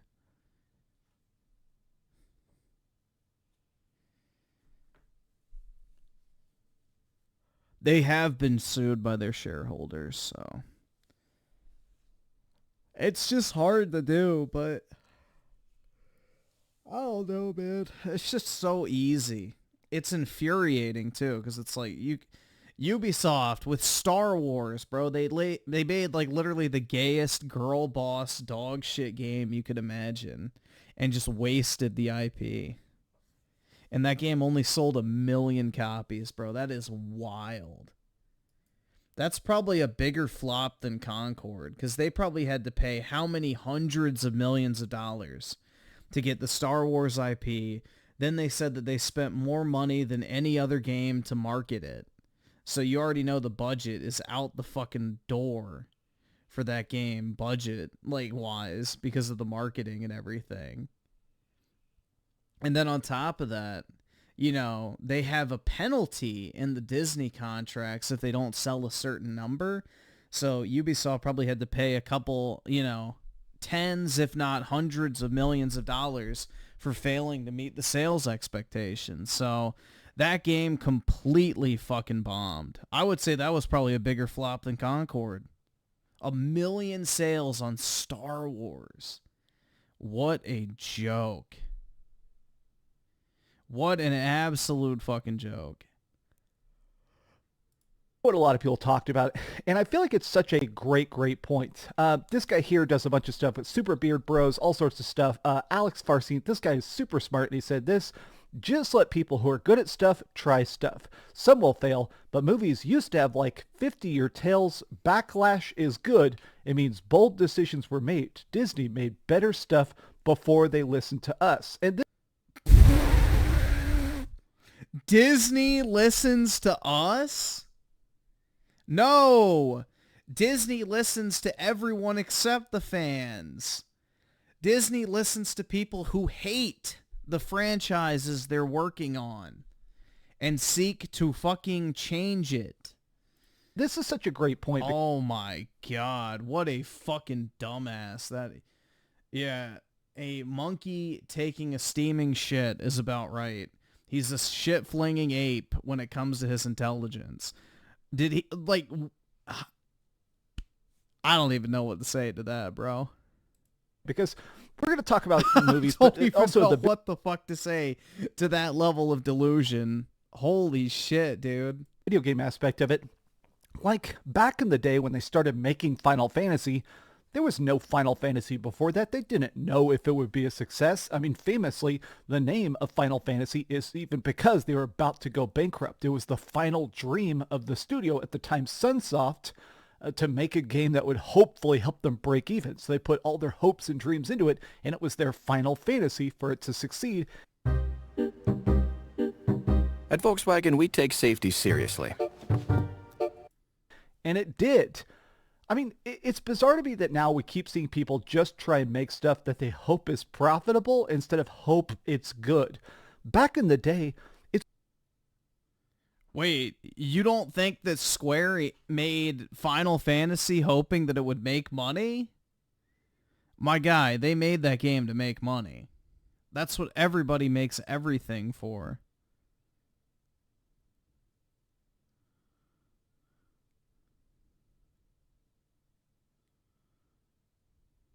Let's see. Prince Smith with the 2 mute claws. I don't see him in the chat. And then 04 Alphatron with the 10. It's ironic that, yeah, Yubi is woke and is going broke, but the constant failures like Skull and Bones, millions of dollars on that. Far Cry 6, million spent Avatar, million spent Star Wars, and 0 profit. I know, it's great to see, man. It couldn't happen to a better group of people. Honestly, Ubisoft is just rotten to the fucking core at this point. They haven't put out a good game in like 10 years. So, you know, it's time to die. Like, the free market decides their fate, and they do not act in a way that tells me that they deserve to continue on, personally. It's weird to think about the amount of movies that just bombed. Like, The Thing. I love The Thing. Everybody loves The Thing. That's not even a controversial opinion. That game was very much maligned by critics and stuff at the time when it initially released. A bunch of movies came out and bombed back in the day that now are very, very much beloved darlings. And it's because they didn't listen to the studios. It's because they didn't listen to the audience. It's because they did just want to make good stuff. Say goodbye to anything interesting happening in the huge franchises. No more swings, no more bold choices, just pandering to the most boring section of the fan base. Now, I like this because I think film Drunk. Hold on, is this a leftist? Let's see. I'm assuming they have a YouTube channel, but we'll find out.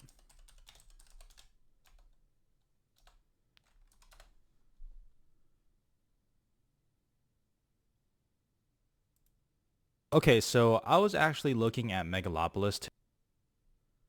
Let's see.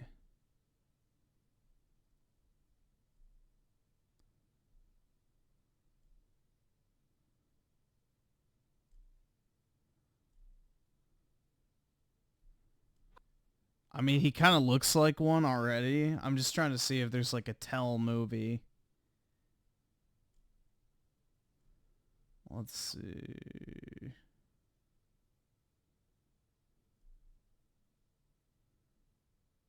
Barbie is here and it's incredible. Yes, he's a leftist. All right, there we go. That's all you need to know. A weird spot where fans are right a lot of the time, so I'm not going to act like... That's right, dude. Listen to angry lesbians instead of fans, bro. Fuck the fans. Listen to the angry lesbians that hate the franchises that they're talking about because they're obviously much better at gauging what audiences want. Groups of fans are wrong about everything. It's the fact that if you're trying to do something different, unique, fun, bold, fulfilling, it takes those dangerous moves, right? Like, I worked at a bookstore for 10 years. I've read lots and lots and lots of books. I've probably read thousands of books. Most of them just like random. No, you haven't. Random fiction, so I'm not, obviously I'm not a smart guy, but I do enjoy it. Why are you taking pride in that? Obviously, I'm not a smart guy. Shouldn't you fucking fix that? Isn't that the point of reading books, bruh? Like, oh my god. Come on, Dreamcast guy. Have a little bit of self-worth, dude. A good tale. And I always remember one of the books that blew my mind the most is something I'd never seen, I'd never heard of. I primarily read like fantasy novels, and one day a family member told me about Kurt Vonnegut, and this book specifically, Slaughterhouse-Five. It's really short, it's got 208 pages. I read this in one day. You can read it, it's got big font, very easy read, you can read it in like 3 hours. This is a movie, or sorry, this is a book about a guy who gets unstuck in time.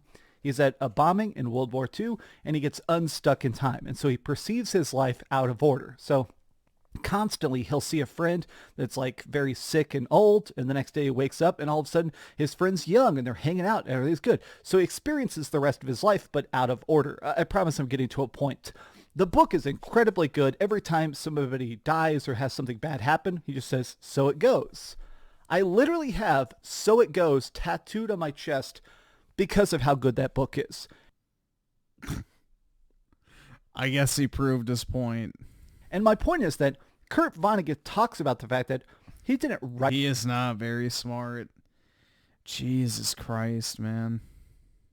Write this book for the critics. He didn't write this book for the fans or anything like that. He wrote it because he thought it was a story that was fun to tell. And I'll be damned if it ain't fun to freaking read. I feel like video games have this weird obsession with trying to make sure they're as pleasing as possible. And I almost feel like I enjoy when something challenges me. Not just difficulty-wise. I think it's interesting when a game does something very, very unique. When a game actually tries to go in its own lane, especially if it succeeds. Night Sky Prince here, he's a big Final Fantasy YouTuber, says art is dead because this is so bad.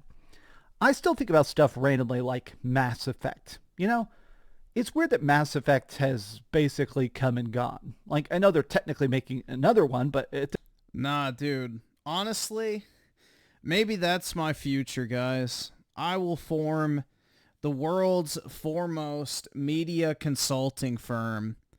If you don't want your shit to flop, you know, just call me in. Or whoever works for me. I mean, this shit is so fucking simple. I really don't get it. It's just so easy. I can look at a game for 5 minutes and tell you if it's good or not. I truly feel like I have that ability. You know, I can look at gameplay for a game and immediately tell if it's going to be good or not. It's not a fucking, you know, case of like, oh, I don't know, man. It's so fucking simple. I just don't get it. How you can spend hundreds of millions of dollars on the game and not realize that it fucking sucks. Crazy. At this point, I think everybody that wrote, directed, programmed, coded, play tested the original game is gone long since, but anybody who played the Mass Effect games as they were initially coming out, it was mind-blowing because the first game was... Will Indiana Jones be good? Well, considering we have only seen cinematic cutscenes, my guess is it's not going to be very good gameplay-wise. Pretty clunky. The first game did not have very good mechanics. The first game had a lot of issues. Second game, much more playable. If you play the Let's put it this way. If Indiana Jones had any sort of confidence in how the game played, we would have like a 10-minute gameplay demo, not a 10-minute gameplay quote-unquote snippet of just a cutscene. But yeah.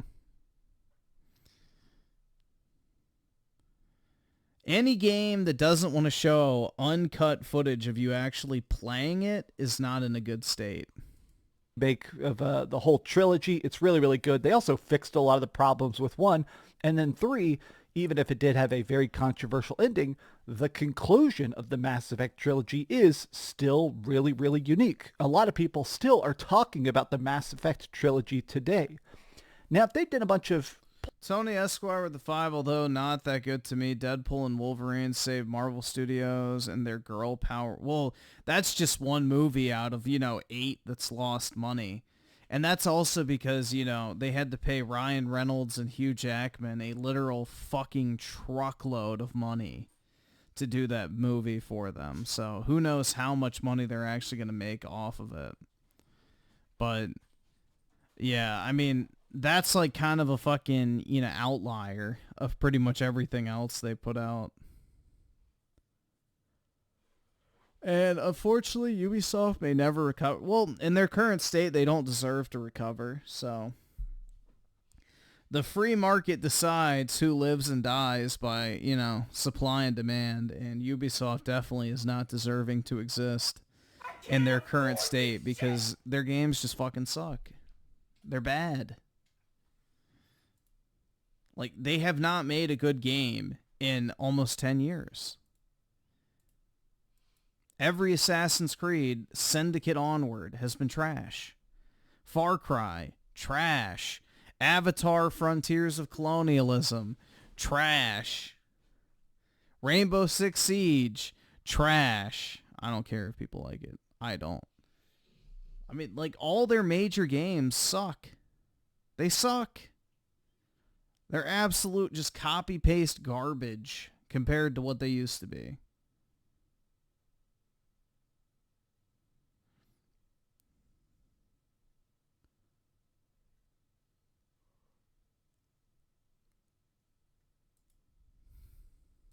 Play testing, of market testing, of audience capture. If they just spent there for 10,000 hours asking people what kind of aliens they want to see, what kind of guns they want to see, player feedback is important. But I do feel like, in my mind, and maybe I'm dead wrong, Mass Effect is the kind of game that was made because they weren't listening to people. Same with something like...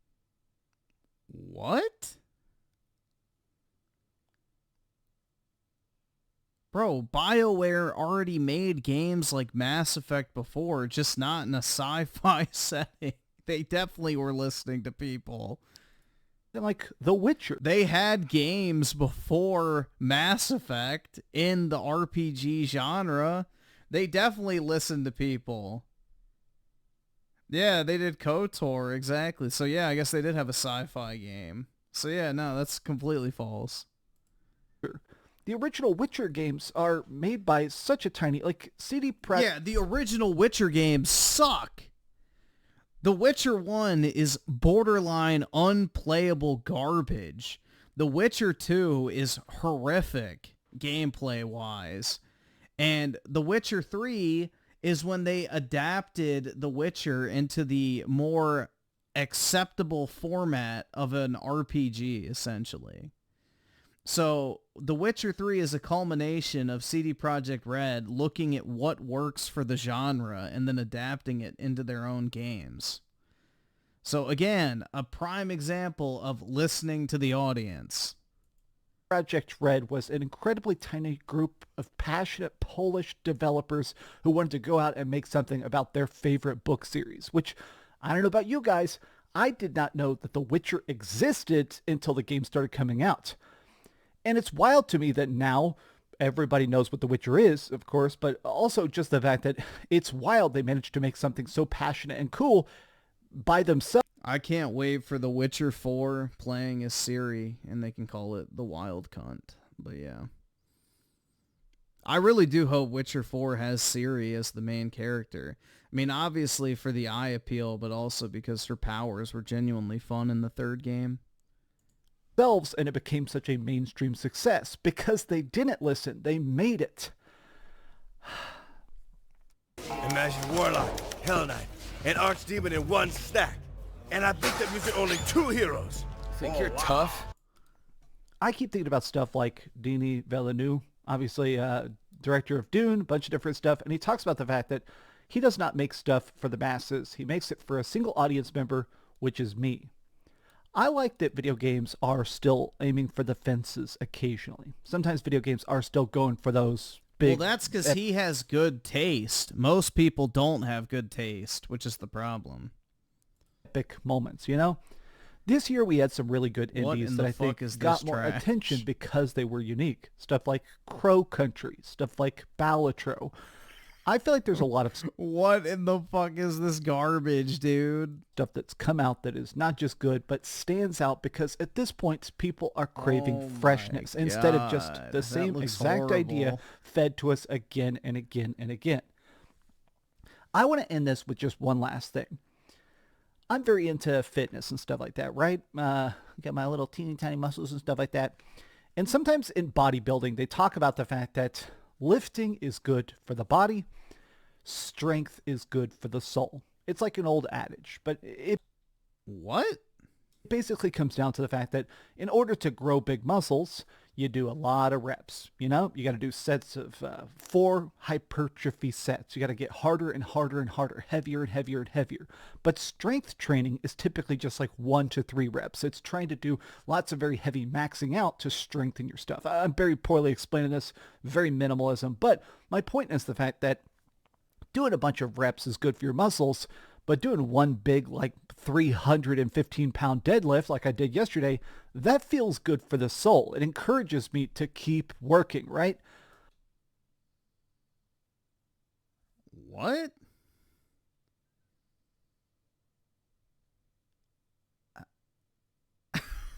That makes no sense, but all right.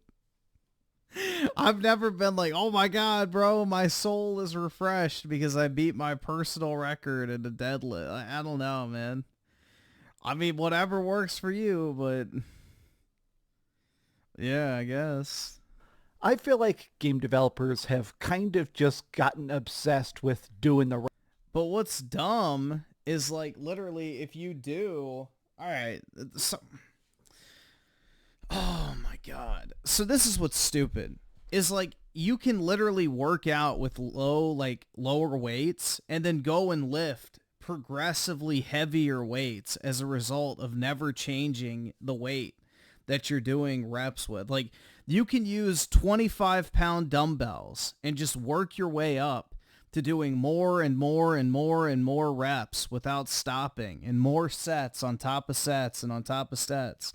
And you will gradually increase your strength even if you never do strength training because you're building your muscle.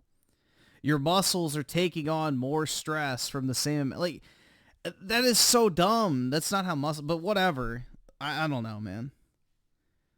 Like, say you start out with 3 reps or 3 sets of 10 reps, and then you work your way up to 3 sets of 40 fucking reps. All the way up, you're going to progressively get stronger. I don't know, man. You don't need to up the weight. That's not true at all.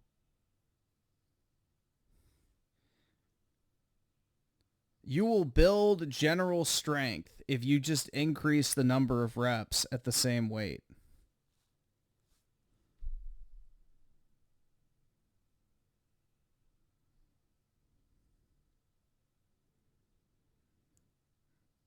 Yeah, deadlifts are easy, dude.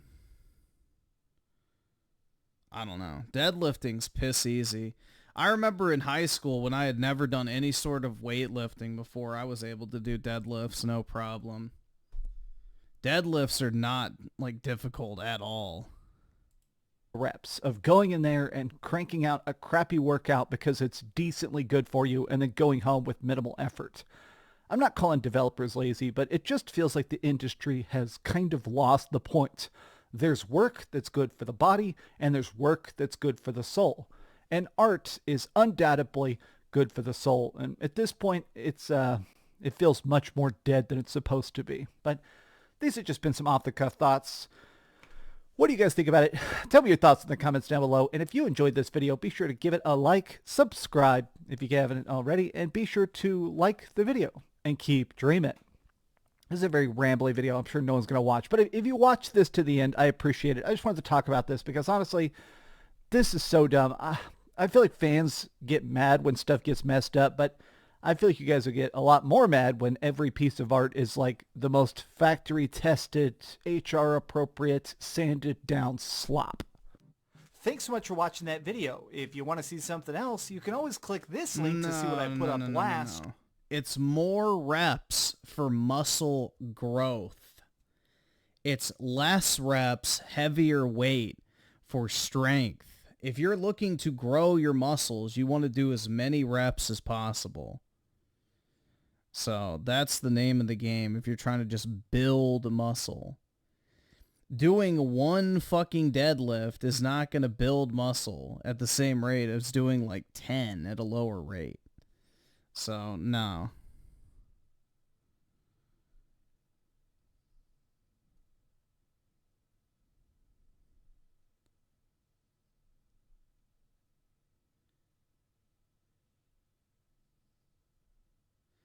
Dude, the way you build muscle is by tearing the muscle fiber. The way to tear the muscle fiber is to do as many reps as possible at whatever rate you can in order to repeatedly put strain on the muscle. So then when you go into recovery and eat a lot of protein, your muscle builds back using the protein and comes back larger. So no, you want to do as many reps as possible at whatever weight you can if you're looking to build muscle. It's all about tearing and repairing the muscle.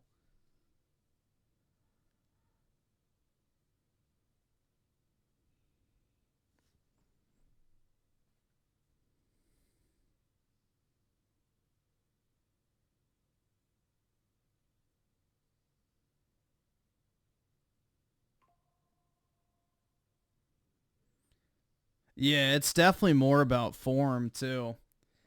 Like at a lower weight, if you're doing the correct form, it's better than doing like, you know, piss poor form at a higher weight too. Like slow controlled contractions are like the best thing for building muscle. So, yeah.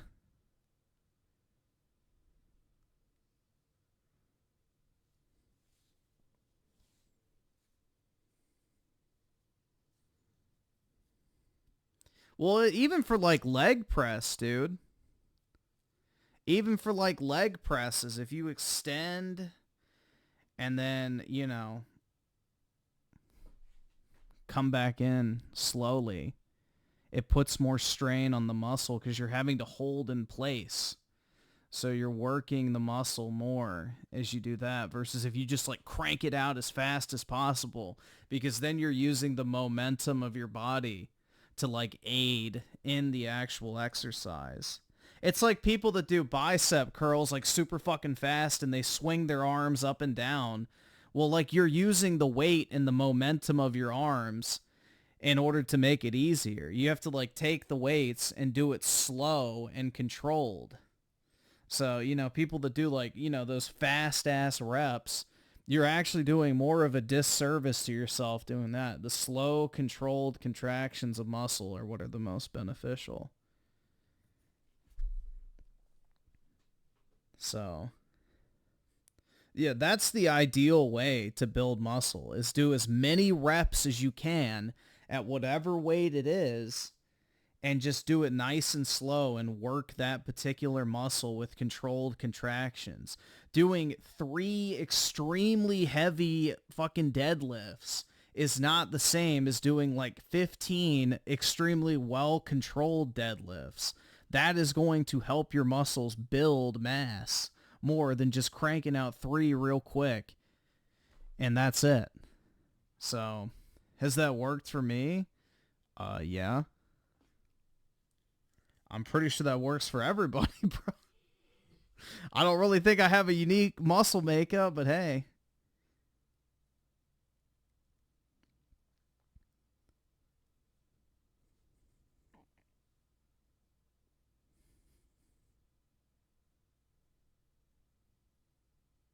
Well, I'm glad you acknowledge I know everything, so I agree.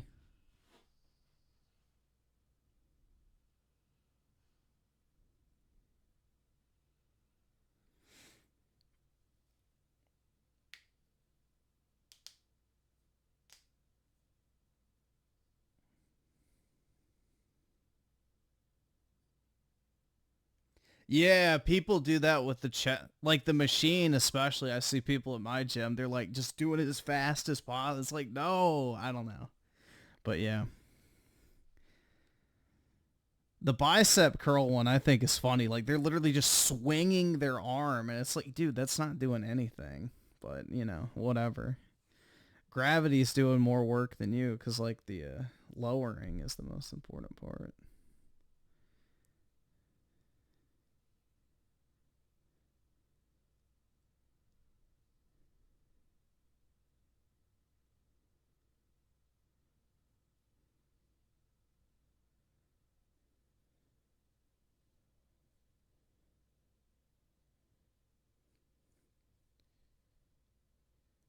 All right, so you actually... All right, Steve, you think doing 5 bicep curls with 50 pounds is better than doing 25 with 35 pounds for building muscle?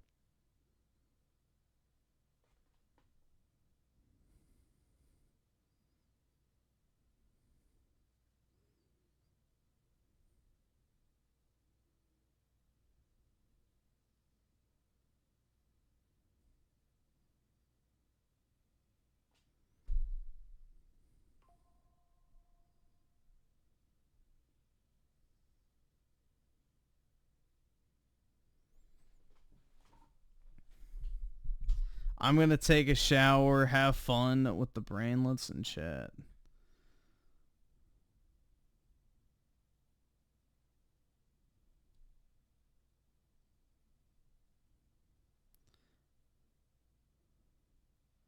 Bro, lifting really heavy weights when you're just starting out will kill you. No. No, you're going to have shit form. It's not going to kill you. Nah, it's not going to kill you. I mean, you're not going to be lifting the weights if they're too heavy at that point, but... I've seen the guys at the gym that use roids, and they're huge and shredded. Well, they're using roids. So, yeah.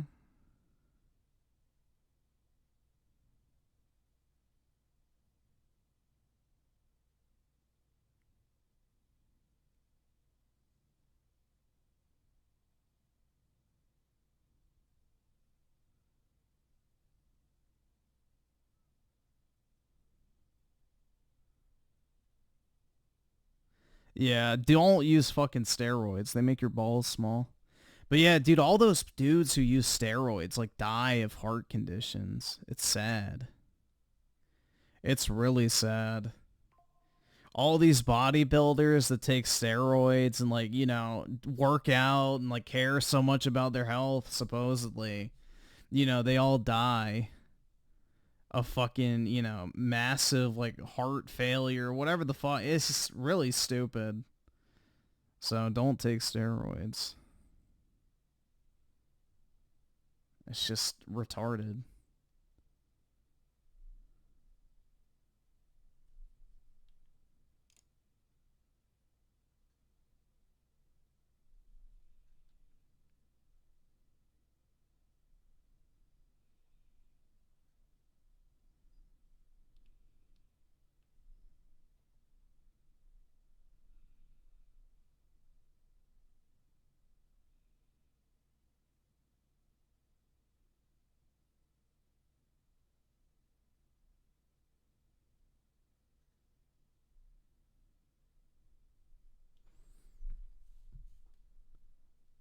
Dude, it fucks up everything because it's like, I mean, it's like the fucking trannies with their HRT and stuff.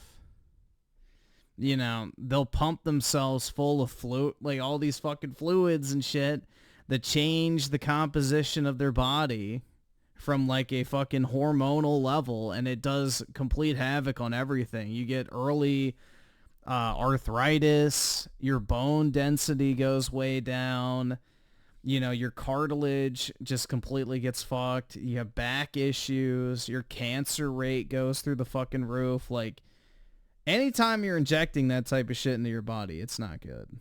Like, if it's not supposed to be there naturally, you shouldn't fucking put it in there to begin with. But yeah.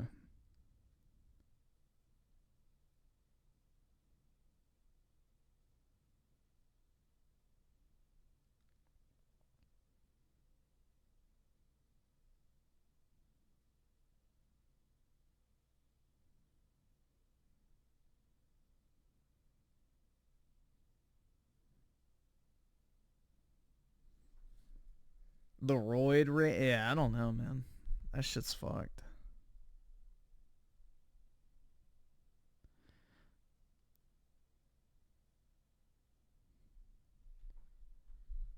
Let's see. So Ferrix with the 5. Alright. And then Prince Smith with the 2. Depending on how long it is. I don't really want to watch 2 cop videos in a row. We'll see. I have the twink build? No, I do not. Larry Hogan vetoed legislation to expand abortion access. He won't stand up for us. This is what happens when... Who cares? I don't really care who stands up for you. A himbo? Yeah. Something like that. Yeah, but the point stands. If you're doing like 1 to 2 reps of a super fucking high weight versus doing 10 of a more manageable weight with better form, that's better for you than just like maxing out and doing 1 or 2 fucking reps. So, I don't know, man. This isn't really fucking rocket science.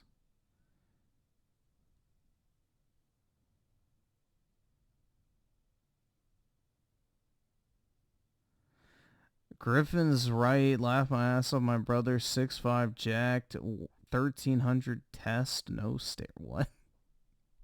The fuck? What does 1300 test mean?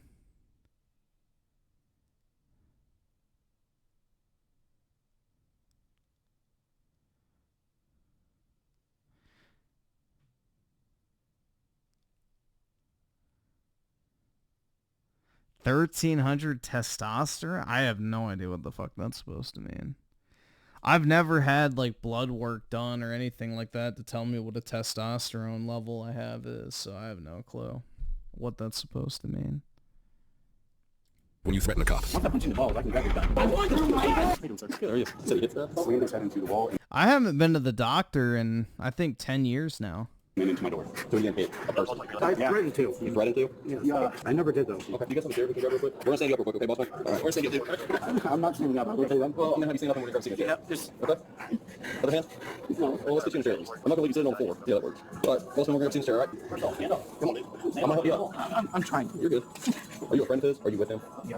Is your what? Okay. All right, dude. Look at me. Hey, I need you to look at me. Yeah, I can. Okay. Will you at least talk to me? I can do that. Okay. Do you have an ID or anything like that on your boss man? Yeah. Can I see that real quick? That's a sheriff who's talking to you. It's not. Sheriff, I'm not helping you get out. You don't need to. I'm gonna step up for a second. I'm gonna talk to you for a second. So walk me through what happened. There was a little bit of a disturbance. We wanted to remove them from the situation. It was with another guest. It really wasn't an issue until we came upstairs. The other gentleman hit his tab. At that point, downstairs in the showroom, he was like staring pretty hard. When we came up here, he just started yelling. He wanted to take a moment at the bar. He took his moment. He was just staring intently on my other manager. I removed him from the situation, and at that point, he just got irate, slammed his head against the wall. So damage to the wall. He was sitting down. Oh. Yeah. And then slammed his head against glass. There's no damage there. But then he started flailing. So there was no direct, like, he like walked up to him. I'm seeing trying to, but and then I was able to restrain him and subdue him on the ground with a full Nelson. Then once you guys arrived, I'll let him go. I was never in a full Nelson, though. All right. Okay. Well, never in a for sake of conversation, he said that. It's neither here nor there. We're trying to get to the bottom of what's going on tonight. Okay. But, so what's going on? Full Nelson never happened. Okay. So obviously you're believing it didn't happen. Well, you weren't talking to me before, so I need to fix something. And this motherfucker is a... Does he have a Hitler stash? It kind of looks like it. Might just be the lighting. Liar. He never had me in a full Nelson. Do you go by Christian, Chris? It doesn't matter at this point. Okay? Well, it doesn't matter at this point. This motherfucker never had me at a full Nelson. Stop. We're talking. You're an adult. It looks like he does. I'm an adult. And this motherfucker is a liar. I'm not worried about him. I'm trying to talk to you. He's a fucking liar. Stop. You weren't talking to me in the first place. So now you're talking to me. So are you going to talk to me about what happened? Oh, listen. This motherfucker is a liar. Sorry. Okay, then tell me your story. Because you can't just say that someone's a liar and not tell me anything more to the situation. Well, to be honest, I am drunk. Okay, there's nothing wrong with that. All I know is nobody ever put me in any kind of... Okay, then nobody put you in fullness, and I'll agree with you on that. I'll take your word for it, okay? When I came up here, you were on the ground being held by him. So something led up to that point. I'm trying to figure out what led up to that point. I have his side, and now I'm trying to get yours, but you weren't talking to me in the first place, so I went somebody to talk to me. I don't know. Well, something happened. Well, obviously, yes, but I have no idea what. I have no idea what the f happened. All I know is this motherfucker needs to fucking get a bullet to his head, too. We're not. Why? Can we act like adults here for this situation so we can get to the bottom of this and figure out what we need to do, get you on your way and go where we need to go? Welcome to 2023. No, nothing is an adult anymore. No. You can't call me an adult. Is this a white dude for camel toe? That's assuming my age. What? That doesn't even make sense. Welcome to 2023. Neither does assuming a gender. I've never assumed your gender. We never even spoke about gender. Well, it's the same concept. It's not. Yeah, it is. I identify as an innocent 23-year-old. Okay. And you can't do anything against it. And then you're a transphobe. That makes no sense whatsoever. That's the way the world's working now. It may be in your head for right now in this given situation, but that's not how the world works. That's the way the world's working right now. If you wanted to identify as a woman, I couldn't say shit. What does that have to do with anything we're trying to do? I'm trying to figure out what's going on with you. You're bouncing head off the walls. What the fuck? Dude, look at this thing. Jesus. And I will still do that. All I have to do is... One human race, right? Just punching the balls and... That's not gonna happen. So how do I have to make that happen? I'm pretty sure I can. No, you can't. I'm pretty sure I can. No, you can't. I promise you. And then you would catch a felony and then you go to prison. So that's a lose-lose. No, I'm pretty sure I can cause that. Because once I punch in the balls, I can grab your gun. No, you won't. Do you really want to try it? Well, I'm gonna advise you not to even think about trying it. But do you want to? No, I really don't. Because honestly, in your eyes, it just looks like you want that challenge. I'm trying to help you as an adult, but we're not getting there. You want that challenge. How about we do this? I'm gonna stand you up and we're gonna go grab a seat in my car. Does that sound good? I feel more like just hitting you in the chin. I mean, it's your right to try it if you would like, but I would not advise it. So let me ask you this. Are you threatening physical harm upon me? Yes. You want to cause harm to me? Yes, I do. Why? Something's gonna happen. I'm not moving from here. You are gonna move from there, I promise you that. Then you're gonna get a fist to your chin. No. So this is what we're gonna do. Crispin. It's Christian, right? Christian, yeah. Okay, Christian, stand up for me. Nope. Well, you're still gonna stand up nonetheless. Don't touch me. I'm giving you the opportunity to stand up. Okay. We're done. We're done. Give me your hands. Stop. Come here. I'm dead weight. Oh, that's fine. I can handle dead weight. Go push me. Oh my. Christian, right now you're gonna be detained. Christian, are you gonna walk at all? Christian. Are you gonna walk at all? Christian. Are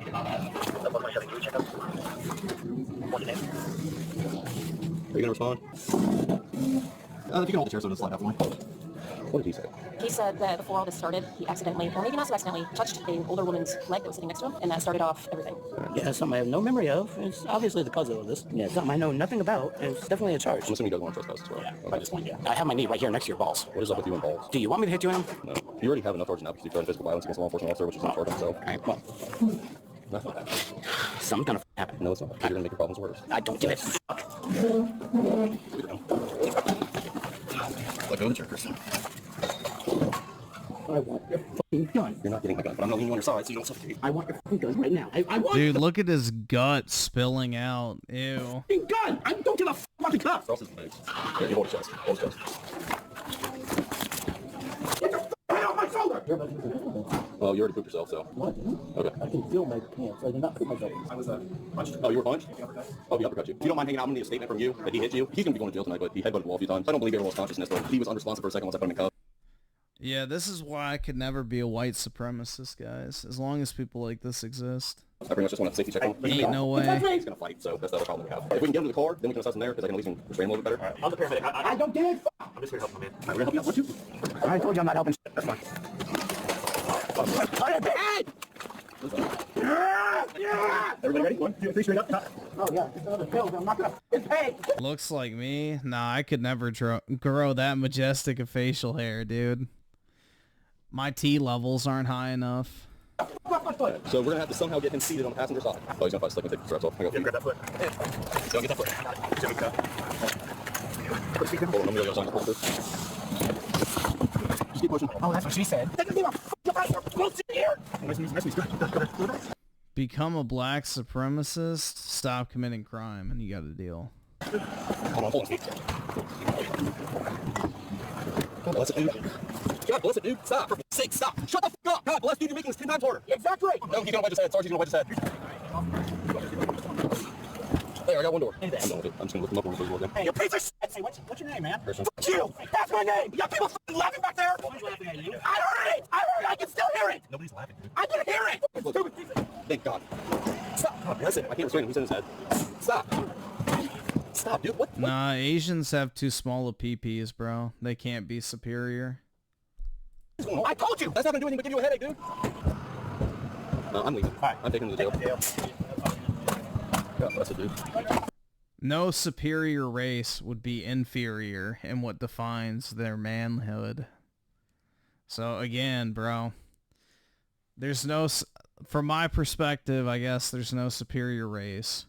Other than obviously the Jews, dude, but yeah. Obviously. But yeah. Again, the whole like concept of race, I think is kind of stupid. It's all about culture. I'm definitely a cultural supremacist. I think that is definitely a real thing. There are cultures that are better than others. You're gonna get a criminal danger now. Oh, now I get it. You fucking scared bitch. Just go ahead and call the jail. Tell him to be standing by with the chair. He's still getting out of my nose and hang his head. Christian, you good? Are you good? Christian! Are you okay?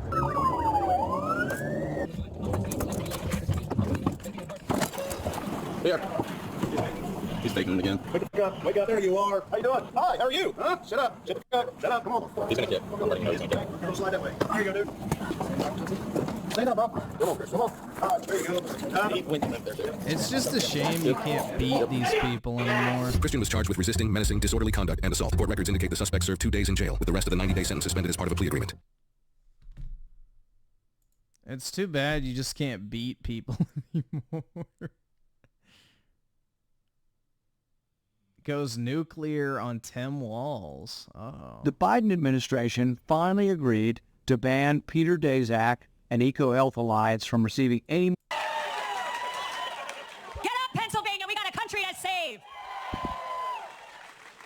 What is up? I am so excited to be here for JD. I am usually with the greatest president that we have ever had, but now it is time to get ready. I don't really want to watch her. I thought it was just going to be short.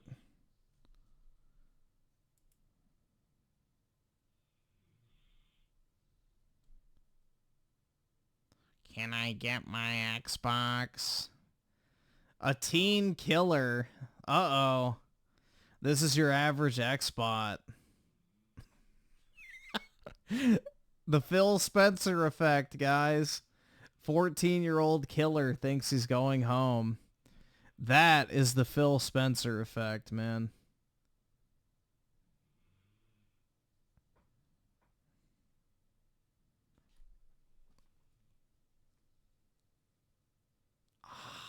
Shit, man. Me as a teen? Hell no.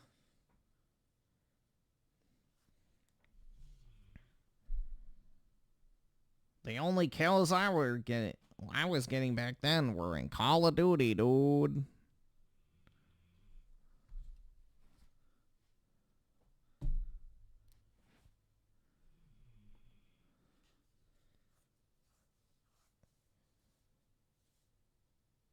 YouTube is still shilling expensive rip-off cars. Where?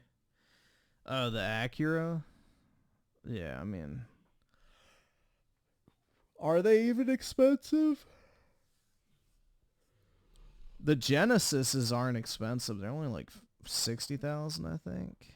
They're just Hyundais, so that's not expensive. But I don't know about Acuras.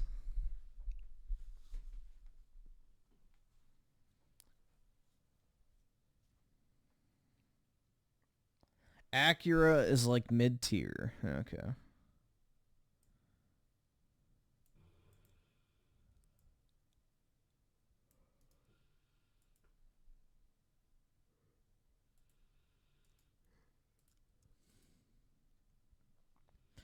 Oh, yeah, that's right. They're Hondas. I forgot about that. So, yeah, definitely mid-tier.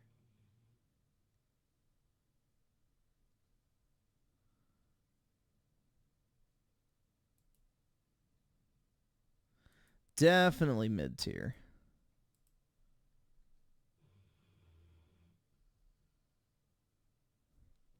Damn, bro, my dog is like just snoring. 10 games you can never play again. Let's see. Oragel's leading formula helps you fight pain and immediately hit pause. Am I going trick-or-treating? Yes. Some games, be it through corporate meddling or some other weird reasons, are just no longer available to play. So that's what we're talking about today. We got 10 games you can never play again. Let's get started off with number 10. Talk about the obvious. It's PT. We've talked about PT a million times at this point.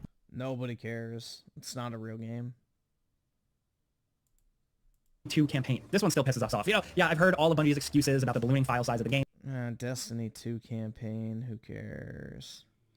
Dude, most of these are gonna suck. Yeah, it wasn't the best first-person shooter story. It was still pretty fun, so I don't know. It sucks that you can't play it again. Next over, number 8, Rumbleverse. Now, this game suffered the same fate as so many other creative free-to-play battle royale games. It came out, got some attention for a little while, and then shut down only 6 months after its launch. I never even heard of this. Sometimes, rarely, these games give players the tools to keep playing them. Knockout City was another promising free-to-play game that shut down, but at least that game allowed people to host their own private servers, so it's at least still technically playable for that community that really loved it. When it comes to multiplayer games, technically playable is still playable, because the alternative is that it's totally dead. It's a shame, because Rumbleverse was actually a pretty fun alternative to your standard battle royale. It did something different and managed to get a small but passionate fan base. Now, with the servers closed and no alternative for fans to run the game locally, there's nothing left to do but look at old videos of the game to remind yourself of what it was. Rumbleverse is just one of so many other free-to-play online-only games that have shut down in the past few years, and it's just a shame, but there's no way to go back and play this one today, even if all I wanted to do was wander around an empty map. Still. Next over at number 7, oh boy, on October 4th, 2022, Overwatch 2 launched and completely replaced Overwatch 1. If you want to go back and play the original Overwatch game now, it's impossible. There is no Overwatch 1. It's just Overwatch 2 with all its new and improved monetization systems. Players were at least able to carry over. Number 6 is MAG. Oh my god, I love this one. I totally... This game sucked, man. I had this on PS3. Remember this one. This is an extremely ambitious PS3 multiplayer shooter that had war zones like no other. Dude, it could support up to 256 players in a single battle, which made for some of the most epic and chaotic matches we can really remember. There were smaller modes, but the real star of the show was Domination, where teams of 128 players battled for control of these gigantic maps. Sure, the game was a little buggy and there wasn't much content compared to your average Battlefield game, but the epic scale of the battles were really something to behold. A massive scale game needs like a massive audience to succeed, which unfortunately the game never quite managed. The online servers were shut down in 2014, just a little over 4 years after the game came out. At least it got a good few years, but with the game being locked on PS3 and no servers to play on, it is dead. It wasn't the biggest game ever. It was such a cool, unique experience compared to most other things that we were seeing at the time, stuff on the market. It's a shame that it can't be played anymore. Next over at number 5, we have Marvel Heroes. This action RPG created by former Diablo 2 devs came out at the perfect time. This massive multiplayer game gave players a huge selection of Marvel heroes to choose from, all who looks like a shitty mobile game. Their own unique abilities and skill trees, and it was in general one of the better Diablo-likes of its time. There was only one problem with it. It was online only, so the clock was ticking. Like, it wasn't if the game would eventually be unplayable forever, it was a matter of when. This one was especially painful because by basically all metrics, the game was still doing pretty well, but Disney decided to end its relationship with the developers, and the game was shut down in November of 2017, only about 4 years after it first came out. Looking at it now, you might wonder what the big deal is. It looks like any other forgettable ARPG game, but the difference was in the design. It was just so much more fun to play than most other games of its type. All the heroes were given pretty interesting and unique powers, the loot was well designed, and there was a lot of stuff to keep players busy without making it feel like they were just wasting their time. It was a good game that just died before its time, and now, with the studio behind it closed and the server shut down, there's really no hope of it ever coming back. Now at number 4, the Infinity Blade series. The original Infinity Blade game was one of the first big dude, crossover I hits. loved these. Infinity Blade is great. For mobile gaming. Kind of like a mix between Punch-Out and a fantasy dungeon crawler, the game managed to have fun touchscreen controls while having the presentation and visuals of a AAA game. It was a really novel thing at the time. There weren't a ton of games on phones yet, but this one really blew everything out of the water, even if it was kind of simple. Then the sequel was even bigger than the first, and the next one after that was even bigger. These are foundational games for the mobile market, but Epic still ended up giving up on them. All 3 games were delisted. I wonder how the story ever ended with that. I remember, dude, that was so fucking cool. I wonder if people made, hold on, let's see. We're not going to watch it, but I'm just curious. If people made Infinity Blade lore. Because I need to figure out how I never played 3 because I didn't have an iPhone. Infinity Blade lore.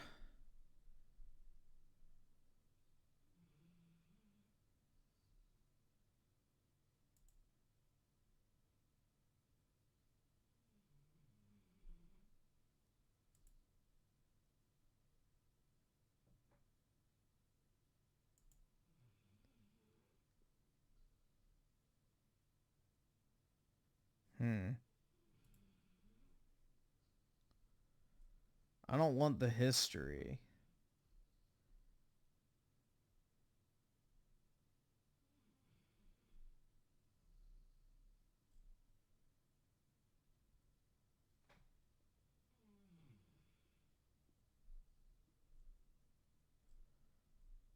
It doesn't look like somebody's done a story video on it. Let's see. Infinity Blade story.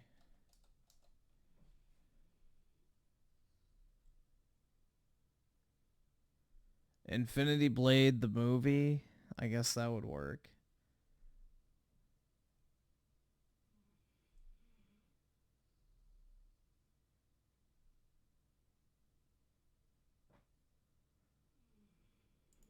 Wawa's new Apple handcrafted Playthrough of all video concludes my Infinity Blade movie series. Okay. Yeah, I may check that out.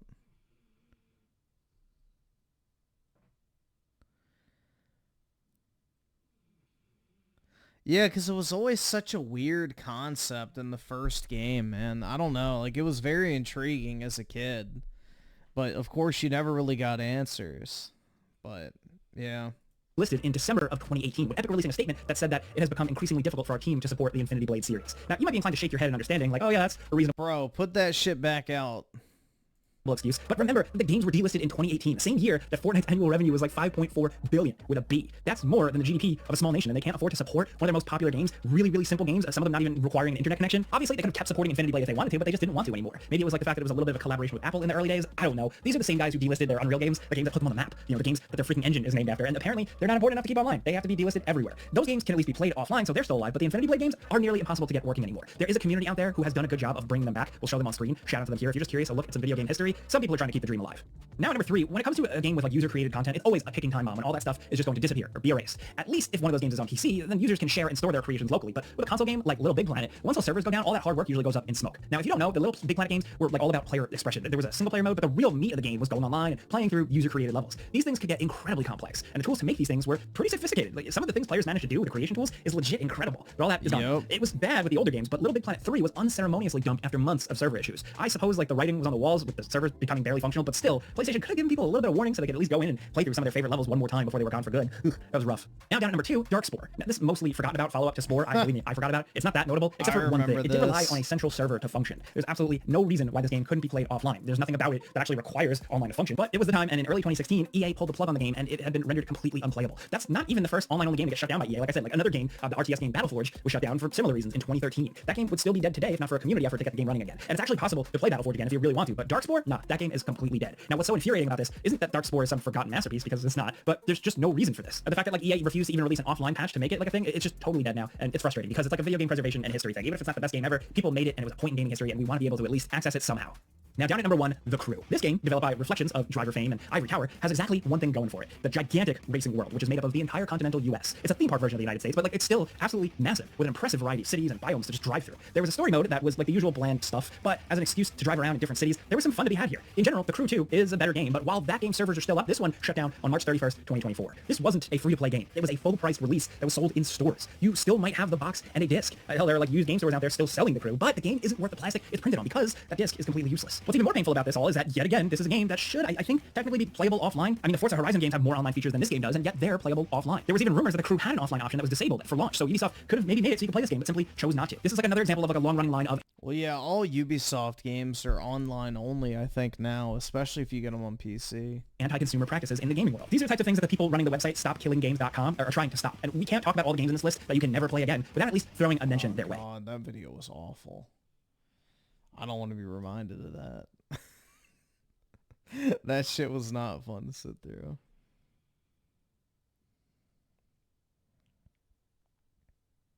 A look at every Squaresoft PS1 game. Holy shit, 3.5 hours. God damn.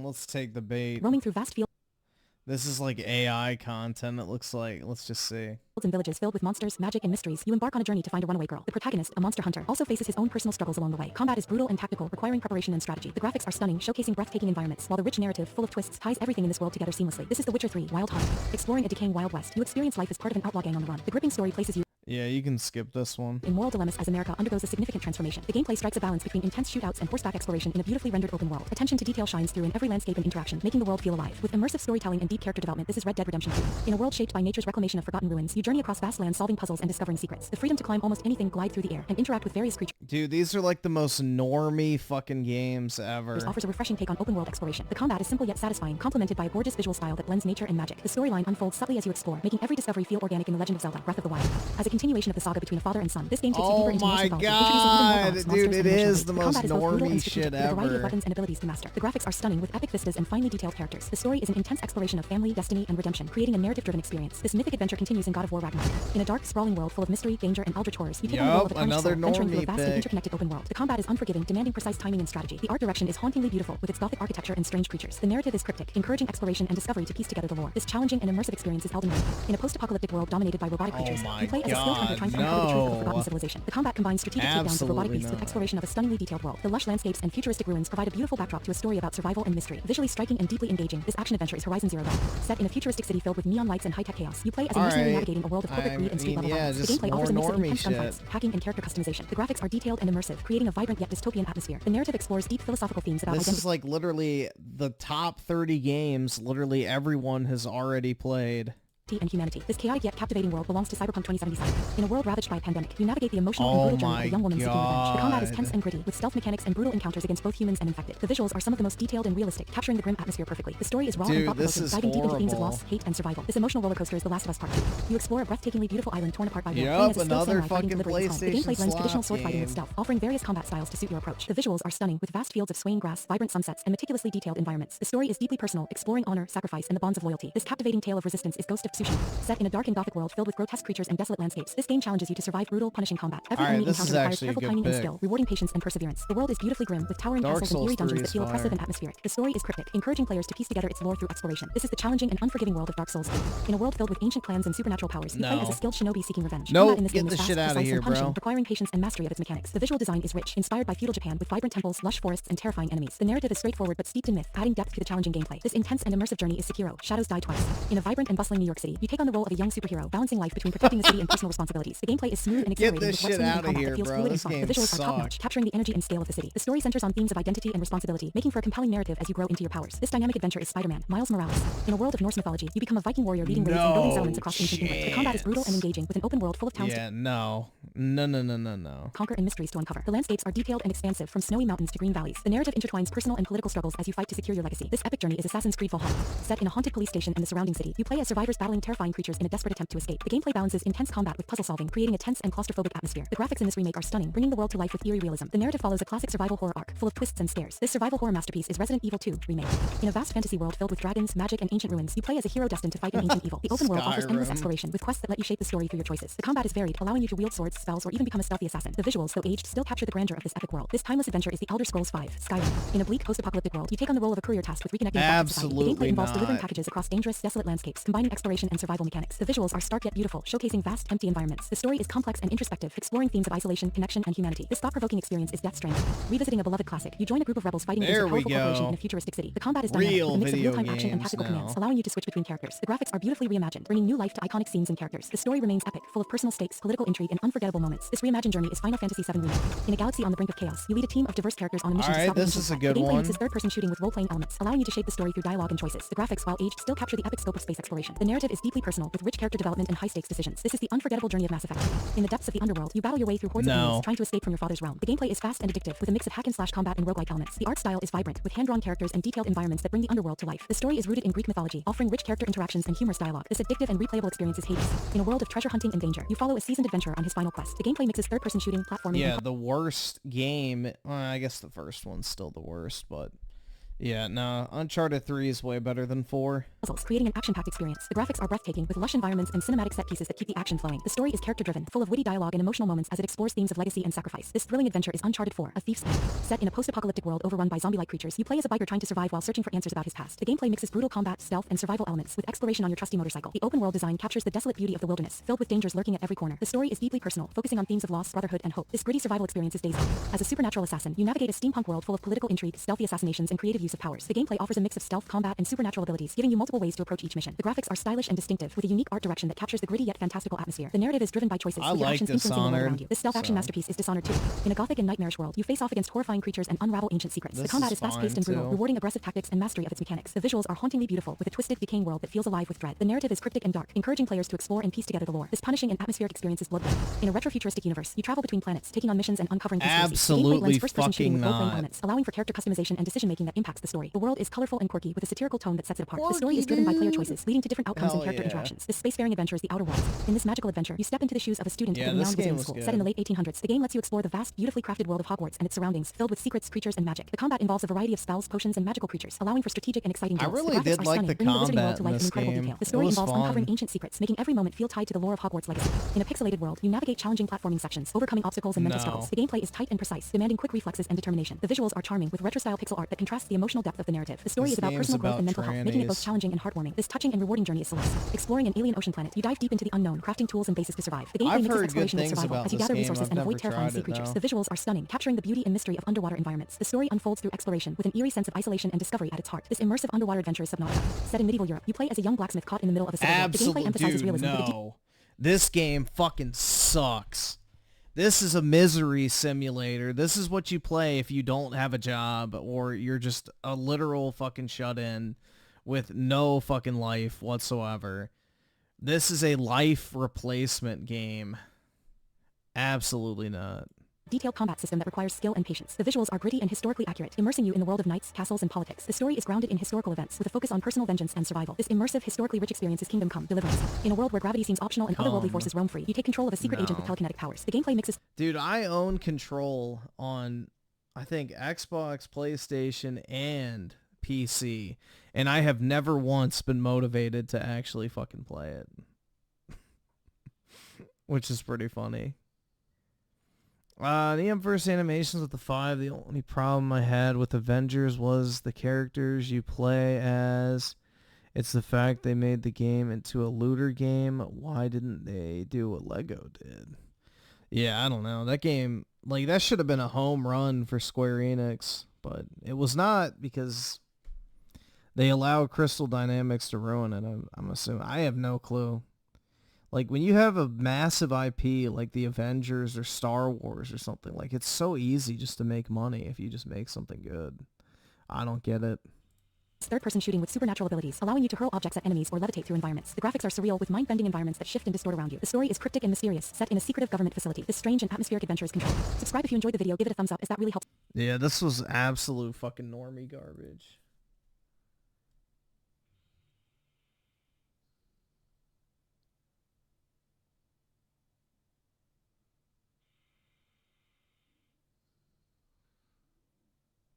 Ten long boss fights that made us sick. Why is Final Fantasy 16 on here? In the end, all will serve. Ew, Star Slot. Boss fights are supposed to be the hardest things in the game. You're supposed to ramp up the difficulty. It's supposed to get crazy. But what happens when they just don't stop? Like the Energizer Bunny, they keep going and going and going. I don't know, do people know the Energizer Bunny anymore? It doesn't matter. Hi folks, it's Falcon, and today on Gameranx, 10 boss fights that were way too long. Starting off with number 10, it's Ultima from Final Fantasy 16, which came in a little less than an hour. There's a lot of long as hell bosses in Final Fantasy 16. That was not that long. The Titan boss fight seems like it goes on forever, and the Bahamut boss fight feels like you're at the end of the game. It's so bombastic and extended, but those fights are nothing compared to the actual final boss of the game, who is Ultima. Under the best circumstances possible, this guy will take just under an hour to beat, and it's not one of those slow turn-based bosses. Really? He's not that hard. What? I mean, I didn't play it on the Final Fantasy mode, but he was not that difficult. It did not feel like that long of a boss fight, if you ask me. Fantasy 16 is a full-on action game like Devil May Cry. Dude, the final fight at Rebirth is longer than 16's Ultima fight. Sephiroth and Genova take way longer than Ultima did. So you gotta be focused for the entire thing, and man, it'll wear your brain out. The first part of the battle is mostly cinematic, but there is a health bar. There is a fight going on here, even if it's like half cutscenes. It's mostly a lot of flying around and pressing buttons and watching the pretty colors. Not a lot to it, but I mean, it goes on for a while. That kind of sums up the whole fight, actually. Next is a one-on-one fight with the regular Ultima, and then another icon battle where it's a freak versus a powered-up Ultima. Before the fight finally and mercifully ends with a final fight against an even more powered-up, you guessed it, Ultima. It is one escalation after another. Even compared to the absurdly long battle in Final Fantasy VII Rebirth, this one beats it in terms of like not so much complexity, though. No, it does not. The Rebirth final boss fight takes way longer than this. I replayed this game recently. Rebirth's final boss fight is way longer. It's mostly a slugfest, and I mean, I'm not going to deny how epic the whole thing is. If Japan knows how to do something well, to make these absurd, over-the-top boss fights. But if there's another thing they know, it's how to make them a little too long.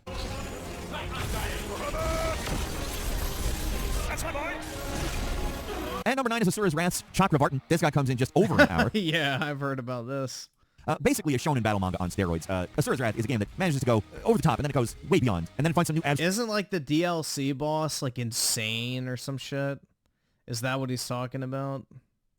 way to be over the top. I never had the DLC, but apparently the DLC boss takes like fucking forever. Compared to that, and then all logic begins to break down. I've pretty much described to you the true final boss of Asura's Wrath, the creator of the universe, the embodiment of the Wheel of Life, the god of Mantra, and the ruler of Nakra, Chakra Vartan. I mean, our man's got so many titles, just to say it all is kind of like the boss fight. Takes a long time. Hell, just his name, Chakra Vartan. What the hell? Chakra Vartan. Sounds like some kind of nut and chocolate brittle candy of some kind. Break off a piece of that Chakra Vartan, man. I like the pecans or whatever. That sounds like a snack that wouldn't actually take a lot to get through. Sounds delicious. This boss, on the other hand, never freaking ends. Lasts at minimum for an hour. And depending on how you count it, it's easily more like an hour and a half. His first form is somehow the least crazy, being this angelic Buddha-looking guy with a ton of arms. This is the prologue to the boss fight, though, because his next form is a big old gold statue. And when I say big, I mean real big. Bigger than a galaxy. One hell of an escalation, buddy. And he's not messing around anymore. He's throwing giant planet-destroying laser beams at you, along with entire moons and planets as projectiles. Yeah, this game would actually probably sell really well if it got a remaster. I couldn't imagine it would take very much work to just up-res it, but... Not cool, man. So you beat that, you get a rematch with his godly form, and then comes a final battle with a pure white void, and he goes absolutely nuts on you here. It's one of the most over-the-top, ridiculous battles ever put in a game, and it's not actually even part of the regular game. Yeah, this is the part you have to buy on top of the game. Yeah, I just broke off the last... Yeah, so I never played that section of the game and made it a DLC, which obviously sucks, but it does not take away from just how incredibly long this final battle is.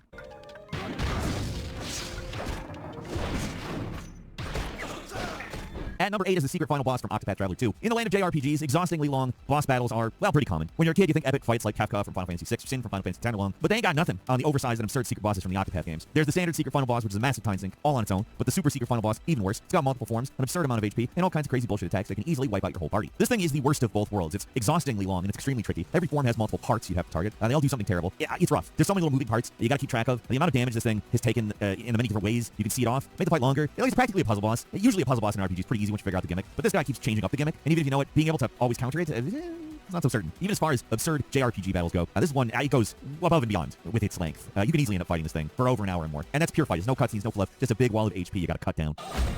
I summon Grant, the Thunderblade.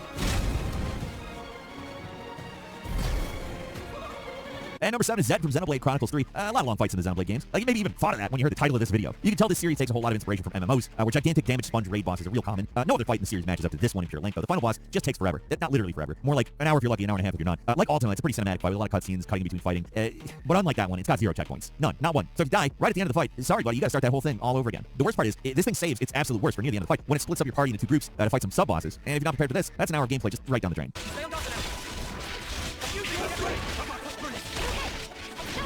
So it's like the doing any real significant damage to this guy is nearly impossible. You can't use any positioning attacks. Your party often spreads out so they can't take advantage of AoE healing and buffs. And did I mention that it's long? It's of course appropriately epic, but man, no checkpoints? Seriously?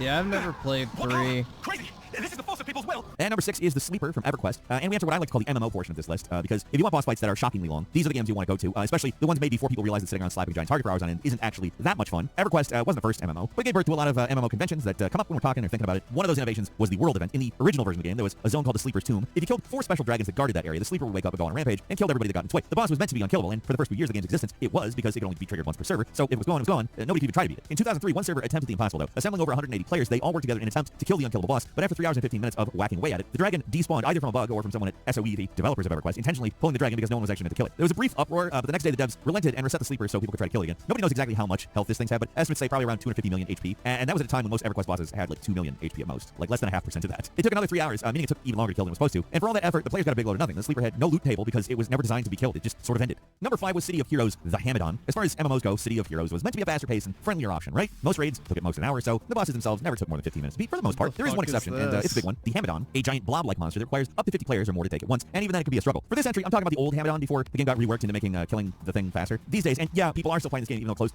years ago at this point. There's actually a pretty active private server for it. People can clear this thing in like 15 minutes flat, but back in the day, even if you got a fairly well-coordinated raid group, it could take like 3 hours of non-stop combat to kill this thing. I've seen some people say that they fought it for up to 7 hours, but from everything I've heard, 3 hours number seems probably more common. What made this fight such a slog is that it was these mitochondria ads that would spawn. These things were color-coded and they had to be dealt with a special way, and you had to kill them all, otherwise it just endlessly buffed the main body of the boss, and they make it impossible to do any real damage. Trying to fight this thing with an uncoordinated team was just a nightmare, and even if you had a decent team, you were probably gonna die and get revived a lot. It's not the flashiest boss, but actually beating it was considered a badge of honor among many City of Heroes players.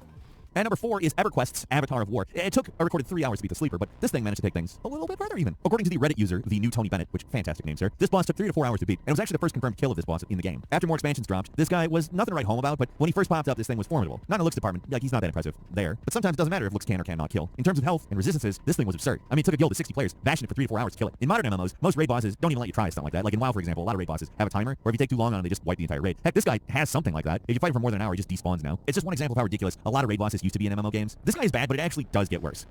And number 3 is Final Fantasy XII's Yasmat, another game that is heavily inspired by MMOs, and at least in the original version of the game where there was no way to speed up battles, this was a fight that took an absolute eternity. Depending on who you ask, Yasmat can take as little as an hour to finish if you know exactly what you're doing, but can take up to 7 hours. For a lot of players, it seems common that it took 5 to 6 hours to beat this thing, and that's all in real time. That's just 6 straight hours of whacking away at this thing's absolutely mad health bar. I mean, this thing's health is silly. It takes forever to knock down one of its health bars, and it's got 50. Jesus. Sure, it's got tons of health, but that's only the start of what makes it so painful to fight. At 50% health, all damage this thing takes is reduced by a third, which gives a total cap to the kind of damage you can deal. The nastiest trick it has by far is when you get it down to about 5 health bars remaining. That's when it starts casting Reflect on you. So if you're not careful and you aren't paying attention, then it's, I mean, kind of likely that one of your fully automated teammates will cast a heal spell on your party and reflect off of you onto the boss. Dude. And some of them heal spells heal 100% health. If that's not a kick of the balls, I do not know what is. This is a boss that takes so long that a common tactic to fighting it is to automate your party and just leave the game running overnight. And isn't it a nice surprise going to bed expecting to find the boss dead by the time you wake up? But instead it's back to full health and you waste all that time. It's a boss all about taking advantage of automation that punishes players for automating their party. Top tier trolling. That's professional grade trolling. And number 2, it's the Pandemonium Warden from Final Fantasy XI, an MMO that was infamous for not respecting players' time. Everything took forever in this game, and it seemed like a point of pride to developers to come up with increasingly impossible bosses to overcome. Eventually, it was just too much. At a certain point, some of these fights, eventually they had to relent and make some of the bosses weaker. This is one of them. In 2008, the guild Beyond the Limitation made a concerted effort to defeat this absurdly hard boss, but they were forced to give up after 18 hours of continuous effort. It was so bad that, according to a player who went by the name of Slyfit, people were starting to pass out and get physically ill. The situation was so bad that Square had to put out a message saying they definitely care about the well-being of their players, which, I'm sorry, but that's pretty funny. But nowadays, with more expansions out for the game and a higher level cap, this thing's scary, but nowhere near what it used to be. It's stuff like this that made MMO designers just ease up on crap. Because seriously, 18 hours, that's too much for a boss fight. And it should come as no surprise that number 1 is also from Final Fantasy XI. Yes, 18 hours is too long for a boss fight. No, it is not the longest in Final Fantasy XI. The longest is actually around double that, or more, depending on how things go. It's the most absurdly long boss fight of all time. This boss is infamous in the Final Fantasy XI community because, obviously, of its ridiculous difficulty level, and the dev team's insistence on making fighting this thing as miserable an experience as possible. Unlike the previous entry, this one went unchanged for a very long time. It was introduced in 2005, but by 2008, it had still never been legitimately beaten, at least according to the devs. According to the wiki page, there were multiple instances where players fought this thing for 30 hours or more. I've seen one player claim that a Link Shell or a guild in this game managed to keep fighting it for 48 hours straight. In those instances, I doubt any one player actually stayed awake the entire 30 to 48 hours. They probably fought it in shifts. But I mean, still, that's completely insane. You should not have to fight a boss in shifts. And honestly, you can fight the Pandemonium Warden in shifts. A full-time job shift is generally 8 hours. There are 18 in that boss. This boss is between 30 and 48 hours. That is a week of a full-time. Dude, how fucking jobless do you have to be to spend 36 hours fighting a boss? Like, that is a new level of jobless energy. I mean, I get, like, a lot of the Japanese are shut-ins and shit, but, like, fuck, man. Yeah, screw that. Time job. Square had no intention of ever making it any easier. In fact, they were intentionally antagonizing the community by hinting at weaknesses only to patch them out, among other things. But then the story about the Pandemonium Warden broke, and Square suddenly grew a conscience, or more realistically, they were afraid of getting sued because people's physical health was getting involved, and they finally made Absolute Virtue somewhat reasonable to fight. So what made it such a pain? Well, it had an insane regen rate, a convoluted pattern of attacks that are hard to follow but require precise teamwork to counter, and oh yeah, it's got a spell called Benediction, which can heal it back to full health instantly. And it basically just does it whenever it wants. It can and will fully heal itself after 30 hours of non-stop fighting, making everything done up to that point a complete waste of time. Now, after the nerf, there's a 2-hour time limit to beat it, which in any other game is still pretty extremely long, like excruciatingly long even. But man, compared to 30 hours, that's nothing. There's a reason boss fights like this don't exist anymore, and I don't think I need to even say what it is. Like, I have said it already, I think. I hope. If it's not clear, I do not know what would make it clear. Like, you could beat Final Fantasy 15 in the time it takes to beat this one boss. That's crazy. And that's all for today. Leave us a comment, let us know what you think. If you like this video, click like. If you're not subscribed, now's a great time to do so. We upload brand new videos every day of the week. Best way to see them first is, of course, the subscription, so click subscribe. Don't forget to enable notifications, and as always, we thank you very much for watching this video. I'm Falcon. You can follow me on Twitter, Falcon Hero. We'll see you next time, right here on Gameranx.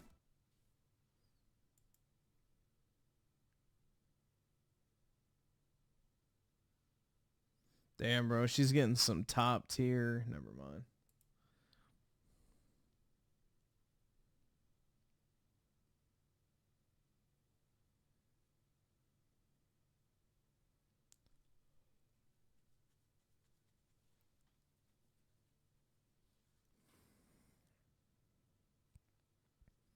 See, I saw her with the 5.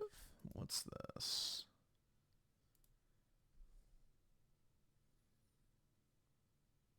Uh-oh. This is the #1 reason why Elder Scrolls 6 will be Xbox exclusive. When Microsoft launches the next-gen Xbox console in 2026, Bethesda could aim for the Elder Scrolls 6 to launch multi-platform, but next-gen only. Yeah, no, they're not going to do that. Because, what, they're going to sell it to 2 million consoles instead of, what, 30 million? Yeah, not a chance. Since there won't be a next-gen PlayStation console out before 2028, that makes Elder Scrolls 6 Xbox exclusive by default. No regulatory requirement to ship the game on last-gen PS5 if they themselves refuse to ship a next-gen PlayStation. Yeah, not a chance. Not a chance. The same reason why lots of 360 games are exclusive in 2006, like Elder Scrolls 4 Oblivion, Dead Rising, Rainbow Six Siege Vegas. Saints Row, there was no PS3 on the market. Yeah, whatever. Phil, oh my god. Phil Dominus, that means he's your master, you fucking cuck. Maximus Aurelius Spencer stated in court, it's not possible to point down platforms yet for Elder Scrolls 6. It's why it's not a guaranteed cross-gen. It is going to be cross-gen. It's a known fact that Todd Howard likes to develop and focus on as less platforms as possible at launch, making it more and more likely for the Elder Scrolls 6 to launch exclusively on next-gen X. Yeah. In the wise words of a very wise man, keep dreaming. Because, buddy, you're going to need a hell of a fucking pillow to keep that dream alive. Jesus Christ, dude.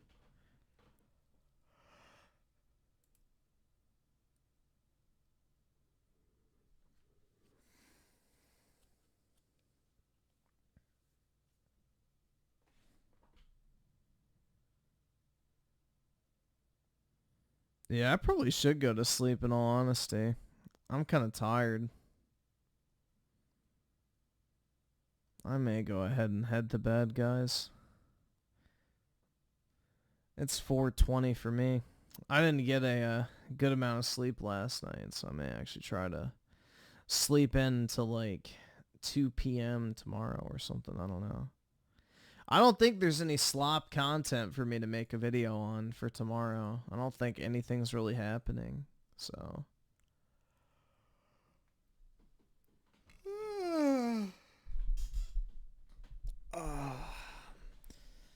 Tis life, man. There's not anything to make slop content on, unfortunately. I'm looking at N4G right now, and I don't see anything happening. Yeah. Bro, David Hayter, the voice of Snake in Metal Gear Solid, teases return to the role. No way, dude. But yeah, I'm going to go ahead and hop off, guys. Have a wonderful rest of your weekend. Appreciate y'all coming and hanging out tonight.